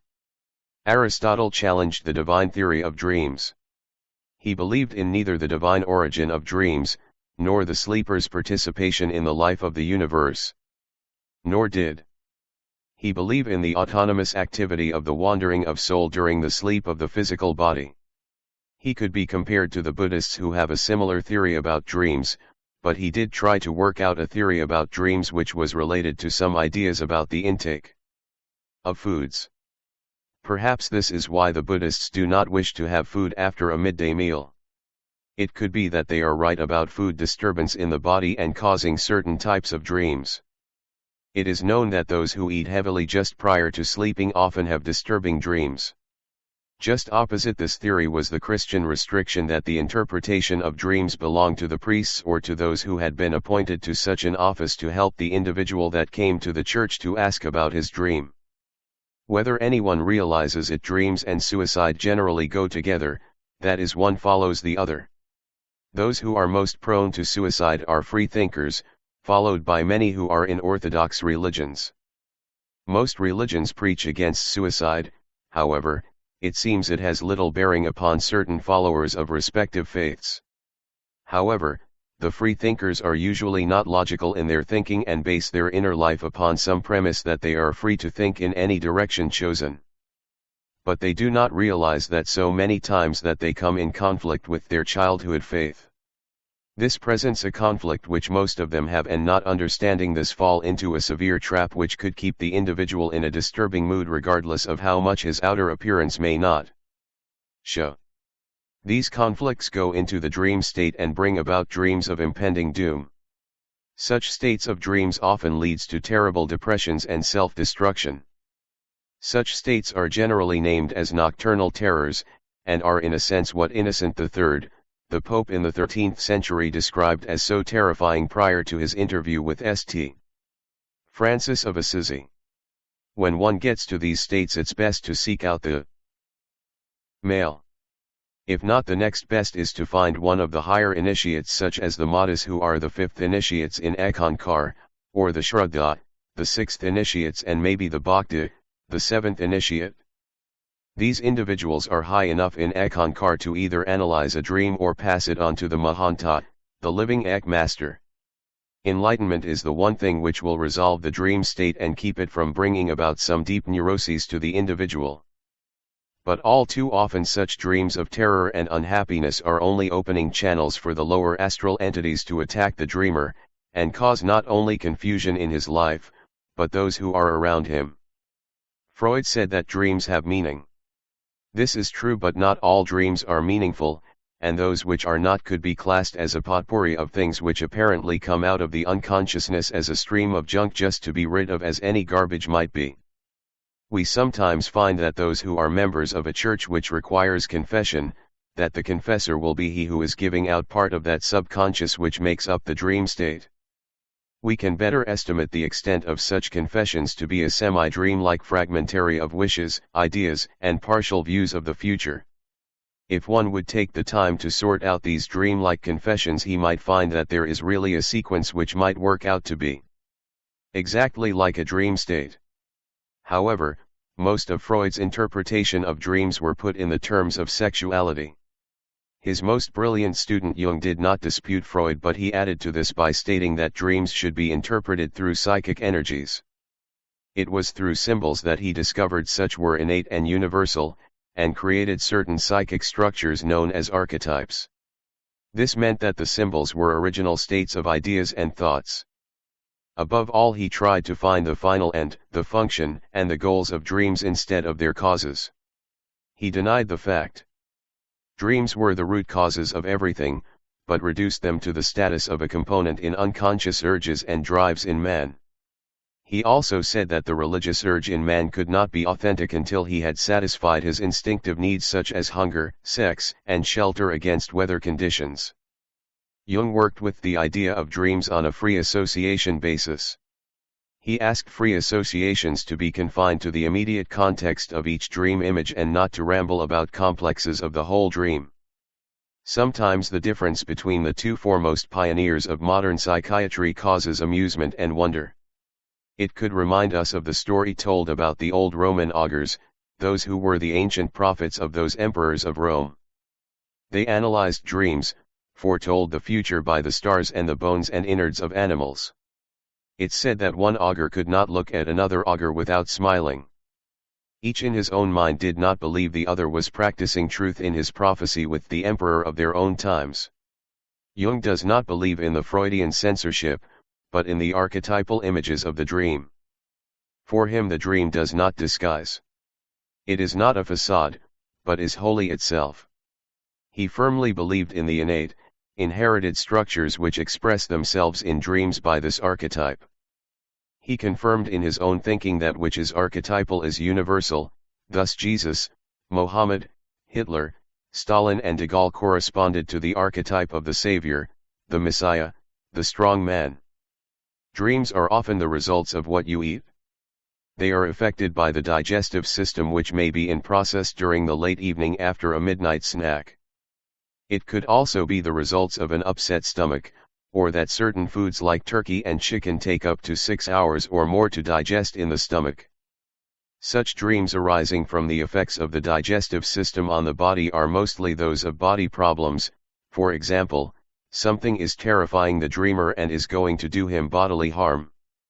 Also there might be dreams of pain and suffering, violence and similar troubles that seem to rise with digestive and bowel problems due to incorrect eating. Infants appear to spend most of their sleeping time in the dream state. It seems that dreaming therefore seems to be the means by which the brain develops and matures. From reports it's said that newly born babies spend half their sleeping time in the dream state. Of course, dreams at this stage of their lives do not contain much in terms of visual memory except a few fragments from past lives. The dreams contain more in the sense of touch impressions, and such states likely prepares the child's nervous system, which is immature at this stage of life, for the onslaught of experience which is to come with the development of its physical senses like sight, hearing, taste, and other senses. Accordingly, it's said that young adults spend 25% of their sleeping time in the dream state, while this percentage decreases as one grows older to about 20% among the elderly. In other words, the more matured one is, the greater he accepts his responsibilities of life, the less time he needs for dreams. Thus his dream states may be cut down, for he doesn't have need of the function which dreams might play in his life. Everybody dreams during every night of sleep unless he is very drunk, drugged or has a brain injury. Dreams appear to occur in a cycle, the first dream period usually being the shortest of the night and the last being the longest.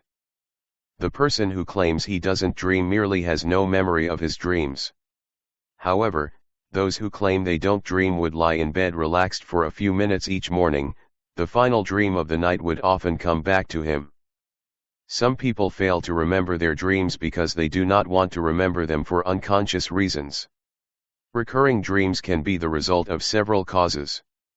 One may dream the same dream because of past conditions, like revisiting his childhood home, or eat certain foods before retiring, or whenever the atmospheric conditions affect him in certain ways. It's said that Napoleon was an unconscious victim of atmospheric conditions, that bad weather brought about recurring dreams of terror and often death to himself or someone close, a relative or his friends among the political and military factions that surrounded him. It is said too that dreams can recur because they represent an unsolved personal problem or because they represent an unsatisfied wish. An English actor reported in the news several years ago that he was always dreaming about cats of all shapes, sizes, breed, and ages. But no matter whether they were kittens, fully grown or outsized, they were always vicious, menacing and poised to attack him. The location of his dreams sometimes changed, but he was always on the defense, transfixed and unable to move because of a threatening, defiant cat ready to attack. It finally springs, fastens its claws in his person, but there was never any pain. He could have been a victim of psychic vampirism, that is constant verbal assault as a child from his parent, who screamed at him not to do this or that. This sort of treatment of a child and often adults by their mates has the same results as depriving a plant of water. It causes the victim to shrivel and lose his inner energies. Applied to a sensitive, young child, the effect brings about a permanent psychic attitude which warps his outlook on life, causing a love-hate complex toward his parents or anyone who may be employers or superiors. This remains subtly in force throughout life. Such nightmares like this causes the victims to realize, if he can get the proper help to resolve them, that they stifle his personality because of people who should be giving him love, or should have given him love during his childhood years. But he is equally unaware that there was something about these people whose nature was not able to give him the love which he demanded as a child. He wanted more love than a child would normally demand, and not getting it, his mind has been pulled in two ways, in opposite directions, which affects him today. Its result is a state of being able only to wait for some expected rejection when he attempted to show affection. But it does bring out the knowledge that we can understand why his nocturnal enemies are always cats, for women have an almost exclusive talent for finding out men's most sensitive points and attacking where it hurts. People in various cultures have dreams which relate directly to their background, as well as dreams which are universal in nature. Various primitive tribesmen will dream of serpent gods, winged bulls, and demonic entities. These tribesmen also dream of less esoteric items, which characterize the practical, everyday life of the dreamer. An Amazon will not dream about snow, and an Eskimo will not, in turn, dream about a steamy jungle. But today science has correlated much information about the physiology of dreaming. They have put together the correlation of dreams and rapid eye movement, which under tests seems to go together while dreaming. Also, it's now common knowledge that dream periods are characterized by irregularity in pulse rate, respiratory rate, and blood pressure. It is known too that dreaming also coincides with muscular stiffness and in the male deep sex stirrings. During an individual's nightly sleep period, which often includes 4 or 5 dream periods, he will undergo considerable stress and waking periods. It's said ulcer patients have their peak of acid secretion during the dream state. Asthma patients often have asthmatic attacks while in deep dreams. However, medical authorities say evidence shows that bedwetting, sleepwalking, and nightmares occur during periods of deep sleep rather than the dream state. Also, that persons with these 3 problems usually exhibit a disturbed sleep pattern. Bedwetting is common among unstable people, and children who are emotionally disturbed. Bedwetters among children is the highest in institutions where they are housed and kept, such as reformatories and orphan homes. Military and Navy recruits are among those who are bedwetters that are discharged because of overall psychiatric problems. Sleepwalkers are in some cases bedwetters. They will have no problem if left alone, for they generally will return to their bed. But if awakened, usually become frightened and cannot remember anything about his sleepwalking activity. But the nightmare is different from sleepwalking, and even different from a frightening dream. In the true nightmare state, it's seldom that the dreamer remembers an image or a dream sequence. The terror in the nightmare is far more intense than in a dream. He cries and screams for help while in a deep sleep, has difficulty breathing, and often acts as if paralyzed. But he cannot remember anything after awakening.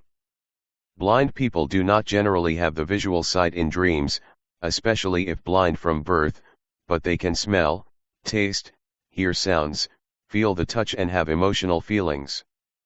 Anyone who has become blind after several years of regular sight, usually has vision during his dreams plus the other sense impressions. Notes: Dream perceptions 9. The levels of dreams are pictorially in the images presented are often symbols which dramatize and obscure the message so that a dream cannot always be accepted on its face value. This is no modern discovery in Eck. From earliest times, man realized that these symbols had to be translated into some kind of rational and intelligible form. The study and interpretation of dreams was originally associated with the inseparably entwined mystic rites of civilization, religion, and magic, the all-powerful secret provinces of kings, priests, and magicians. The people of these early times did not know, with the exception of a select few, that there was a living Eck master, even though some of these individuals had only met him in the dream state and recognized him and couldn't wait until the next night to meet with him for further spiritual teachings. Medicine was closely allied to these mysteries, for healing was regarded as divine or magic, just as a source of much illness might be ascribed to demons or the wrath of God. Both Imhotep and Aesculapius were mortal and undoubtedly skilled doctors by the standards of their own time before death elevated them to become the gods of healing in ancient Egypt and Greece respectively. The initiate in Eck knows that the emotional state is that by which the dream state finds its true nature in this world. Soul lives in the constant state of dreaming, for emotions are awarenesses within the dual worlds of Eck. This is the awakened state of the astral sense, and while within this state one knows and realizes all perceptions in the astral world. The awareness then of the astral senses is emotion, and this is linked with instinct. The twin instincts of the emotional state are love and aggression. Both are consciously experienced by man for every change of either, and both are generated on the astral plane through feeling. In Eck one learns the lowest state of consciousness is sleep. This is purely a subjective state, for man is surrounded by dreams and all his psychic functions work without any directions. This is why the psychic field is so strangely without strength, for few if any psychics know what is happening, and then in one's soul cannot control the direction of this force. Dreams very often serve as barometers. They reveal the state of our health as well as that of our spiritual unfoldment in Eck. You could say that they are mirrors of our joys as well as that of our sorrows. An individual carries his worries to bed when he goes to sleep, and they lie on the pillow beside him to take shape in dreams that leave him shaken, sometimes depressed, other times overjoyed. In Job it was stated in a dream, in a vision of the night, when deep sleep falleth upon men in slumbering upon the bed, then he openeth the ears of men and sealeth their instruction. I believe it was Job 33. They were speaking about the dream master of that time that would come in the night and open the inner ears and give spiritual instructions. If the dreamer is to see more than meets the eye, the sound of dreams, high-level sleep or low-level thought, he should think of it as a movie within, with no final curtain. Perceptions and perceptiveness will vary with each and every individual. As the individual increases his perceptiveness in the dream state, through the spiritual unfoldment in Eckankar, he will have use of symbols from one's dream life, the more we will be able to develop and express our own unique personality at its integrated best. The Atma living in the dream consciousness of the psychic state enjoys the subtle things of life as thought, emotional joy, intellect, the mind stuff.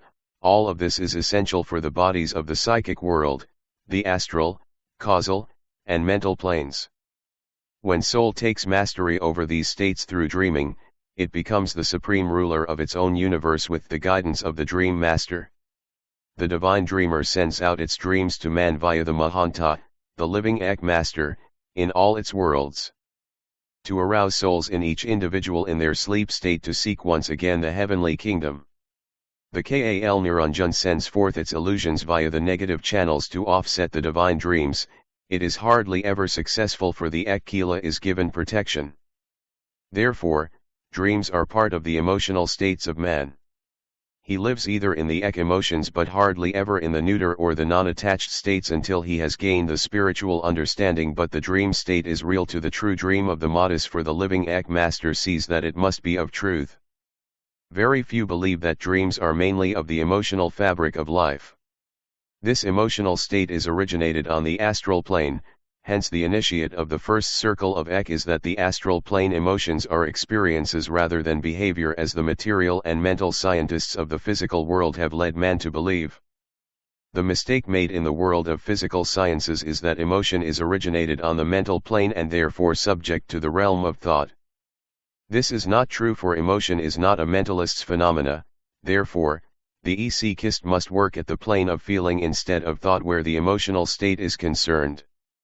Naturally, this is the force of the astral plane and nothing more. In the years past, in ancient times, a remote ancestor of modern psychotherapy was incubation. The sacred dream therapy practiced in Assyria, Egypt, in Greco-Roman civilization, eastern region of religions by early Christians and Muslims among many primitive tribes and still to be encountered in some parts of today's world.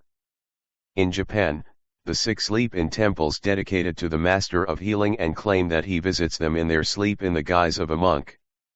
Little do they know that it is an Eck master that appears to them. The induced dreams of Buddhism were supposed to lead to an awakening of the mind similar to that produced through psychoanalysis.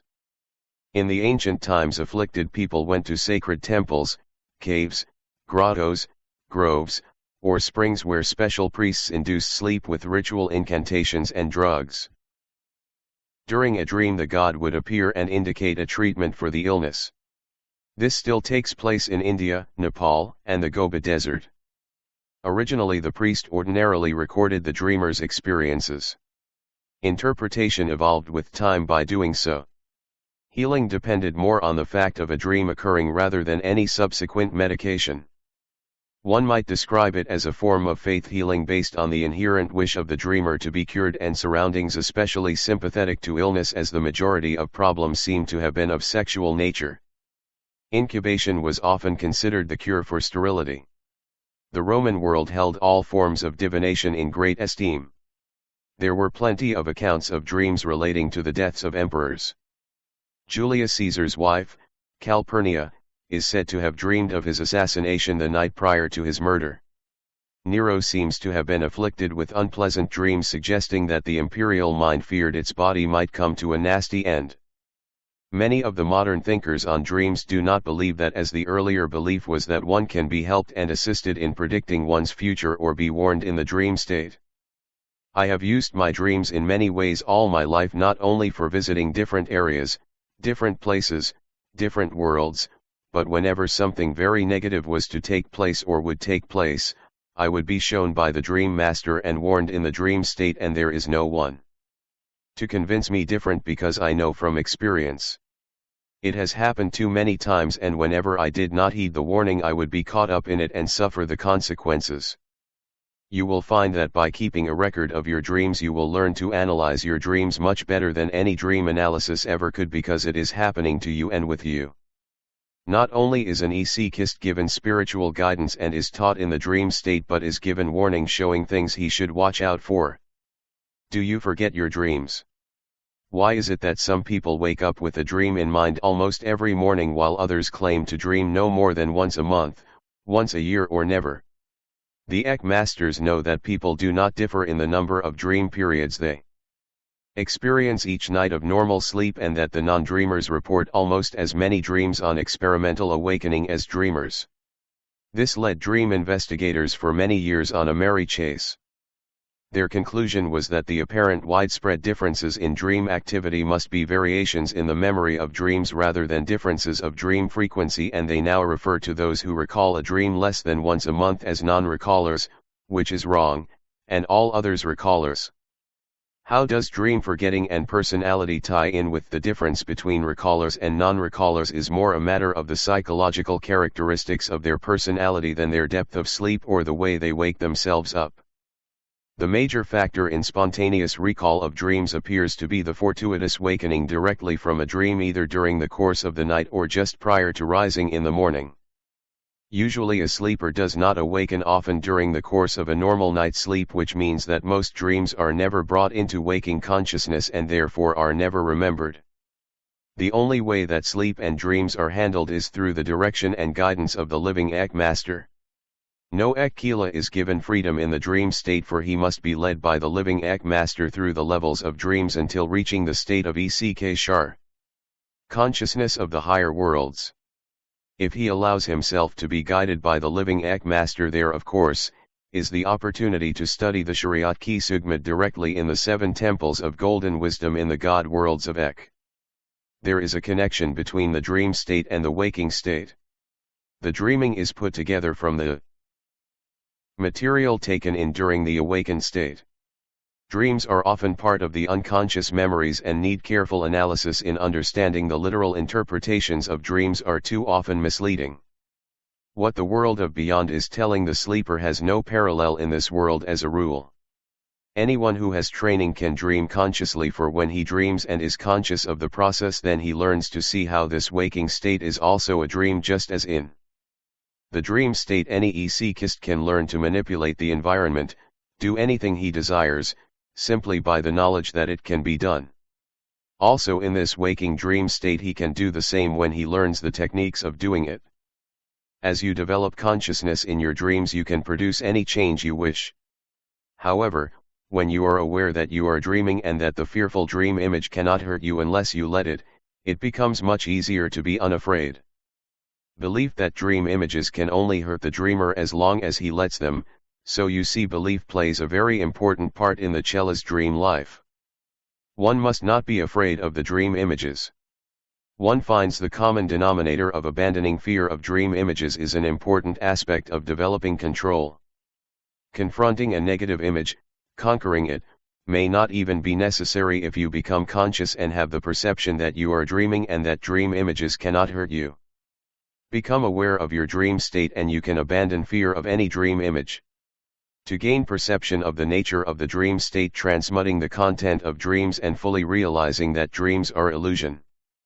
The Eck-Kila or the Eck-Initiate should contemplate on the forms of the deity or the Eck-Masters in the 7 wisdom temples, one at a time, of course. He sees them as dreams and keeps his mind quiet and free of thought so that these images become attuned to the non-thought condition of mind. This sounds almost as though the Kila is including his dream images to contemplate. If the Eck-Kila masters this process, he realizes that the content of both the waking state and the dream state are illusions.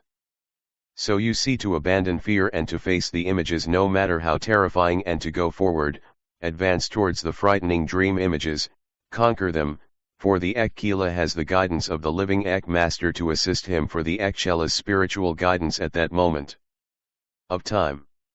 If one keeps a notebook of his dreams for a month or more, he will find a regular pattern running through them.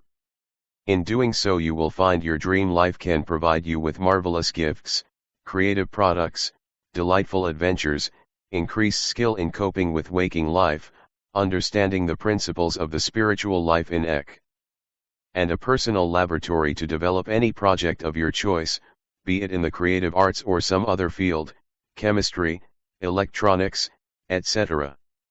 One can look at this as like a dream party held several times each night. Don't forget, you're the guest of honor. All you need to do is attend, enjoy the party, receive your gift and return to the waking life, but when you return of course you need to be aware and make notes and recall that which you can and write it down. Unaware, unconscious, one tends to forget who was there and what they said and what they did, and of course the individual in doing so forgets to bring home when he reaches the waking state, an inability to transcribe what his dream had given him. One way to help this recall when you're first awake, don't open your eyes. Lay there with your eyes closed and allow the dream impressions, run them through your mind, and if you find there's some area that you don't recall, pass through the mind mentally the people closest to you, those that you hold dear to your heart. In doing so you may find that this might trigger some aspect of the dream in which it would bring about a greater recall. If you can develop almost total recall in your nightly dreams and are able to record these, you will be able to use what you learn for the waking life. In Eck-Ynari one does not place any emphasis on symbolism in his waking state. However, you may wish to make note of interesting symbolism experiences you do not understand. They, like your dreams, play a lesser part and each individual develops his own symbol system.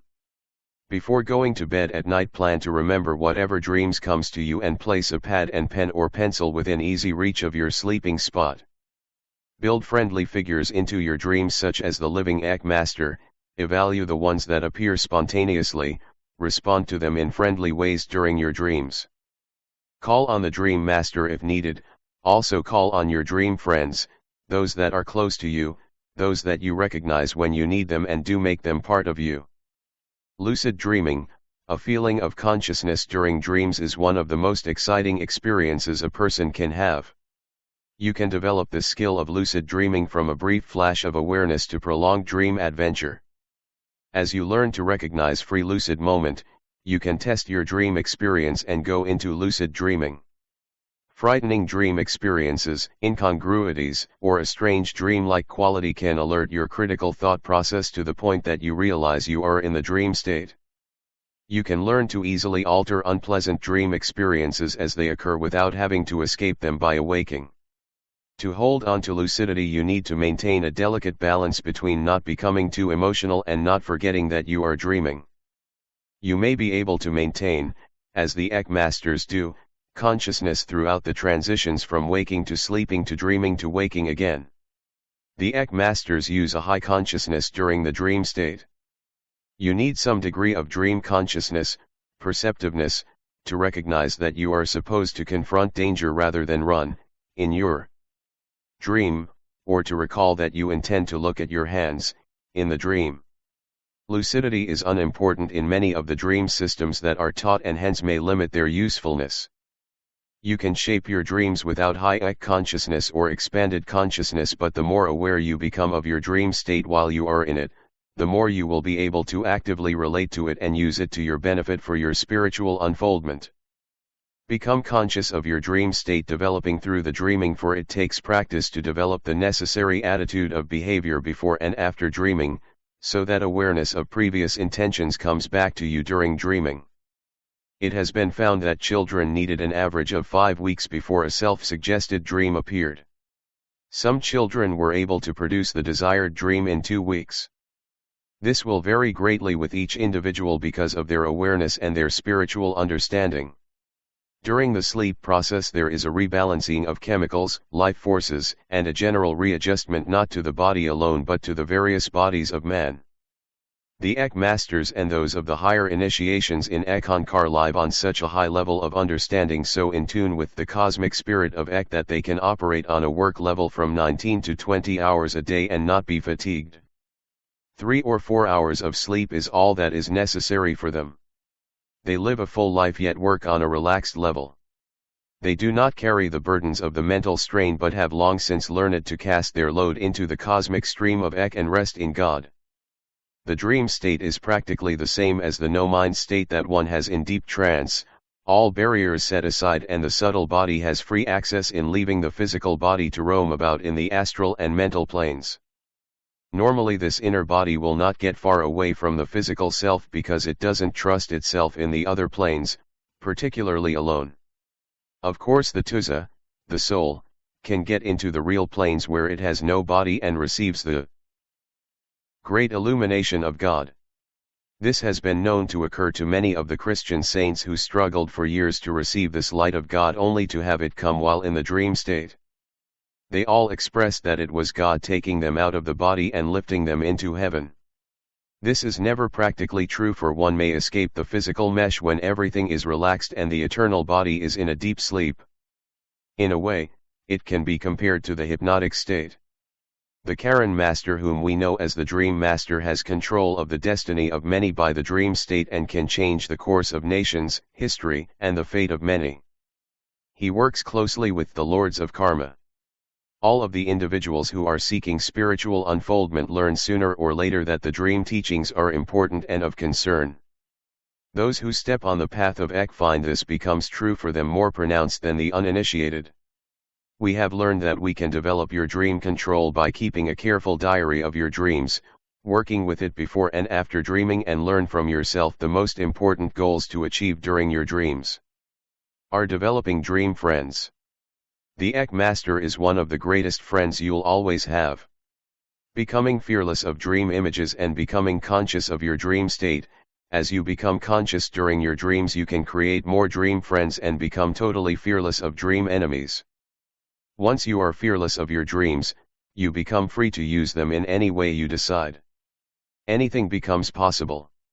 You create a better self. You may not dream and grow rich, although even this is possible, but you can assuredly dream and have some happiness. Dream and develop yourself to the greatest spiritual heights. Dream and contribute to your society. Dream and discover the wonders within.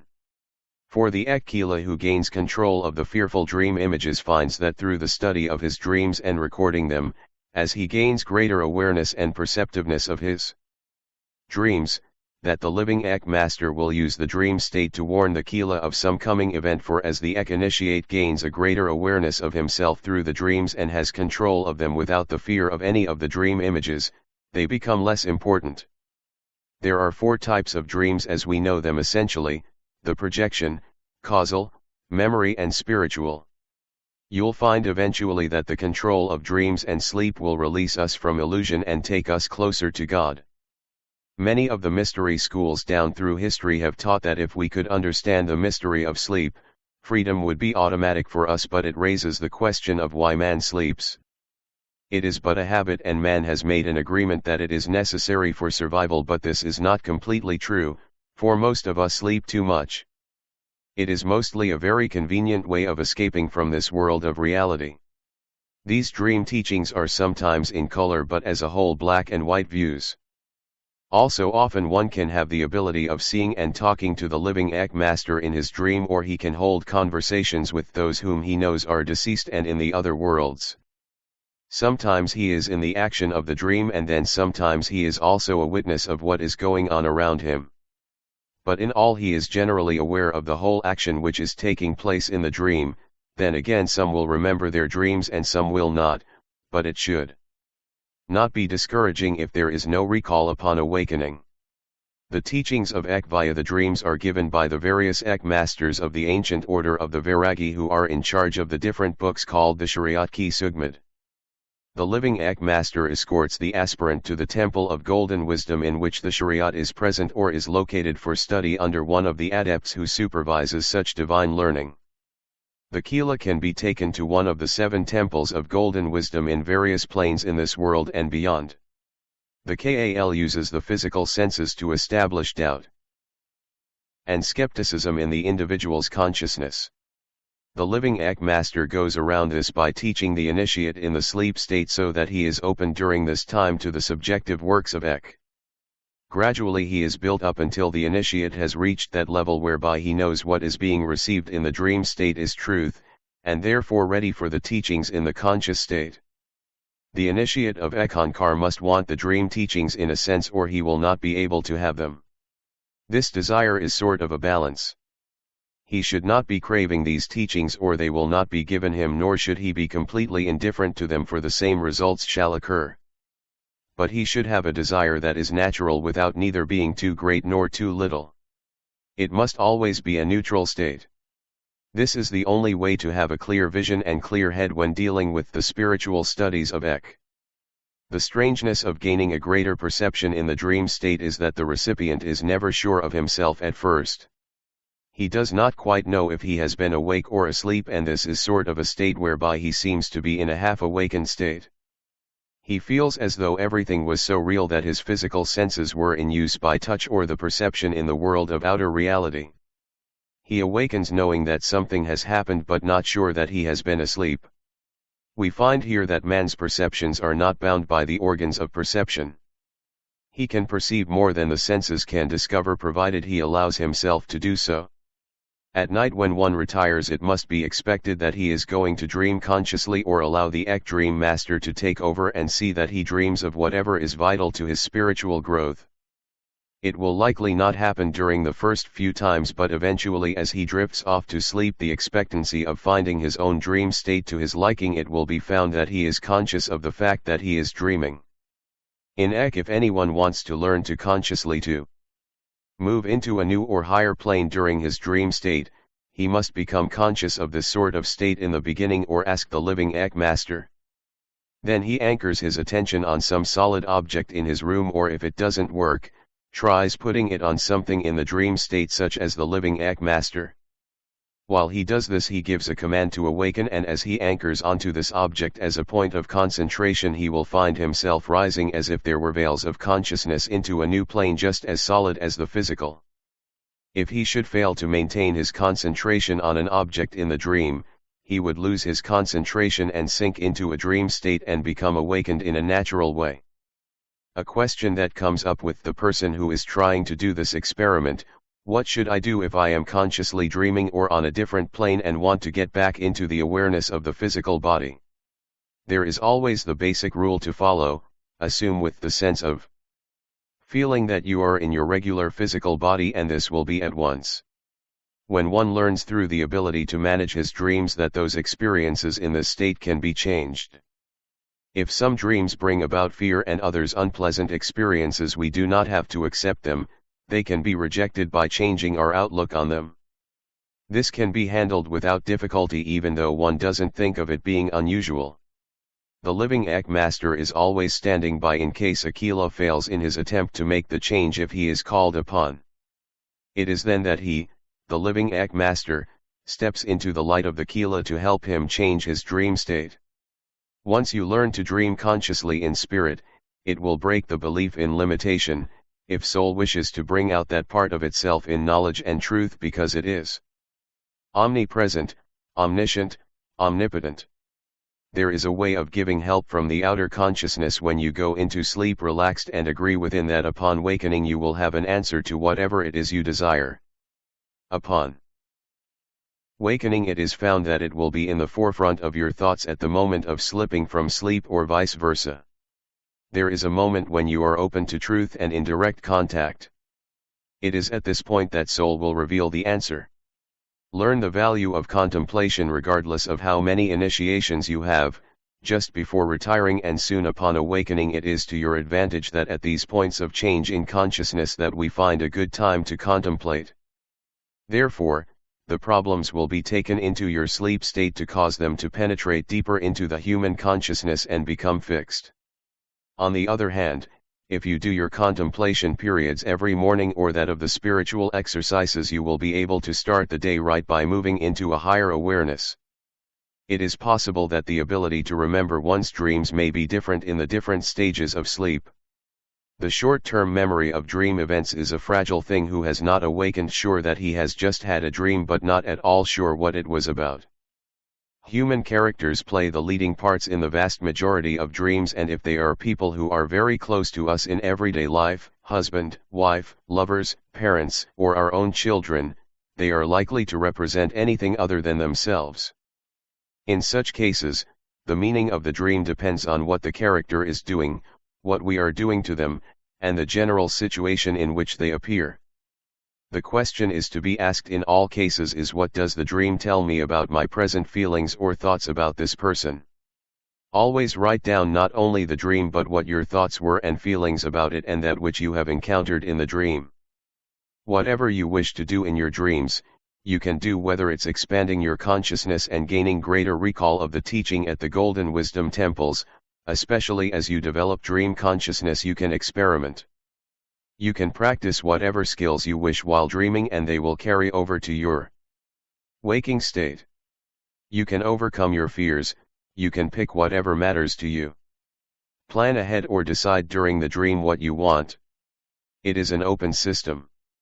You decide, you use your dream state to help you decide what is important to you and dream on it.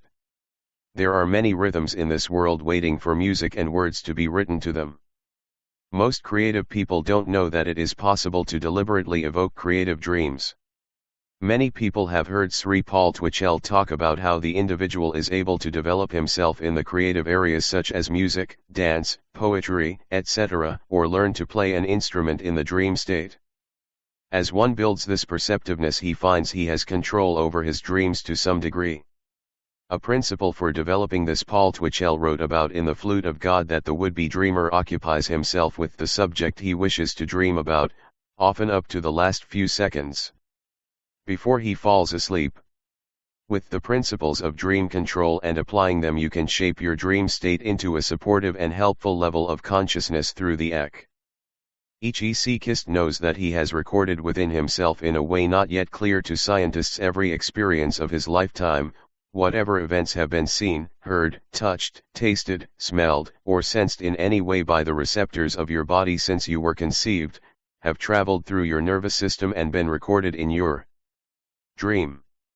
Science or researchers believe this storage exists because under certain conditions people can recall these previous observations and they can be verified by outside sources. Hypnosis has been one of the tools to attempt to have recall of some of their previous lives, but it's limited. From the level of soul, it is unlimited. Trust the living Ek Master. He will help to unfold you spiritually to reach soul. Through the dream state one can develop this with the guidance and assistance of the inner master, the living Eck master.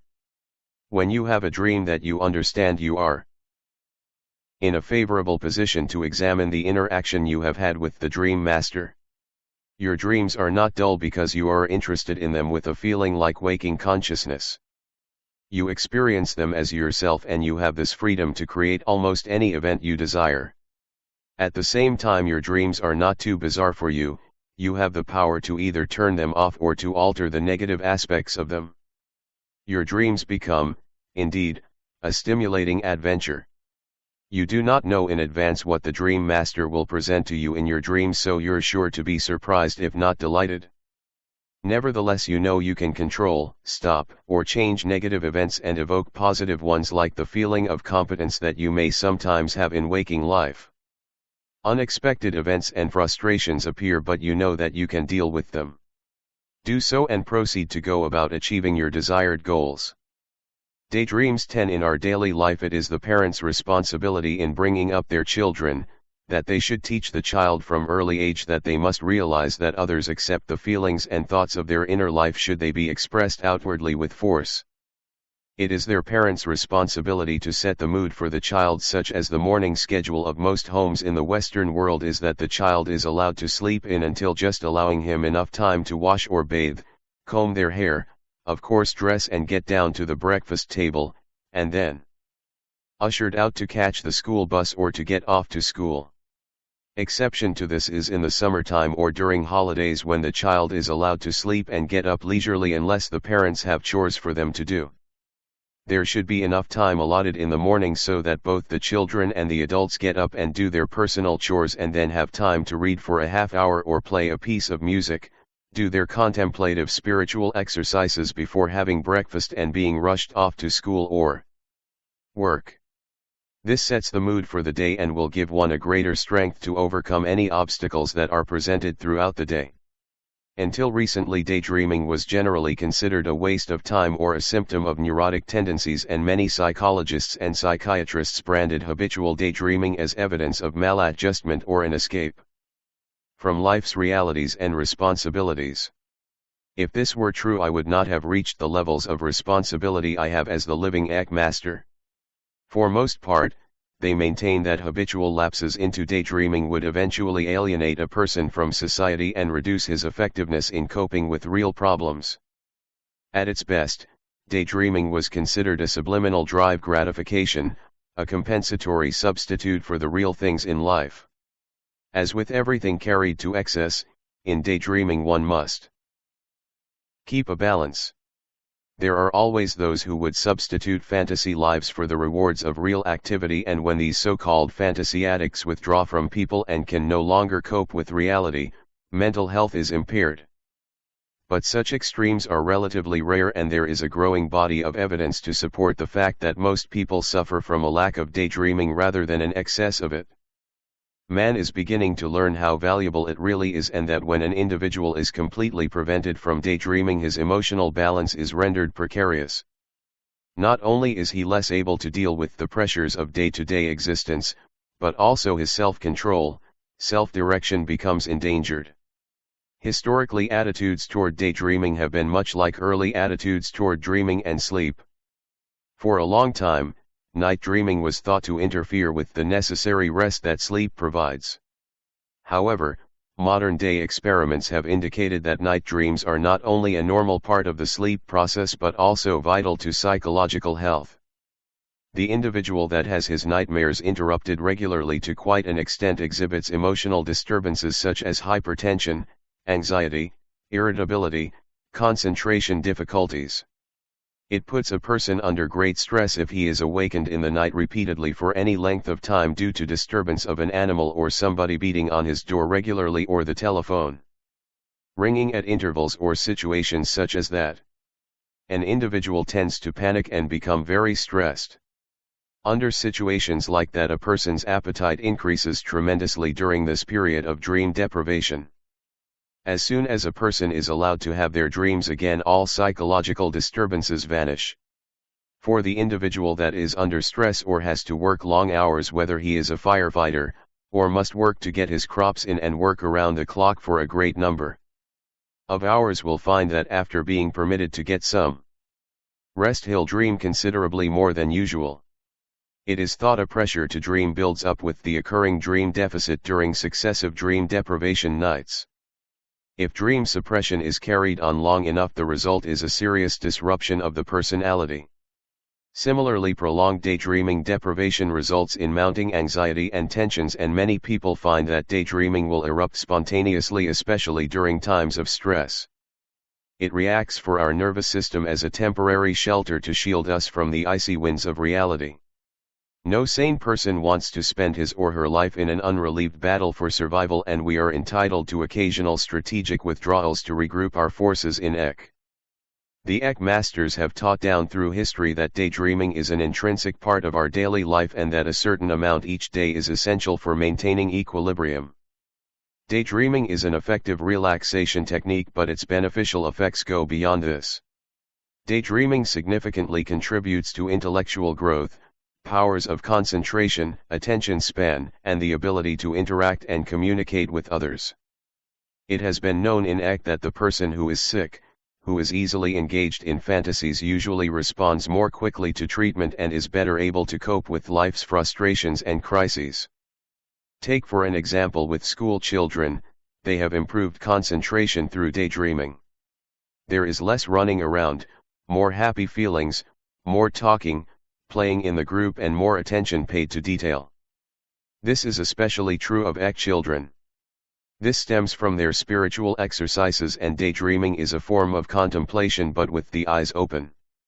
Daydreaming also enhances the creative thinking ability. Daydreaming is one way individuals can improve upon reality, as the Seekhist realizes, "In a daydream I saw you and asked, why am I so bitter towards life? I do not like it. And you asked, are you angry, or do you no longer see the need to live the social life? I said, Master, your word set me free. You replied, you set yourself free. I said, yes, but you show me the doors. R.C., Georgia." The individual daydreaming will find that it will help him to better understand his own behavior, thereby achieving a more intimate rapport with the acceptance of the inner master. With this sort of stability, it will enable the individual to relate better to other people in their particular environment. I know an electronics executive who made it a habit to daydream a few minutes every day. He claimed that it adds considerably to his mental energy, enabling him to return to difficult tasks refreshed and able to operate efficiently again. Many in business have reported that daydreaming helps them recall many tasks, obligations, and objectives that they forget in the press of daily practical concerns. Workers tied to the frustrations and monotony of routine tasks will tell you that daydreaming helps them to keep interested in their work for longer periods of time, reducing the discomfort of monotony and frustration. People who daydream regularly will find that they emerge from a mini vacation, the change of mental pace, not only more relaxed and refreshed, but also more optimistic, enthusiastic, and purposeful. Even some will experience a feeling of lightness in their body's tendencies to soul travel. Senses too are heightened, colors seem brighter, more intense, and objects seem to take on greater depth. The daydream state is very much the same as the gnomon state that one has in a light trance. All barriers set aside, and the subtle body has free access to leaving or separating from the physical body and to roam about the astral and mental planes. Now, for those who have seen their astral or mental body put to sleep or wrapped in a cocoon, will have a different awareness. It will be instantaneous as they learn to daydream and soul travel consciously. Normally this inner body will not get far away from the physical self because it doesn't trust itself in the other planes. This is due to the lack of experience, particularly when it is alone. Of course, the tusa, the soul, can get into the pure positive planes where there is no body and receives the great knowledge of God. In this no-mind state it is almost a hypnotic state, for one is not aware many times of what is happening around one in the physical realm. It is so subtle that when he is out in another body, a lesser body, or rather a subtle body, he must be careful and let the Eck flow through him as in contemplation, looking at that problem or situation from as many sectors of the spectrum and degrees as possible. Should you remember your early school days as I do, one found it necessary to escape a rambling, uninspiring exposition of your least favorite subject. Your mind would wing off to a more inviting make-believe land only to crash guiltily down to reality when the classmates or the teacher reminded you by a sharp rap of the pointer stick either across your desk or the blackboard. I'm sure this is an experience so widely shared that it has been a favorite topic among those who gather to reenact some of their school days with their fellow classmates. How many of us have thoughts or fantasies that we lapse into automatically when performing a menial task or when you push your work aside and allow yourself the luxury of soaring for a little while to another plane? I'm sure most of you can remember some of the more intriguing plots in which you were involved in this special state of consciousness and how real they appeared to be while they lasted. I know that for some of us, when we have our feet back on the ground, that there was a guilt about having flirted the precious time away, wondering about your mind's faculty in playing mental tricks on, relaxed, inspired, eager to pick up where you left off sometime when the action might be further developed. Indifferent, mainly due to the deeply entrenched work ethic, many daydreamers harbor fears that they are indulging in escapism which will progressively lessen their capacity to function effectively in a competitive world, not wanting to consider ourselves naive, childlike romantics who have totally lost touch with reality. Many of us have become suspicious of our flights of imagination, sometimes attempting to suppress them altogether. One must use some common sense when daydreaming, and especially at work, for if the boss catches you when you're supposed to be working on an assembly line or where you're watched, such in my case in one particular point of my life, I was working on this assembly line building hot water heaters. I always kept ahead of the production line, and there was one window at the end of the building where I worked, and whenever possible I'd duck my head out and see what was happening in the outside world. One day the boss happened to catch me and I was fired. Just because I was not at my station of work, even though I was caught up. Had I been standing there with my hands in my pockets, I would not have been fired. There are many writings and a wealth of stories about individuals from history who heavily relied upon their ability to daydream as a vital source of creative imagination, sometimes resorting to elaborate measures to create the environment productive to this faculty so vital to their livelihood. An example is El Greco, a mystically inclined late 17th century religious painter, described as a very quiet, silent sort of person of a dreamy nature. When visited one day by a very close friend, he was surprised to find him seated in his chair, the curtains drawn in almost total darkness. When questioned about this, El Greco explained that he refused to go out or allow the daylight to enter, infiltrate the room, because it disturbed his inner light. Doubtless, distractions of the external phenomenal world interfered with his ability to go inward and sustain a creative flow. Not only artists have continually relied on their daydreams, seed thoughts or stream of consciousness for insights and inspiration. Famous scientists, inventors, architects, philosophers, and writers throughout the ages have in their diaries credited daydreams as well as night dreams as a source of many of their breakthroughs. As we have indicated, this current is on in all of us.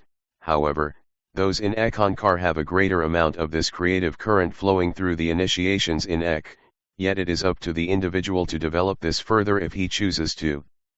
It is through the daydream, when you're relaxed and in a state of contemplation, that you are open to the Eck and to receive the answers to your questions or the direction that you are seeking from the Mahanta, the living Eck master.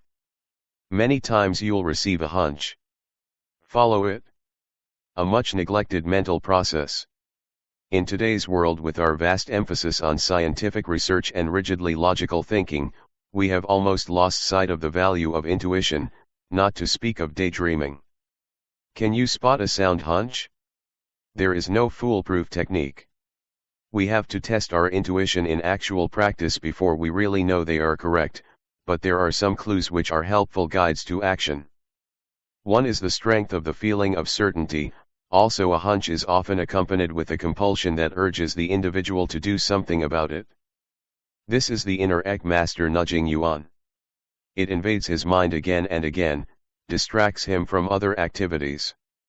It's almost like a nagging conscience, insisting on its own rights. The more we learn to trust and to listen to this inner master, the better we will be equipped to succeed in whatever we tackle in life. I remember as a youngster that at Halloween we'd go out at night and I'd be a ghost with a white sheet around me. It was a small little town, farming community that I grew up in, and I was about to come around the corner when the inner nudge, voice, inner master, trying to tell me to stay put, but I wouldn't listen. If there's anything that will make the blood of a cold-blooded old spook run even colder, it's an unexpected sight of another old spook out tricking and treating on Halloween. Does a spook have the spunk to speak up? Well, from my own experience, no. I ran home faster than I ever had in my life, and I was whiter than the sheet that I was wearing, I'm sure, for at least 3 days. Some of the special aspects of daydreaming can act to restore your feeling of mental well-being, as your contemplative spiritual exercises will as well. Building up reservoirs of mental imaging. In this sense, the habit of daydreaming is almost like opening a special energy bank account for the purpose of having resources available during the periods of crisis or emergency. It has been found that daydreaming improves a person's ability to be better attuned to practical immediate concerns, to solve everyday problems, and to come up more readily with new ideas, whether it's spreading the message of Eck at your work or at home. Contrary to popular belief, uninterrupted and conscious effort at solving a problem is in reality one of the most inefficient ways of tackling it. While conscious and initial effort is always necessary, effective solutions to special severe problems frequently occur when conscious attempts to solve them have been suspended. In the teachings of Eck-Ynari about Eck, one learns that the inability to relax and let go of a problem often prevents its solution. Historically, the scientists, inventors and ethicists are in that group that seems to take full advantage of relaxed moments. There are many biographies of the scientists and inventors, and very few of the ethicists and Eck masters that reveal their best ideas seem to have occurred when they were relaxing and daydreaming. It is well known, for example, that Newton solved many of his toughest problems when his attention was waylaid by private daydreaming. Just as Edison would stretch out on his couch in his workshop when confronted with a problem, and he'd let the fantasies flood his mind. Painters, writers, composers, too, have drawn heavily on their sensitivity to inner fantasies and reverie. Some have smelled rotten fruit, or kept it in their presence, others gaze upon a river, some upon the sunset on the ocean, others upon the prairie or the skyline of the mountains against the beautiful blue sky, and dream up moving stories, characters, music. Brahms found his ideas effortlessly when he approached the state of deep daydreaming, which is no more than contemplation. Caesar Franck is said to have walked around with a dream-like gaze while composing, seemingly totally unaware of his surroundings. One must be relaxed to the point of reverie in your contemplation to be in touch with soul, to allow the answers to problems or solutions to your situations to flood in. It's a known fact that many successful people actually daydream their successes and achievements long before they realize them. Sports, in the business world, such as visualized winning, vividly seeing oneself behind a desk, etc. Jack Nicklaus daydreams before each tournament to attain what he calls the winning feeling, and if he doesn't do this, he loses. Some believe that you can imagine your future. Only through the initiations in Eck and having a greater amount of that creative current flowing are you able to indulge in this sort of daydream, for what comes with it is responsibility which many are not ready to accept or take in hand. If you picture yourself soul traveling in the dream state or wake state, eventually it will come about. More than likely the experience will happen either in the daydreaming state, a spiritual contemplation, or in the dream state. Many people daydream and contemplate and picture themselves as nothing, for they drift like a derelict. You must picture yourself at the Golden Wisdom Temple, walking with the living Eck Master or one of the Eck Masters on the various planes in the Wisdom Temples. This is the first step to realizing your dream. The average individual can with practice develop daydreaming skills if this aspect of oneself was previously neglected. However, one must keep in mind that they are responsible for idle thoughts. This is pointed out in the flute of God and throughout the writings and the teachings in Eck-Ynari, for we cannot rigidly categorize seed thoughts, reflections of daydreams, as if they were constant entities widely separated from each other. They constitute ongoing overlapping aspects of our waking consciousness. The distinctions made in terms of exercise serves primarily to create order out of chaos, to provide convenient methods for a focused exploration of the various aspects of our waking inner life, so that we can learn to better appreciate how our mental flow mirrors qualities of ourselves which normally pass by unobserved. One of the faults that an adult with children makes is that they make fun or criticize the child of their make-believe world. Sadly, a child will often be made fun of when caught engaging in fantasies, and consequently will learn either to repress this activity or channel it into a less extroverted and more subjective world of his own. He'll become a fugitive daydreamer. For example, the imaginative child who, while playing alone in front of their home, vividly fantasizes that a brilliant array of friendly exotic birds are perched on her shoulder and playing with her, might be discouraged by her parents, a reaction when she tries to share this experience with them. Or if she runs screaming out of the closet because she thought she heard the clothes talking to her and the situation is not dealt with seriously, or elicits stern disapproval, she may irrationally fear open closets and unlit rooms well into adulthood.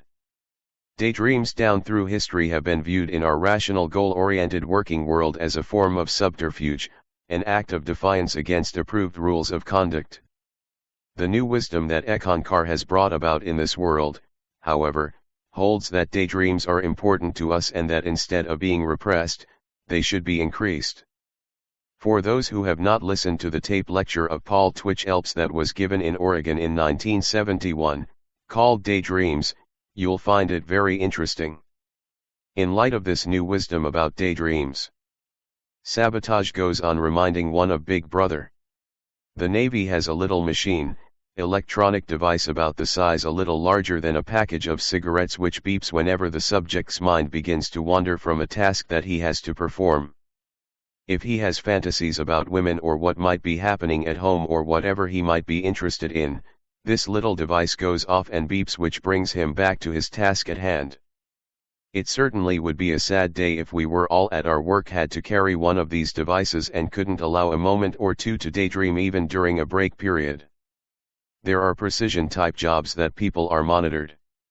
They are entrusted with lives such as air traffic controllers, pilots who may at a critical moment lapse into daydream, transporting them to Waikiki Beach, Tahiti, or remote corners of their past.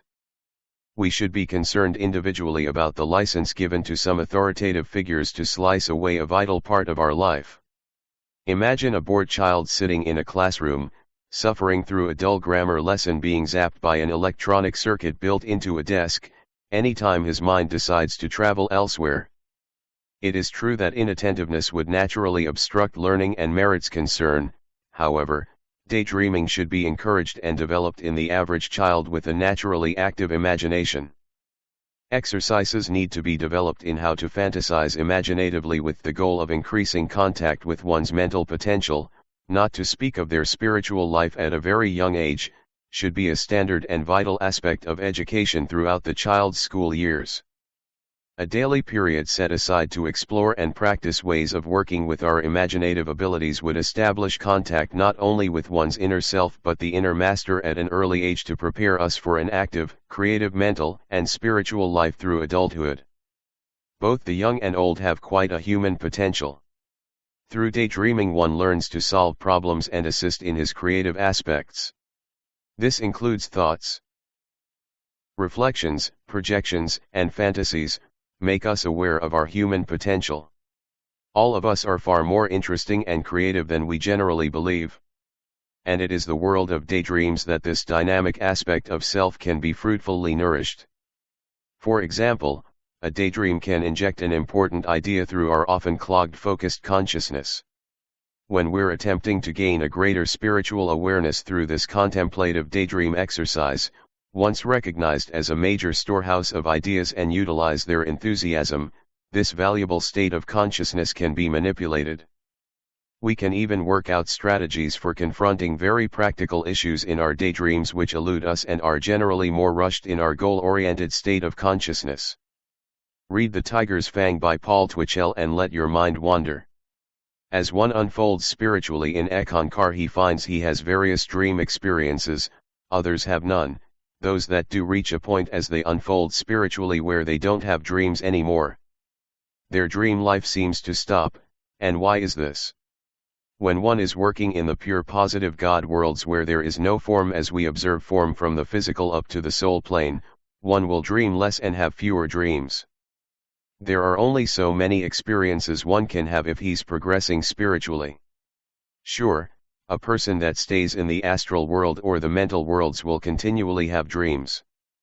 Maybe that's their decision and it should be their choice, but for those of us that have the goal of reaching the God-conscious state, will find that you must rely upon your daydreams and your contemplative spiritual exercises to carry you through the day, through the 24-hour period, not only to reflect and to draw upon for knowledge, ideas for creativity, but also to assist yourself in becoming a greater spiritual person, more illuminated in performing miracles far greater than man can comprehend.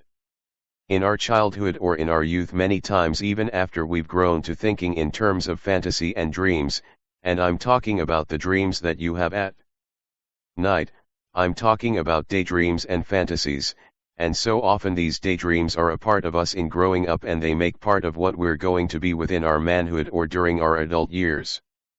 It's a beautiful time, and so many times we think of the children daydreaming of the things that we always have as a make-believe world, but so many times these are not make-believe worlds. Many times we are victims of a lot of these daydreams that children have.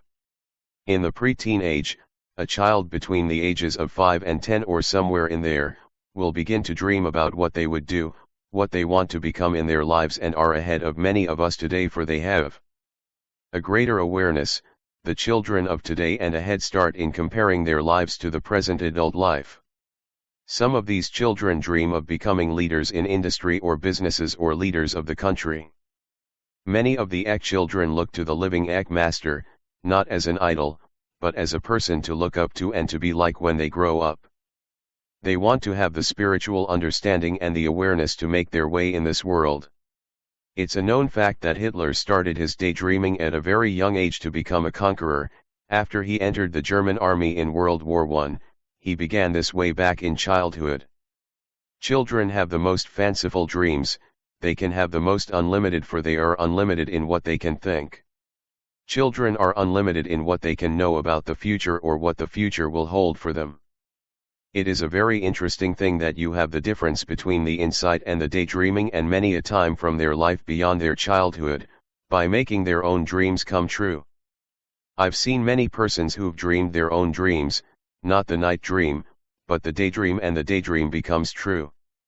I can remember a young fellow that I grew up with sitting on the porch and chatting about his daydreams about what he wanted to be when he grew up, and lo and behold, he became that.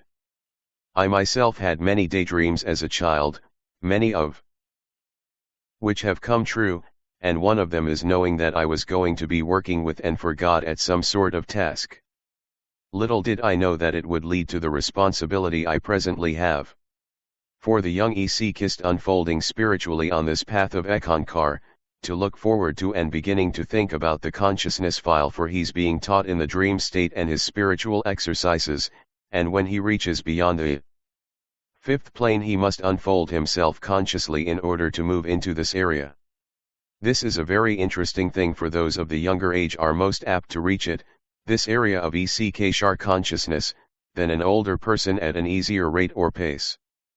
They have the edge on the older person in daydreaming and in placing themselves in that position, how they would act, carry out certain functions and be a light unto the rest of the world.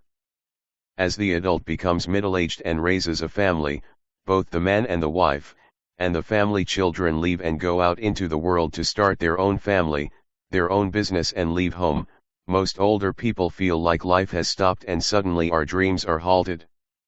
Because we're looking again at this door of death that seems to have no dreams beyond it, and it's very strange that man stops his dreams at this point in saying that isn't there any more life for me to do, to finish out and retire, and when I retire, what am I going to do from there on? Because he has this great state of consciousness that he can reach, and he can go on with his dreams and continue building more eventually until he comes into the state of consciousness, and this is what one must begin to think about as the individual working toward these states of consciousness, because once you drop your dreams, once you begin to let yourself go, then there is nothing left of life to live for. You can begin to think if you're 80 or 85 and you think about this beauty that is on the other side, and you can live in this state of consciousness in your dream state. That is beyond this door. This is the most interesting thing to think about, because you don't have to start when you're 5 years of age to get into these states, because all of these states of consciousness are just really exactly what is another state of thought, another state of the inner self upon which we live, and you must think then in the terms of what this is, because of what you can make it yourself. Now no one else is going to give it to you. It's not me that's going to give it to you. You're not going to get it by reading the discourses alone, nor will you get it by just studying the books yourself.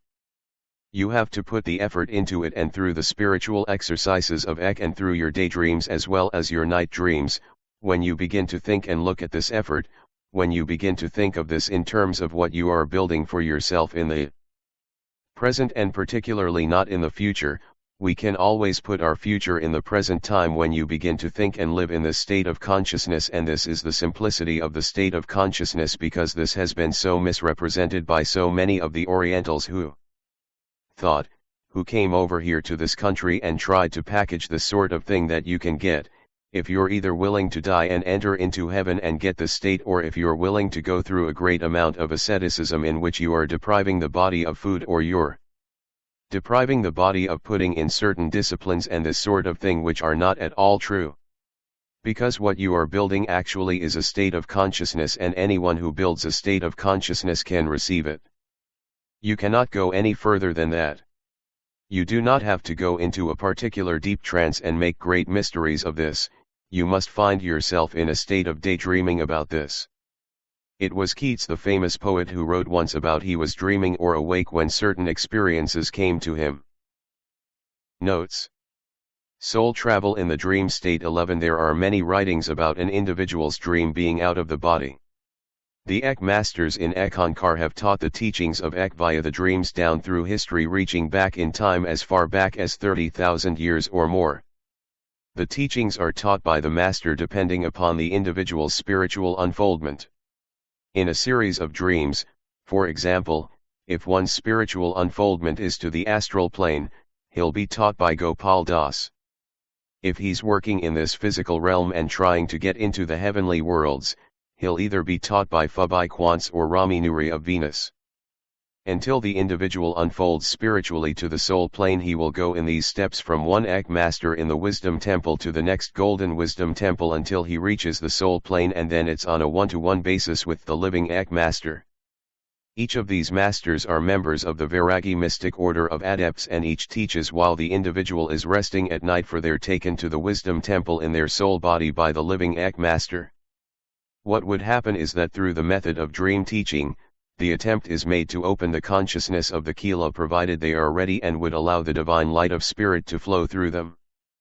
Most of the people today out in the world are too busy with our self-made troubles in this materialistic world to see what these great teachers and this important work of Eck, how it works in the dream state through the teachings. The Eck master will come to each individual on this path of Eckankar while one is asleep and take you in your Atma Sarup, which is the soul body, into some far corner of the inner plane and give you instruction on Eckankar, if not to a golden wisdom temple, and some do have the experience of recall of seeing one of the golden wisdom temples or being in a satsang with the master, for Eckankar is truly an ancient secret science of soul travel. In my early studies I often met with my spiritual guide and the Eck master in the higher worlds, where they directed my attention to many things of interest.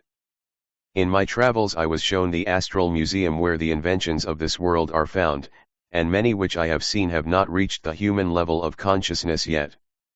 All of our greatest inventions of the past have derived from this museum. Some of you will have recall in traveling with the Eck-Master beyond the astral plane because we move in the Atma Sarup, which is not limited to the first inner plane like the astral body. You'll visit some of the cities or the capital of the astral plane on your way through it. The temple of golden wisdom where you will learn the truths of God so misconstrued on this physical plane. In the golden wisdom temple which exists on each of the planes in the inner worlds up to the true realm of God, each has a keeper or an adept, a past Eck-Master who held the rod of power and is still referred to as an Eck-Master, who gives the wisdom of God to those able to reach these respective planes and take the time to unfold themselves spiritually to these areas. Out of the millions of people in this physical realm, not many will reach these planes. Because of this, those seeking God through their various paths will feel frustrated, yet if any Eck-Master, such as Sri Paul Twitchell or Rebazar Tarj, sees that Akila is ready, they will take him out of his sleeping body to sit in groups fortunate enough to have the same opportunity. The way of doing this is very simple and only the Eck-Masters know.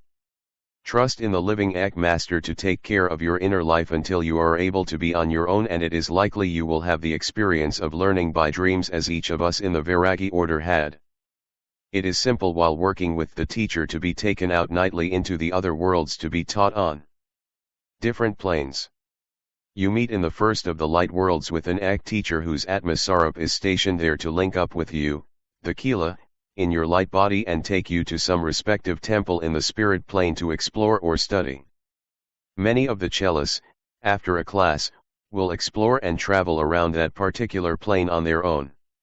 One does not need the teacher to do this, for out of this comes lessons that are learned, and when you go to sleep at night, and you're lying down, whether you count yourself to sleep or you make a postulate as you go to sleep by a certain number, 10 or 15, following this you will know that you are going to be out by the time the physical self falls asleep. This takes a while in order for the individual to become conditioned. One evening you'll find yourself, after dropping off to sleep, at once awake in the light body standing off in a corner of the room, possibly looking back at the physical body asleep on the bed. Then you'll take off for another plane in the hopes of finding something that is worth this trouble of traveling in the light body. Of course, you'll return by morning unless something disturbs you in the night, which will bring you back almost immediately. It is best when you lay down at night, as well as during the day, that you remind yourself of the desired dream, several times during the day as well as prior to sleep. For example, one might say to oneself several times during the day, "Tonight I will soul travel in my dream. Tonight I will fly." Your dream state mind will accept ideas that are repeated more readily than unrepeated ones. To carry this to the next step, while you're doing this, it's very helpful to practice inducing your dreams or the dreams you desire, is to visualize the desired dream as though it is happening. See it as though it is happening right now. Picture it, feel as though it is already real. After you have pictured the dream, picture its results. Try running a mental movie of yourself seeing as you will see and as you will feel when you have the advice or help you seek from the dream master. I know of one person who used to watch birds flying during the day and observed them at length while awake, which helped this person to achieve the flying dreams they wished to have. This is one way in which to experience soul travel. If you have a difficult time in imagining or picturing yourself above the streets, the lawns, the buildings, and flying across the countryside, observe the birds, and then believe that you can have that experience in the dream state. For those who have the sensation of falling in their dreams, can convert that to flying. Falling is a common fear in the dream state, and it can be turned into the joy of soul traveling. If in your dream you are falling, allow yourself to fall and remain asleep, relax and land on your feet. However, one should determine that in future dreams he will try to fly rather than fall. If one is flying in a dream, what is called soul travel in Eck-Ynari, you should allow yourself to continue to do it, experiencing fully the pleasant sensation whether you are falling or flying. The dreamer should allow himself to arrive at some interesting place. The dreamer should observe the place he is at, the people there, the customs, the dances they do, the music they sing and play, the designs they have. Ideally one wants to remember all of it and bring it back to show those you talk to about your dreams, whether it's family or to write it up in your record. The experience of soul traveling or flying in dreams is almost as subjectively exciting as total awareness. As one continually expands their consciousness and gains more knowledge about himself, the world around himself and the heavens, the experiences of flying in your dreams becomes a new dimension. You'll find all the physical sensations of the act the closest waking life experience. Those, you might say, could be a parachute jump. However, this would only be a step to a much greater step to take place.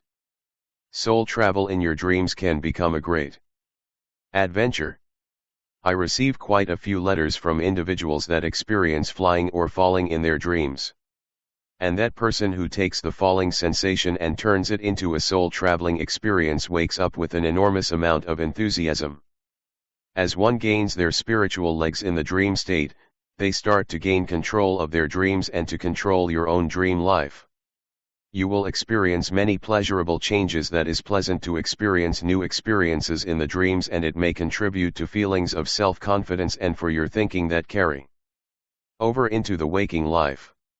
Dreams of flying or dreams of soul travel can be an exciting physical experience too.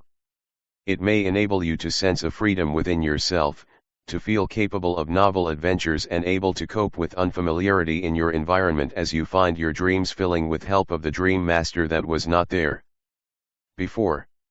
You experience a sense of confidence that also carries over to your waking life.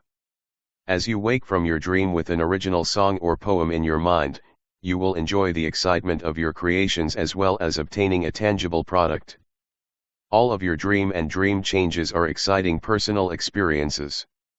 As you gain more experience at this, you'll find you'll grow more mature and with a sound emotional balance. One of the major goals of most dream therapists is to have the patient overcome fear. Understanding yourself and overcoming the fear of a certain type of dream, you can't help but keep that emotional state in balance so that you will be able to enjoy a full life as well as become better acquainted with spirit.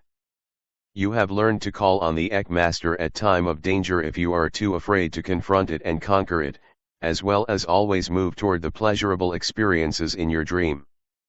And always make your dream a positive outcome. Always try to return when awakening from a dream is actually a false awakening. If you discover it is false, you can precipitate a lucid dream. A false awakening is one in which the dream seems to awaken in a realistic manner in your own bedroom, but in addition there is a strange atmosphere of suspense. The dreamer usually remains in his own bed the length of time before he realizes something is unusual. Suspense, excitement, or apprehension come immediately or in a few minutes. This type of false awakening differs from a true awakening.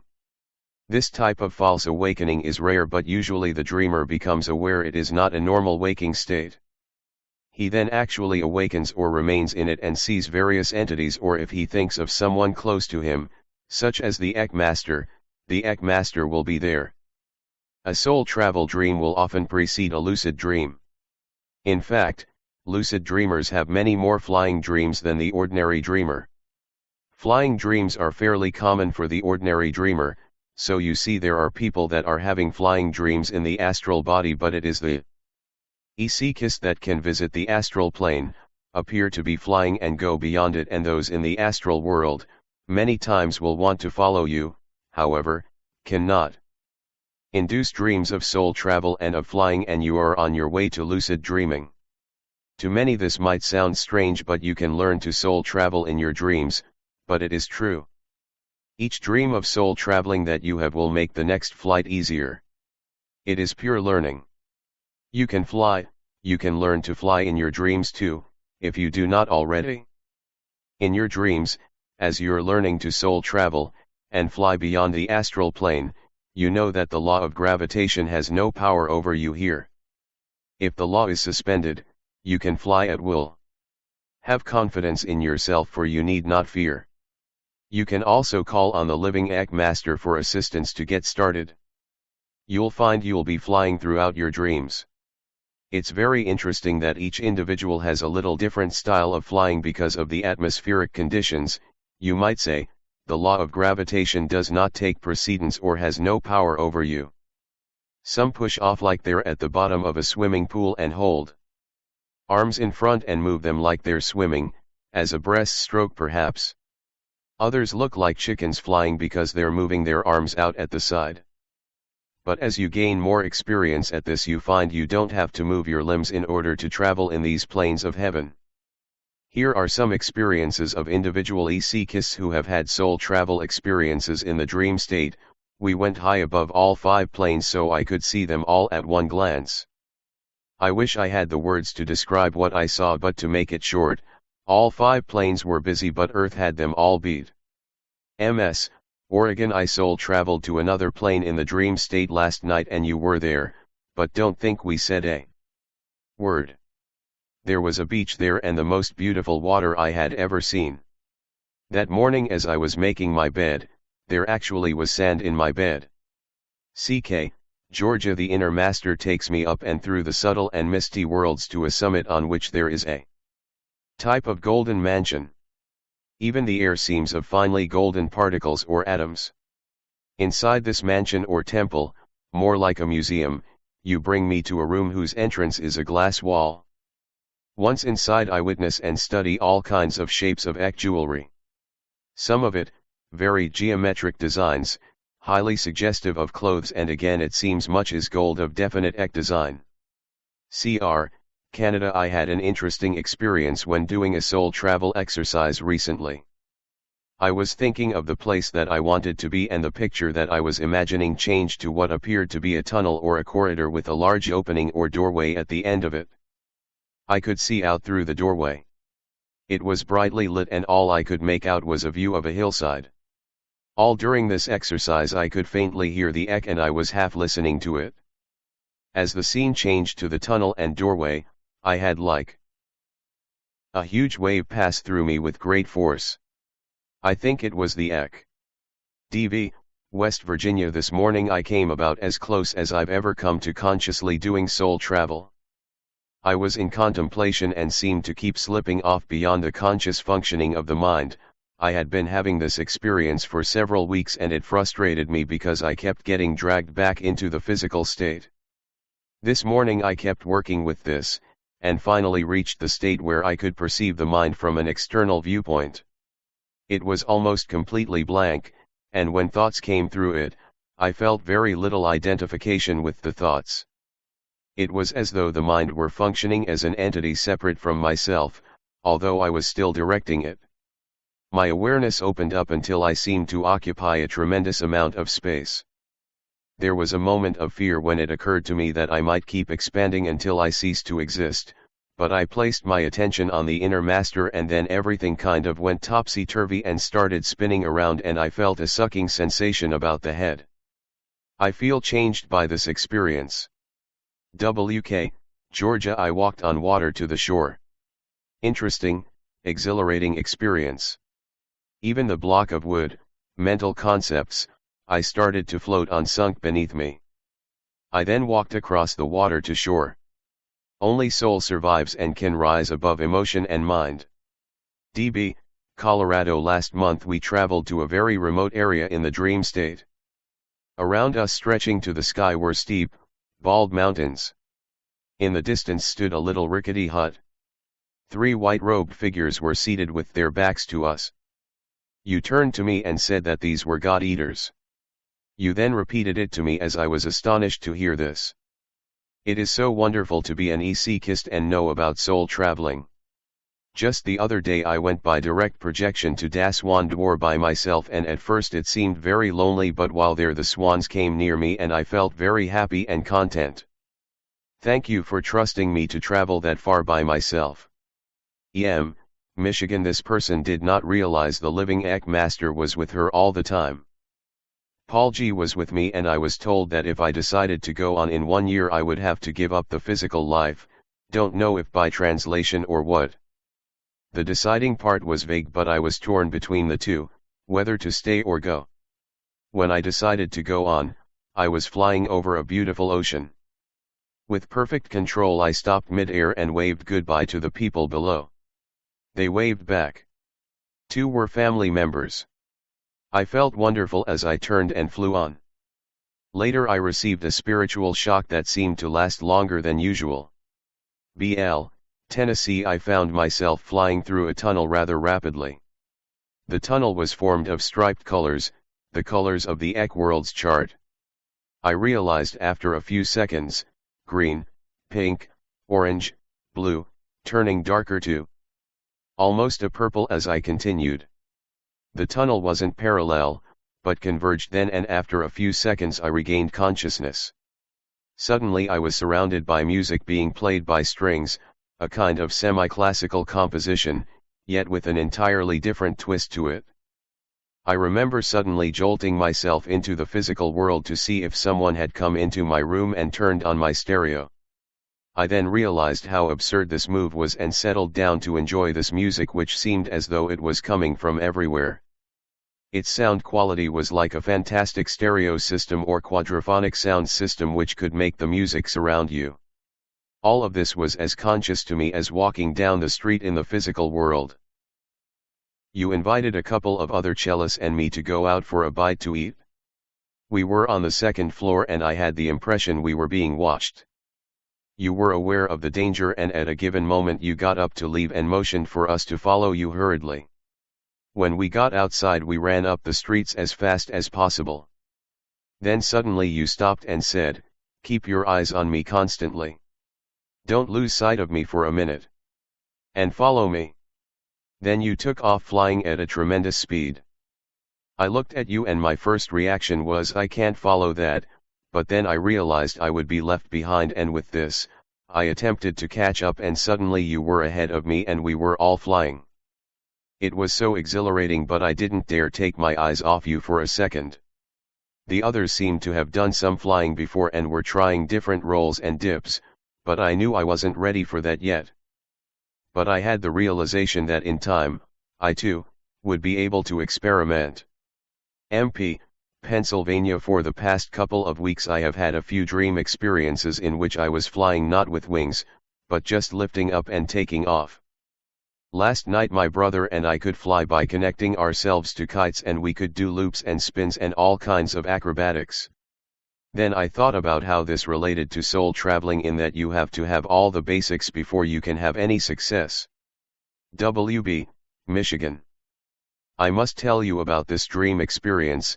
I haven't been the same since. I dreamed I fell from a high place, and as I fell I told myself the impact would not be painful, and it wasn't. Instead I never felt the physical contact at all. I felt nothing but the exhilarating sense of freedom that I've ever experienced. I knew I was dead. It was glorious. There is no earthly way to describe it excepting as exquisite music. I saw nothing except the white cold mist in which I floated. Yet the mist was not apart from me, it was as if I had vaporized and become it.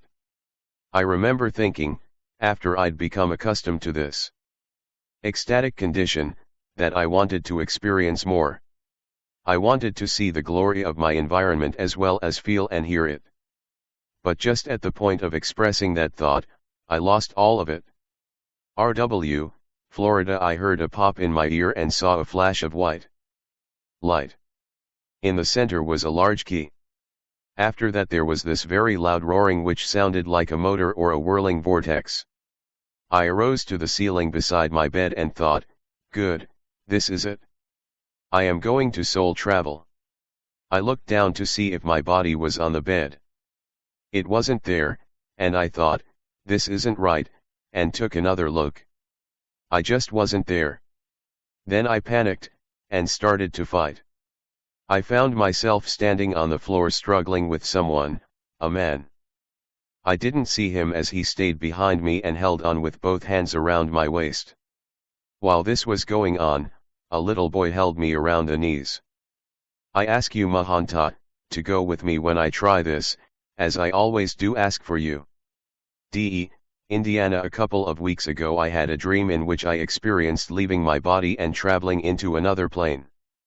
Shortly after leaving my body I decided to go back to see what my body looked like.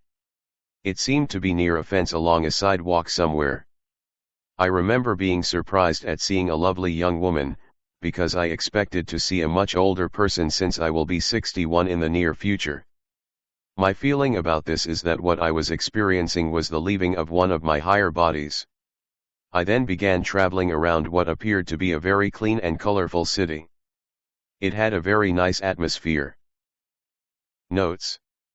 Case Histories of Dreams 12. The case histories of dreams which money can't buy, embody the desire not only to see the future, but also to cure the present. This is why a cashier in a grocery store has a bank dream of faulty ledgers at night and rectifies obscure daytime errors in the morning. Also, this is true that innocents accused of crimes often manage to dream up witnesses and alibis which, on occasion, stand up in court. There are dreams that heal. There are dreams that prove more effective than whole shelves of self-improvement manuals. There are dreams with the living Eck-Master or one of the Eck-Masters. There is the experience of knowing that the spiritual protection by the living Eck-Master is always there. Initiations are also verified for many in the dream state. Problems are solved, etc. I could write volumes of how the initiate in Eck-Ynari is given help by the living Eck-Master, the Karen Master. Here are a few examples. These dreams are from the files of Sri Paul Twitchell. A bunch of people including me are in an amphitheater which resembles an operating theater in a medical school. We, the students, are all standing around watching and listening to Paulji. In front of him where a teacher's blackboard might be is a wall of dirt. A student is chopping away at the dirt, under Paulji's direction. He points out where and what to do and the student does it. Then every once in a while Paulji takes up the tools and helps the student with the work, until a system of underground pipes are exposed. The student removes all the dirt from them and then he pours water over them and they shine as if they are brand new. P.S. California. In a dream I was stopped by a gang in a small town. One of them said, "I like him, let him go." As I walked down the street someone came up to me and started to talk to me. He said, "You don't even look at me very good. You better take a good look." So I did take a good look at him and he changed to Rebazartaj. I knew I was dreaming so I asked him to take me to a higher plane. We were going real fast through space and I saw stars and was in a city at the same time. I thanked him and wished that I had not awakened so soon. I acted like a little kid and then I woke up. LN, Ohio. I was standing by the side of a road with a group of people when you came walking up to me and said, "Hello, E__." I looked up in surprise and pleasure and greeted you. A question formed in my mind which I didn't say out loud, but it related to my giving a talk following the showing of a movie. You heard the question without my saying it, nodded and said, "Yes, the others are setting up for the talk right now at the auditorium. I'll be there tonight." I remember feeling the most tremendous warmth and encouragement in your presence. EF, Arizona. We met at a seminar in the dream state. In the late evening you started to go for a walk outside and I got the feeling there were enemies around who might try to bother you. After searching I found you surrounded by a large group of space people. Their spaceships were in the background. It was a dangerous situation. I think they had it in mind to take you with them. Suddenly I used my imagination in sending out rays, I think it was through the third eye, and put the spacemen to sleep. Everything was frozen without harming them. But the same thing happened to your body, so I took your body to your hotel room where Gail was waiting and your body came alive again. RB, Germany. I was with Paulji in Chicago and he stood there with his head shaven wearing a white linen robe and he had a six-pointed star branded over the third eye. I took one look at him and started to cry, "My God, Paul, what have they done to you?" He smiled at me and said, "Don't cry for me, I've worked all my life for this." With that I sat upright in bed wide awake. My first impression was that he had been accepted into the highest order of some kind. I felt that he had come to say goodbye to me again as he was going on into inaccessible and unknown God worlds. I felt great sadness over his leaving me and great joy and love for him and his achievement at the same time. Oregon. Paul G visited me in the dream state, glowing radiantly. He said, "I have a beautiful new name." He wouldn't tell me his secret new name, even though I tried to learn what it was. I told him I thought his name Peterzisk was very beautiful as it was. Then he was gone. BB, California. I found myself at an Eck seminar and saw a man sitting on the edge of the stage by himself. No one was paying any attention to him. I walked up to him and asked, "Aren't you Paul Twitchell?" and I kissed him. He nodded. I told him I was sorry I hadn't met him when he was here on Earth but was so happy to meet him now. I was surprised that no one seemed to know he was there. He stood on stage and poured out some type of blue liquid into a large fish tank that had only clear water in it, but when the blue liquid touched the water it came to life and turned into a creature of the sea. Then he poured a pink liquid into the tank and that became a sea creature too. I laughed and said it must be an illusion and Paul agreed, adding, "But wasn't it a good trick to laugh at?" ID, Connecticut. A few nights ago I had an experience in the dream state with Paul. It seems I was a bit unhappy with my spiritual progress, but he reassured me that I was coming along very well and that I needn't be discouraged, and that I had made pretty good progress already. A funny thing about this experience is, that I didn't recognize this man as Sri Paul until the experience was over. In contemplation several weeks ago we met as man-to-man and walked along together. You took me to meet a series of individuals, yet each one we met was you. Each encounter brought a larger you until the whole world was you. As I awakened there was only you filling every corner and space. This to me was a journey to visually demonstrate the writing in the Shariat Ki Sugmat and the Tiger's Fang, which states the living Ek Master is the Lord of each plane and all worlds are in the body of the Mahanta. There was a lingering sense of blessedness and well-being for days. Thank you for this beautiful experience. MD, Wyoming. I was in a large circular room with Paul G. We left and went down a corridor which seemed to curve around the room. Coming toward us were 10 to 12 individuals. They were tall and had strange faces. The heads were like papier-mâché and their skin peach-colored. As they came toward us, Paul and I became invisible and went back into the round room. Paul was giving me some instructions when the door suddenly burst open, seemingly broken through, and these people swarmed in on us. Paul said to me inwardly, "Stare them down." And we both did this. After a few minutes of eye battle they turned and left, and I picked up something one of the men had dropped and handed it to Paul. It was a metal tube about 1/6 inches in diameter and 6 inches long with jagged teeth at each end. Paul said that it was meant to take samples of human flesh. SW, California. The following case histories of dream experiences come from my dream files.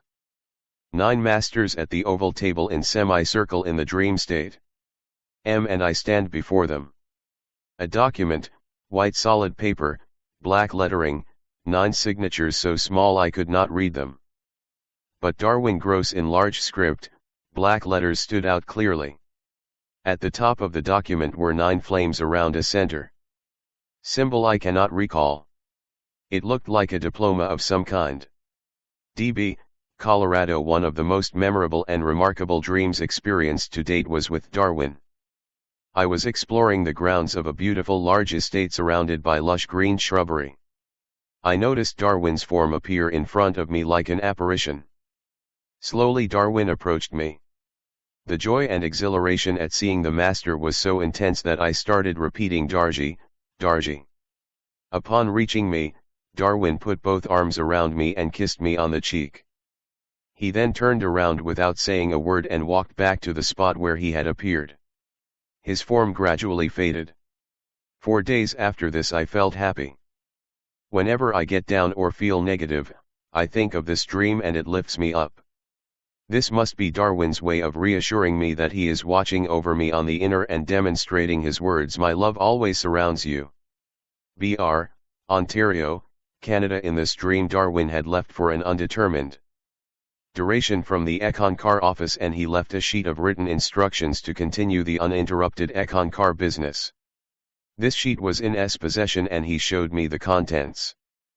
As happens so often with the simplest of the master's wishes, and I ended up with two completely different ideas of what was intended.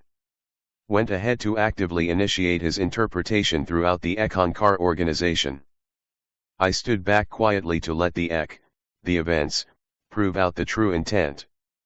The Eckists at first didn't know what Darwin meant either.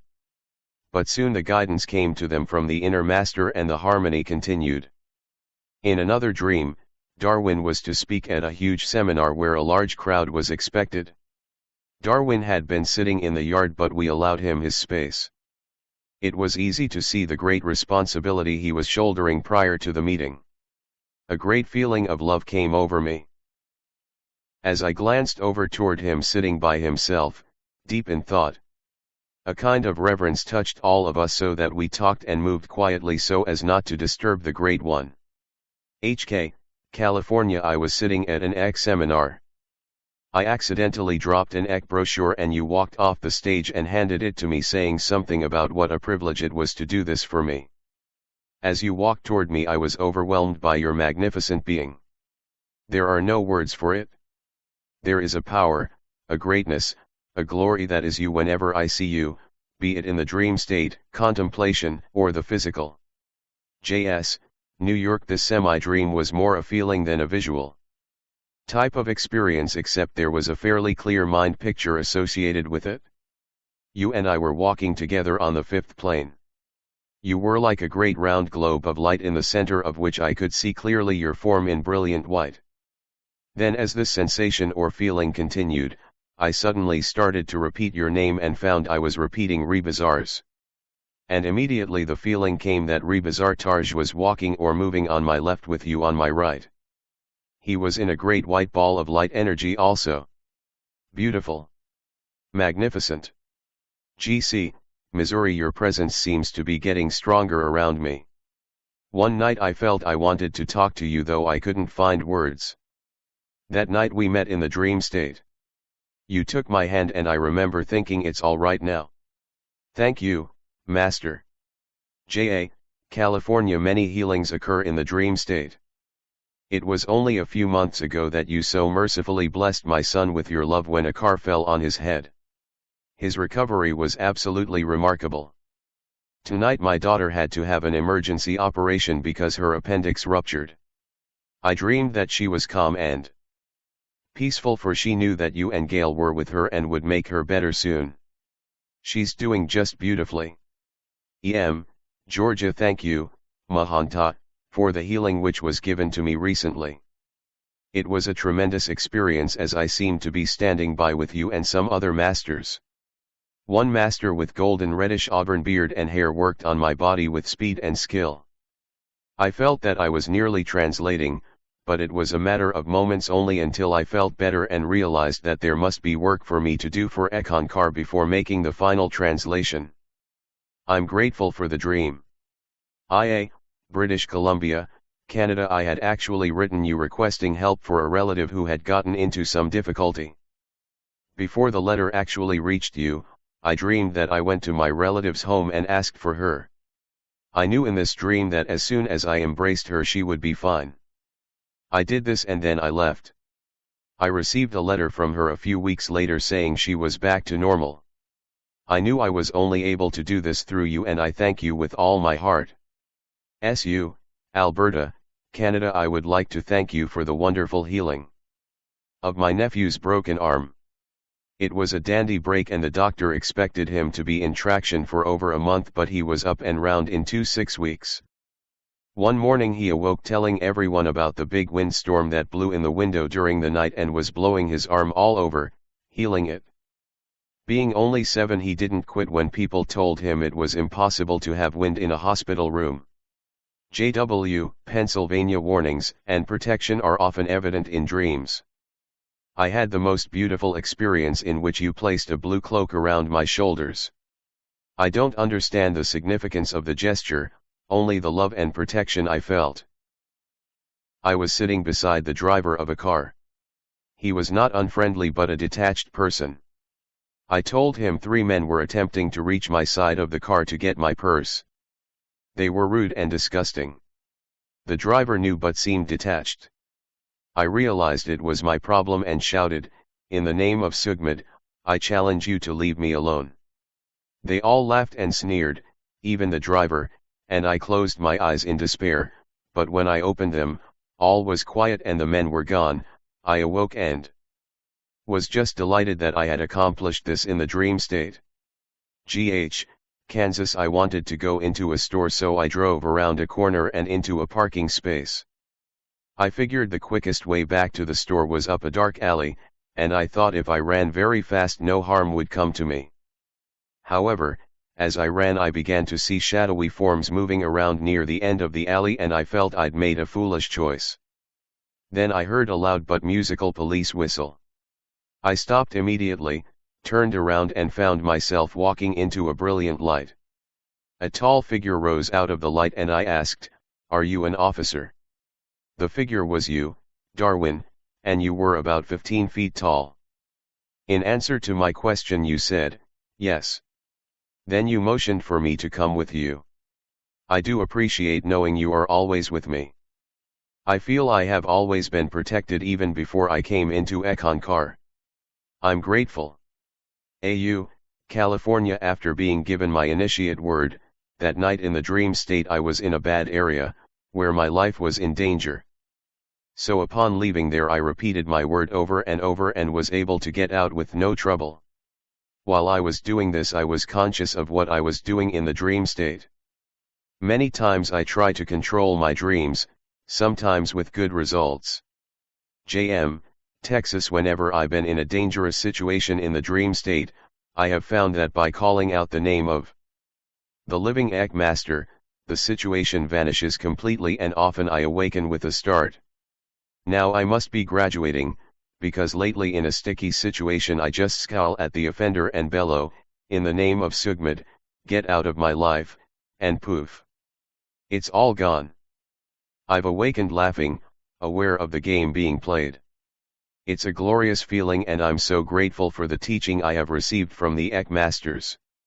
BB, California. The spiritual traveler often uses the dream state as a learning and guiding tool as well. My husband is interested in Eck-Ynari but hasn't committed himself to it as yet. He dreamed he was traveling in a blue-colored place that was very beautiful. It so far surpassed the physical world he didn't really want to come back, but he had the impression he had to return. He said Rebazar Tarj was with him and he asked Rebazar why he needed him and was told that he could get into trouble traveling in the other worlds without a guide. Now he has a different perspective on the whole subject of soul traveling, which he previously thought was just for neurotics and nuts. I don't push Ek at home but just let him be. He was very interested in his experience and it wasn't something I told him, he experienced it himself. So in spite of himself he may find the Mahanta yet. AK, California. EC Barbara Walton of California explained how she was taught soul travel art lessons in the dream state. She had read about accelerated learning in the dream state in Brad Steiger's book on Paul Twitchell, In My Soul I Am Free, and decided to give this art a try. I was taken out to some far corner of the inner planes where I absorbed, for lack of a better word, the ability to draw, from what I can only describe as the very source or essence of myself. She continues with the story of her artistic progressions in the article she shared in the Ek World News, April 1972. I was learning to draw in the dream state, but this realization was only in my waking hours. It's very difficult to describe. You don't bring back any new language with which to clothe these experiences. There are no details to talk about. Barbara became quite adept with a series of Ek cartoons called the Eckers, caterpillars on the fringes of becoming butterflies. She credited her ability to draw and improve her artistic talents to her instructions in the dream state. This is not an unusual occurrence. Problem solving is best done in the dream state. In a dream I saw Paulji sitting cross-legged holding a brilliant jewel in his hands, but suddenly while still looking on in wonder I became aware that it lay in my own cupped hands. You once said, Darwin, that you questioned that the Shariyats were actually in the wisdom temples until you saw them yourself. So it is that I had read that gradually we are being taught on a one-to-one basis. It's really TME. A.H, Nebraska. I had a dream in which you were answering some of my questions. You went through a few of them when the alarm went off, and that put an end to that. HK, Ireland. I wish to thank you with all my heart for having heard my call for help yesterday. As I can foresee, you literally saved a difficult satsang class from a slow disintegration. Of course you did it in the most ingenious way, which will have positive consequences. The Kikila, who consciously or unconsciously exercised a great power over this class, just returned from a trip abroad. She was filled with novelties which she meant to communicate to the members of the class, bringing confusion and opposition to the higher teaching of Eck. Though I always kept control of the class with the help of the Mahanta, I was walking on the very edge. This night you visited the skila, and together with the dream she had, she thoroughly understood. While yesterday she was crippled with pains from her trip, today she felt well and happy, and so did I. Switzer, and dreams often relate experiences concerning Eck initiations. Following my initiation, I had a dream experience where I was lying down, clad in a robe, and seemed to be surrounded by robed figures. There was a very bright light shining into my eyes, and I awoke saying, "How do you expect me to learn anything with that light shining in my eyes?" I know this was an inner experience, perhaps a test in some way. _D.W, California. Light is knowledge for all one needs to do to receive. Their ration of knowledge is just look to the light. This happened shortly before I received my pink slip. In the dream I looked through a door of what appeared to be a schoolroom without any windows. In this rather small room stood the living Eck master with about 8 people. Someone called me into the room telling me I was to receive my initiation, upon which I was overwhelmed by the joy and burst into tears.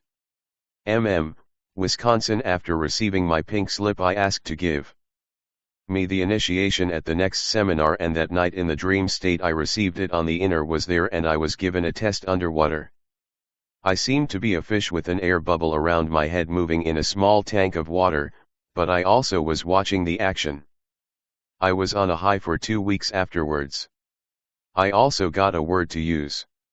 DG, Maryland. It was 2 days before the worldwide, and I wanted to tell you the feelings of remembering the strong sure grip of your hands on my wrists, helping to pull me up over a steep mountainside shortly after my initiation.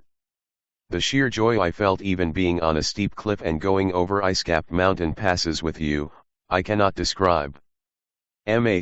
Missouri. To finalize the series of dream discourses, experiences while soul traveling in the dream state and during contemplation will follow, as well as some exhilarating escapades in the art of flying. I saw in a dream a beautiful winged horse gliding gracefully in the blue sky. His fur was silky, the color chestnut. People from everywhere ran in the streets looking up at what they saw. The streets were paved and clean, unlike anything we have on earth. The houses were built right up to the sidewalk, no lawns. Next I saw a chestnut horse, but this one had no wings and was galloping in the sky. Just to see him run was quite a sight to behold. Both horses were thoroughbreds of the finest, built for speed. A third horse appeared in the sky, but unlike the others he was big and impressed me of great strength. He was white with black spots, and a knight was mounted on him with a spear in his right hand. His armor and spear matched the colors of the horse. Both the knight and horse posed up there in majestic splendor. California. In a dream my husband and I drove a long time, reaching the ocean. We walked a ways up the sand and spotted a small jet-like plane, luminous and silver with sparkling lights flashing from wings and tail. It was parked on a short runway and a man was busily readying it for flight. In a flash of a moment I realized it waited for R and me, that we were expected but not quite yet, and we must wait before approaching. I also had the knowingness that we were to pilot this beautiful visionary aircraft, not to board as passengers, and this was somehow in the dream, a very important and exciting point. The dream ended there, but the impression has remained with me constantly since. The understanding came to me that the plane is the symbol of soul, and to board as a pilot seemed symbolic of self-realization. If this is in truth the correct understanding, I joyously await that boarding. California. I believe I had an out-of-the-body experience during my sleep, but I was not conscious of where I was or who was with me at the time. My recall is that I was neither awake nor fully asleep, but I had a sensation of something that was slipping into my body from the top right down to my toes, or likened to a jolt of electricity. I had no fear whatsoever, and I knew instinctively that you were with SC, California. Once in a while I have a dream about you, and you always tell me to take my time and be very patient. For this reason I am not discouraged when nothing happens for a very long period of time, and I know deep inside that my spiritual development is progressing even though I am not aware of it. BJ, Vermont. One night I dreamed I sat at a table with you and other ECkists, and you were asking me about ECK satsang. The next day at a Darji dinner your tape was played and the talk chosen was all about Ek satsang. I thought the dream very meaningful since you told me in the dream state the topic of your talk which I was to hear the next day. _SG Wisconsin. I must have been on the future time track in this particular dream, for I saw a giant jet plane descending slowly through the night, when there suddenly was a flash in the tail section near its engines. The plane exploded into several parts and crashed in a dark, murky, misty place. I could hear the screams of the victims on board. I was somewhat disturbed by this dream at the time. Then 3 weeks later I saw pictures of the plane crash in the Florida Everglades and knew instantly this is what I'd seen. VB, Pennsylvania. In one dream you came to me and we had a heart talk about some bad habits I had let slip in. You made it clear to me that I could go as far in my development as I wanted to, but it was my choice. I woke up and knew you were still in the room. I made the decision right then that the Ek would replace these habits so I would be a better channel. JC, Florida. In a dream I had been captured by someone and kept in a cave, for someone wanted to kill me. I seemed to chant all the holy words of Ek to break free. I even chanted my personal secret word, but I was not able to rise above the situation until I thought about you, the living Ek Master. This seemed to work and I flew away with you and escaped. NW, North Carolina. A Agamda, 104 Ahonker, 45 Amdo dialect, 5 animus/animus, 35 to 36 anxiety, 28 archetypes, 112 to 114, 142 Aristotle, 134, 140 Astral Museum, 182 B Bedwetting, 57, 146 Black Magic, 84 to 88 Boer, Niels, 132 Brain, 63 to 67 Brainwashing, 30 Breath of Life, 138 to 140 Buddhai, 45 Buddhism, 141 C Case Histories, 187 to 206 Censor, 8, 12 to 15, 25.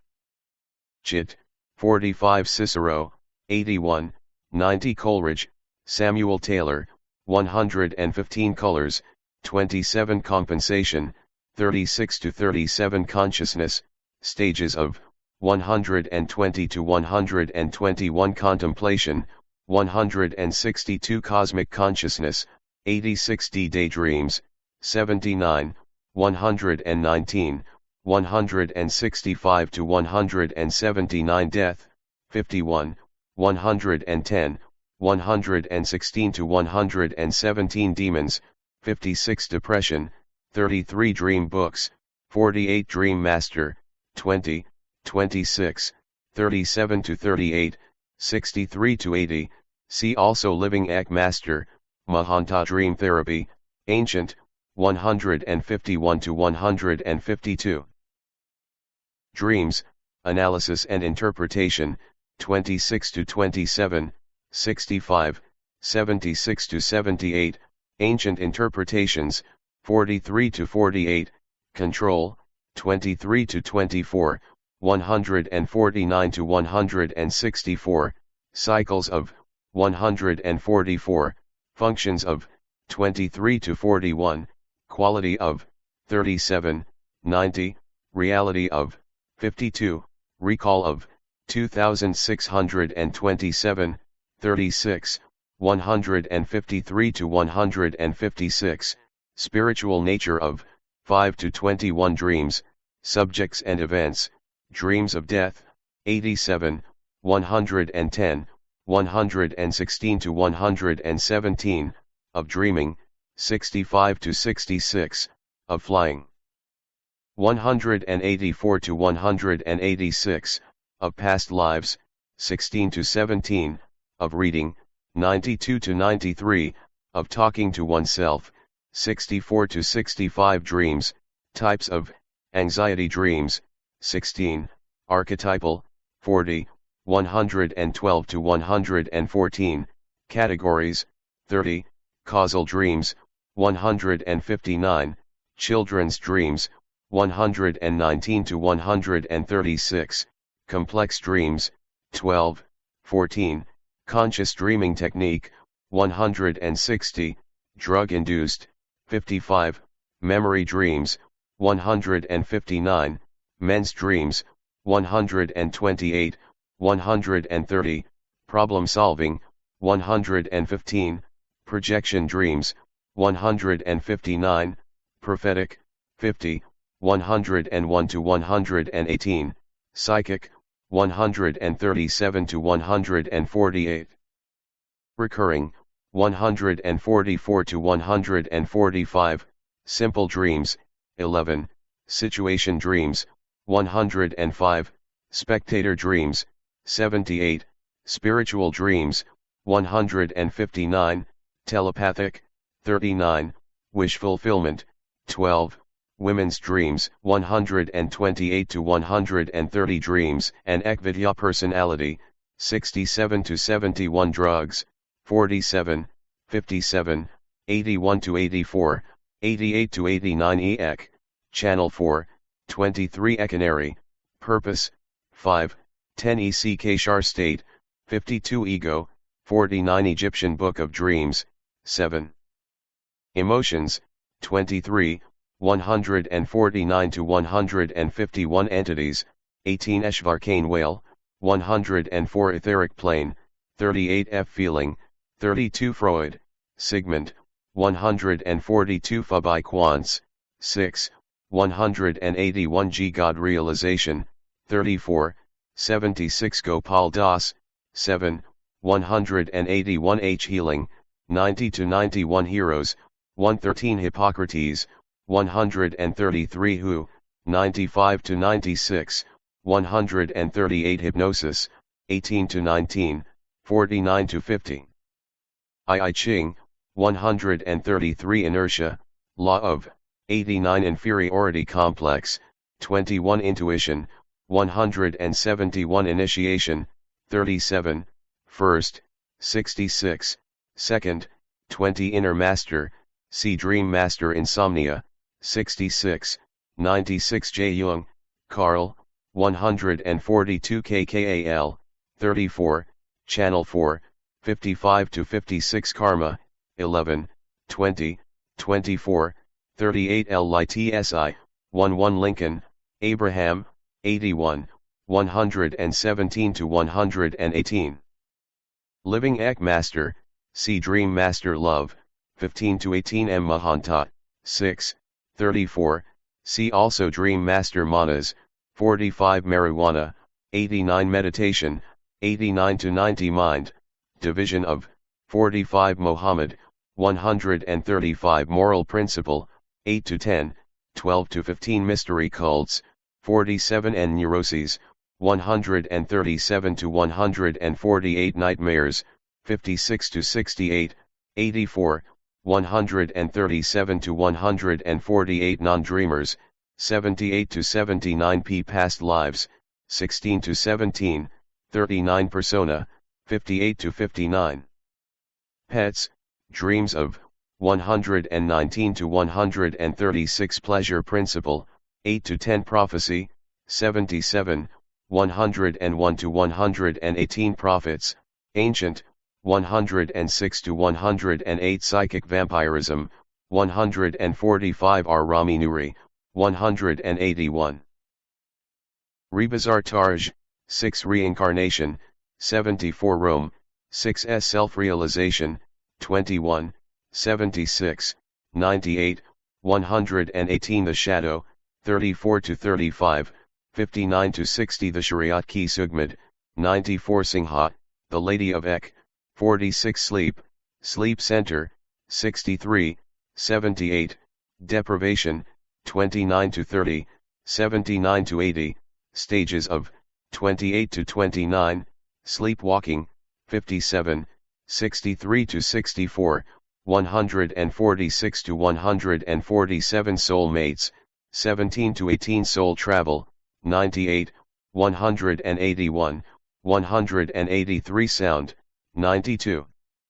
Spiritual exercises of Eck, 138 to 140 subconscious, 51 suicide, 140 symbols, 40, 75 to 76, 78, 103 T telepathy, 38 to 39 temples of golden wisdom, 94, 181 to 182 thought, 23, 25, 31 to 32 trance, 102 V Vairagi, ancient order of, Gakko, 46, Gopal Das, 181, Phubai Quants, 181, Raminuri, 181, Chinghai, 46, Yoglo Sakabi, 103 W. Watts, James, 132 Women Eck Masters, 46 Y Yoglo Sakabi, 103 to 105 Yugas, 105.